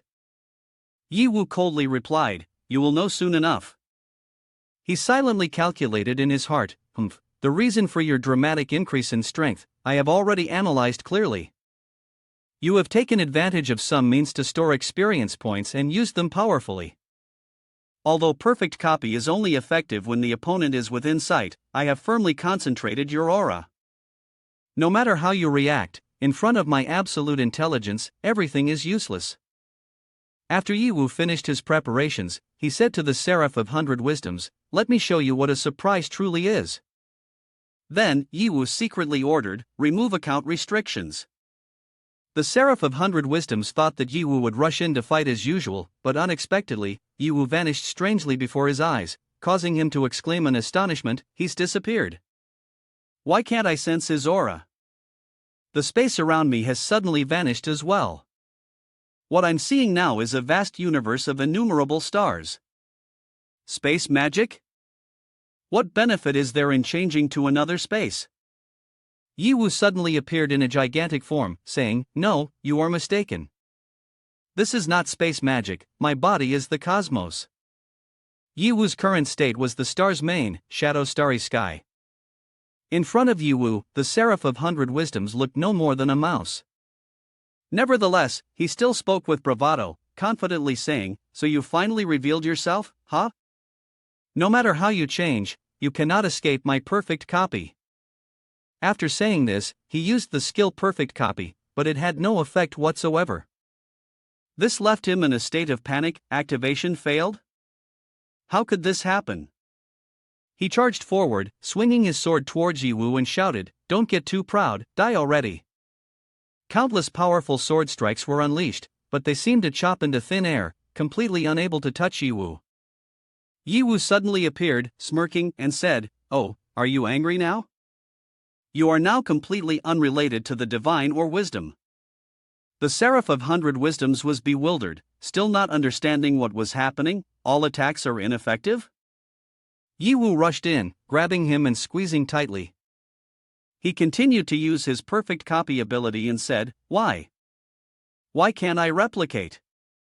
My ability should be perfect." Yiwu replied, still not understanding. "You have the ability to replicate, but only as an individual. How could you replicate this vast essence?" The Seraph of 100 Wisdoms was not convinced and used his analysis skill, saying, "Don't think that this means victory." Then he thought to himself, "Analyze the decryption structure, I don't believe you won't have a flaw." After finishing the analysis, he saw Yiwu's smaller figure amidst his larger form, found you, perfect copy starting. However, before he could replicate, the space around him suddenly turned a deep black. He was startled and exclaimed, "What is happening? Where is he? What kind of illusion is this?" Right after that, the ancient gods of Yiwu appeared one after another in front of him, causing him to panic. Ancient gods? Why are they appearing here? Where exactly is this place? Yiwu coldly replied, "Pitiful being, you delude yourself into thinking you have glimpsed the truth, yet you are utterly unaware of what awaits you beyond the door of truth. It is the abyss, despair, or destruction." Facing the overwhelming might of the ancient gods, he screamed in fear, This is ancient god star's destruction. How is this possible? How can someone simultaneously possess these two extreme powers? No way. Humans absolutely cannot accomplish this, it's impossible." Before he could say another word, the ancient god immediately reached out to grab his neck and squeeze tightly. A cold voice echoed, "You have learned too much." He thrashed in panic, shouting, "Wait! It can't be." But the pleading could not change the outcome. Yiwu did not hesitate, ending him in an instant. The final boss had been completely eradicated. However, due to using too much power simultaneously, Yiwu felt a bit exhausted, sighed, and said, "Indeed, a tough opponent. But it's finally taken care of." Looking up at the vast sky, Yiwu briefly pondered, even their planet had long been destroyed. The enemy's strength in this universe likely exceeds what we can imagine. We must prepare a countermeasure plan soon. Suddenly, the system rang out an alert, because the powerful host has lifted the restrictions of the star's main, the dungeon is about to collapse. Please evacuate as soon as possible. Yiwu exclaimed, "What?" As the space of the dungeon began to shake violently. Rocks and debris collapsed, the sound of cracking echoed everywhere, causing everyone to panic. One person shouted, "Ah! Not good. Yiwu, hurry up and think of a way. This space is about to be destroyed." Yi Wu was extremely worried, his mind immediately spinning, considering possible solutions. He thought to himself, although I knew the consequences early on, I didn't expect it to be this serious. Should I forcibly open a passage to leave here? But if I do that, this dungeon will be completely destroyed, Mu Wei and other important clues will be cut off. Damn it! There's no other way. In the end, to protect everyone's lives, Yi Wu had no choice but to accept the final plan. He turned back to announce, I will break the barrier of space. Everyone gather close to me. Just at that moment, a voice suddenly rang out, cold yet full of authority, there is no need to do that. Yi Wu was startled and turned back, his gaze directed towards the source of the voice. In the distance, a strange beam of light was shining. The light became clearer, carrying a mysterious power. Yi Wu suddenly recognized it and exclaimed, it's a fragment of the World Stone. The light from the fragment of the World Stone shone wherever it touched, and the space in that area was instantly repaired. Yin Huang exclaimed joyfully, the spatial rift is gradually being repaired. We're saved. However, at this moment, Xiaoqian only focused on the person wielding the stone. He sensed a familiar aura, his eyes filled with surprise as he muttered, this kind of magic. Could it be? Soon after, a man stepped out with the stone in hand and said, it was a close call, but I managed to arrive just in time. Xiaoqian was astonished, almost unable to believe his eyes, exclaiming, You are Mu Wei. This was indeed the real Mu Wei, his rank unclear. He walked over to Yi Wu and the others, smiling as he said, young talents. Being able to break the imprisonment of Seraph and rescue me, you are truly remarkable. Xiaoqian was still in disbelief, exclaiming, old man, are you really not dead? I'm not dreaming, am I? Mu Wei chuckled, saying, it has been many years since we last met, and you haven't changed a bit, kid. I'm sure you all have many questions for me. But this is not the right place to chat. Please follow me. He gestured for everyone to go elsewhere to continue the conversation. However, Yi Wu jumped down and shouted, wait a minute, there's something I haven't finished yet. Mu Wei turned back, puzzled, and asked, what is it? Yi Wu cheerfully replied, I haven't picked up all the boss loot yet. Just wait a moment. After defeating the final boss of the dungeon, Yi Wu received a tremendous reward, 66.66 million experience points, 666 million celestial resources, along with rare items including, the blueprint for crafting the god-tier potion Omniscient and Omnipotent, the Fruit of Wisdom, the Light of Wisdom, the Fragment of True Knowledge, and the Prophet Spiritual. Among these, the Light of Wisdom is a special material, described as one thought connects to the divine, the moment when a flower of fire appears in the mind, symbolizing eternal enlightenment. This material can be used as a synthesis ingredient for crafting the god-tier potion Omniscient and Omnipotent. Yi Wu thought to himself, I never expected to receive the blueprint and materials for Omniscient and Omnipotent right here. It seems Chi in this dungeon must have some special connection. Next, Yi Wu received a special equipment, the Forbidden Book of Truth. This was a magical artifact once used by the Seraph of 100 Wisdoms, with a surface filled with intricate symbols and formulas that were completely incomprehensible. The book possesses the following abilities. Passive, 50% of the damage dealt by magical attacks will be converted into pure damage. Future prediction, a mysterious ability with an unclear mechanism of operation. Looking at the book, Yi Wu thought to himself, what kind of cursed artifact is this? Even a scholar like me can't comprehend it at all. And what is this ability future prediction supposed to be? The final item was the energy essence, a shining, radiant body of energy. The system promptly reminded, this item can be activated when certain specific conditions are met. Specific situations, please explore on your own. Yi Wu had defeated all the opposing high-ranking angels in the dungeon and received the title of Fake Archangel King, with the current mission progress reaching 99%. The system announced, effect, the initial favorability of the angel race towards you increases by 1 level. Your words towards low-ranking angels have a certain degree of coercion. After reading the announcement, Yi Wu was extremely astonished, thinking to himself, what the hell is this? What does it mean? The system immediately explained, this dungeon is just the beginning. The main mission and the remaining clues have been interrupted. The host needs to explore on their own. Yiwu frowned, muttering, I thought I could easily unlock the new sovereign title. It seems that this Archangel King is indeed not simple.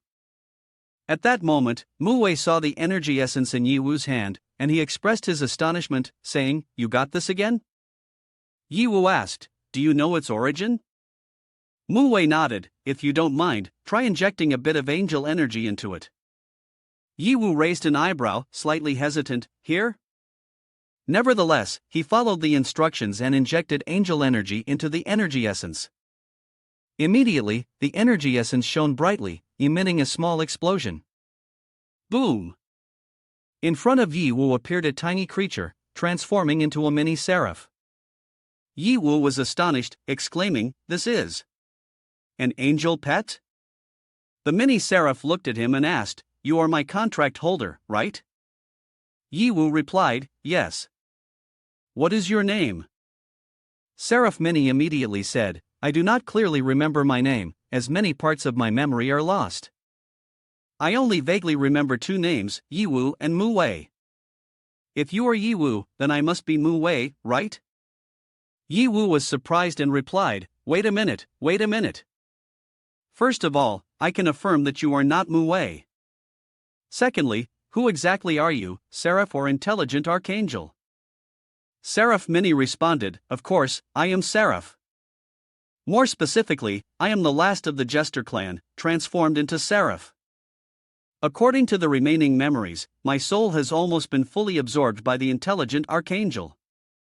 But then he unexpectedly suffered a severe mental attack, which allowed me the chance to separate from his soul. Upon hearing this, Yiwu was astonished and exclaimed, Huh? Mental attack? Where did that mental attack come from? At this moment, Seraph Mini calmly replied, The sparkling brilliance. Crackle, crackle. Isn't that a mental attack? Yiwu was sweating, mumbling, Maybe that's not it. He then thought to himself, a mental attack? In fact, I had vaguely sensed something unusual before, but I didn't pay attention at that time. Could there be some hidden truth in this matter? Just at that moment, Seraph Mini suddenly transformed into a stream of sparkling light and said, The low-function body is about to enter a state of hibernation. Contract holder, see you next time. Yiwu thought to himself, although I am not sure why Seraph has turned into this form, for now, it probably won't pose a threat. Next time we meet, I might find a way to extract more information about the universe from her. Muwei suddenly turned to Ophelia and Mei-Chi, saying, There's not much time left, we have to go now. However, I ask you two not to follow. The two girls immediately showed their displeasure and responded loudly, Huh? Why should we listen to you? Chi saw the situation and stepped forward to mediate, Come on, the fighting here is over. Please go and inform the fallen angel. Muwei nodded and replied, Got it, we will leave right away. A moment later, at the chapel located within the City of Angels, their group had gathered. Muwei asked, his gaze sweeping across the space around, Is it here? The chapel was once the place where the Angels of Light held mass, conferences, and various other activities. Although it had been abandoned for a long time, the magnificent splendor of its past still lingered in every detail, like a faint trace of history. Xiaochen couldn't help but be curious and asked, Why must we talk here? In this dungeon, besides the fallen angel NPCs, there is no one else. Muwei sighed and replied, Don't always question everything, think carefully for yourself. Xiaochen grumbled inwardly, that picky old man is still the same, not changed at all. Suddenly, Muwei turned his gaze towards a large statue in the room and then asked the group, What do you think about this statue? Xiaochen scratched his head, looking awkward, Why are you suddenly asking about this? You know I'm not interested in art. Xuelu carefully observed the statue, then spoke, If you look closely, this statue has a bit of the style of old Earth era sculpture. Yin Huang added, Perhaps this is an ancient sculpture? But the dungeon has a space setting, so it likely isn't entirely unrelated. Chi looked delighted. Oh, Chi can only tell that this is a very beautiful girl. At this moment, Mu Wei turned to ask Yi Wu, "What about you? What do you think?" Yi Wu was momentarily taken aback. He thought to himself, if Mu Wei is asking, he must have some hidden intention behind it. Moreover, it's true that this statue gives me a sense of familiarity. After pondering for a moment, Yi Wu suddenly exclaimed, "Could this be the statue of the Virgin Mary?" Xiao Chun, upon hearing this, added, "Now that you mention it, I do have some impression." Mary is a religious figure from the Old Earth era. There are many legends related to her and the angels. Yi Wu nodded, "That's right. But I still don't understand why she appears here. According to the setting of angels in the dungeon, the more wings someone has, the higher their status. Yet she only has a pair of wings and is worshipped in this place. It really is strange." Mu Wei said, "It's nothing strange, because this sculpture is not an angel, but a human." Xiao Chen then questioned, "What do you mean? Old man, what have you discovered? What is your purpose here?" Mu Wei appeared dissatisfied and replied, "Why are you so impatient? Are you so anxious that you could eat stinky tofu? Instead, you should learn from Yi Wu and think carefully about where the problem lies." Mu Wei was indeed strict with Xiao Chun, causing him to recall the bizarre illusions that had appeared in his dreams. Then, Mu Wei continued to explain, "I don't know if you guys feel this way, but this dungeon has always exuded an inexplicable difference from beginning to end. Whether it's the setting, the forces of enemies and allies, or the ranking system, everything is so tight-knit that it's suspicious. For example, the sculpture before us, though it is clearly just a two-winged angel, it occupies a central position, worshipped by the entire group of angels without anyone questioning it. After numerous investigations, we have finally reached an astonishing conclusion: this dungeon is not a naturally formed era, but rather a product of human hands. It was constructed as an experimental base, intended for some purpose.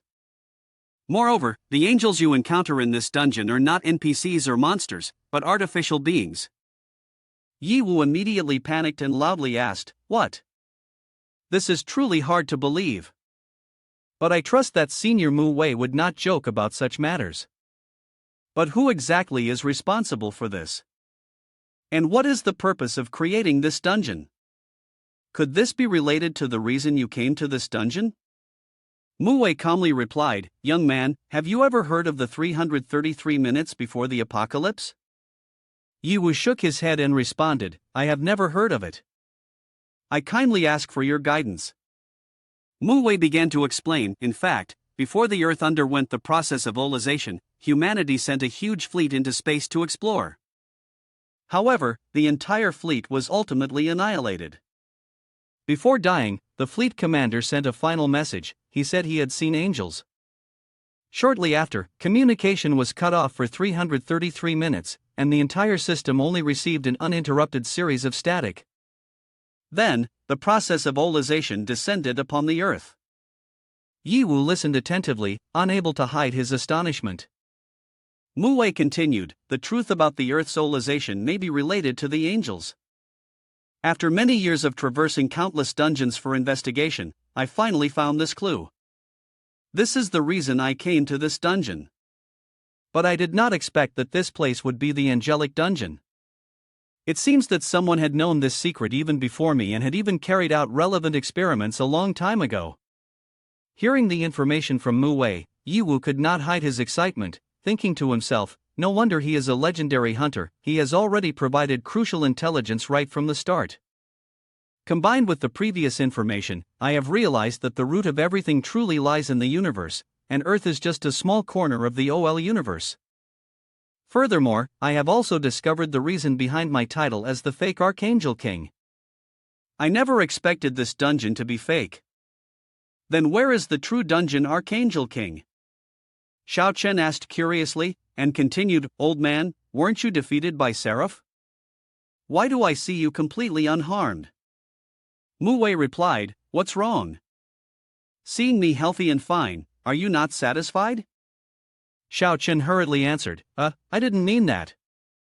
Mu Wei continued to explain, "Indeed, I was reconstructed by his special ability, but he couldn't do anything to me." He could only imprison me within the area inside the City of Angels. Little did I expect that this would grant me a huge favor. The central area of the City of Angels is buried deep underground, and that is the secret sanctuary of the Angel tribe, where a fragment of a world stone is venerated. But in fact, even that fragment is artificial. Yi Wu and Xiao Chen were both extremely surprised and exclaimed in unison, "What?" Yi Wu immediately asked, "So what did you just use to repair the space?" Mu Wei replied, "It belongs to me. On that fake stone, there is fundamentally no energy oscillation at all. Perhaps when it was used to create the dungeon, it exhausted all its energy. It's quite pitiful for those angels. They have no idea that when they were driven out of the city of the heavens, they were merely facing a shattered stone. They want to reclaim their holy land, but how can they? It's just a futile dream. Take it and return it to them." Upon hearing this, Chi asked, "Is that why you let those two go?" Mu Wei replied, "Some truths are too cruel, it's better for them not to know, it will hurt less." Yi Wu asked again, "If it's related to the world stone, and you just mentioned 333 minutes until the apocalypse, could it be the restarters doing?" Mu Wei answered, "That's right, and it is very likely the work of the Northern Great District." Yi Wu was quite surprised to hear this. The Northern Great District, really? Xuelu interjected, "I know that this safe zone exists, but I rarely hear news related to it." Yin Huang also added, "The Han Mo group has sent people several times to scout for intel, but without exception, all have failed and returned empty-handed. To this day, we still haven't grasped much information from them." Mu Wei continued, "For decades, I have roamed across the continent, but I have only entered the Northern Great District once. That place is always covered by snow and ice year-round, with a colossal barrier surrounding the mountain range, making it completely isolated from the outside world. The people there worship the famous goddess Frieza, governing through religion and considering other safe zones heretical. Their greatest ideal is to use their belief in the goddess to dominate the entire continent, and they are the most steadfast sect in rebuilding it." Xiao Chen then threw his arm around Yi Wu and said, "You even ventured to such places? Were you searching for a way to rebuild the world?" "In the past, I really didn't believe your excuses, but after meeting Yi Wu, I gradually came to understand that this kid might just be the one you were looking for." Mu Wei turned his back and said, "Rebuilding? I long ago set that matter aside." Xiao Chen shouted, "What are you saying? Are you really going to give up? Isn't that what you've always dreamed of?" Mu Wei replied quietly, "This world is larger than you can imagine, and individual strength ultimately has its limits. I have long since moved past the age of idealism. Today, it's better to be a bit more pragmatic." Hearing this, Xiao Chen fell silent, with nothing more to say. Yi Wu thought to himself, "Indeed, I remember the principal mentioning that Mu Wei's ideal was to recreate the world, but Uncle believes that Mu Wei belongs to the Reconstruction faction. It seems that during the time they were separated, something must have happened that caused Mu Wei to change his mind." Thinking this, Yi Wu smiled to break the tense atmosphere and then said, "Let's put this aside for now. I'm very curious, why hasn't the elder been turned into a fallen angel?" Mu Wei replied, "You add me to the party, and you all can try to see what the party is like." Wait a moment. After thinking it over, Yi Wu added Mu Wei to the party. Immediately, everyone returned to normal. Their wings disappeared, and the halo was gone. The fallen angel transformation had truly been lifted. Yi Wu felt very strange and didn't understand how this was possible. Mu Wei then explained, "The mission requires investigating the entire dungeon and assisting fallen angels. You all only completed the combat mission, but the exploration mission remains unfinished. However, this mission counts by team. With my joining, you all can consider it completed." Yi Wu heard this and asked, "In other words, Elder, you have completed the exploration of this dungeon?" Mu Wei nodded and continued, "I have explored every corner of this dungeon, achieving a 100% exploration rate." Yi Wu couldn't help but feel admiration, thinking, no wonder he is a legendary hunter, even the exploration of the map reaches such a level.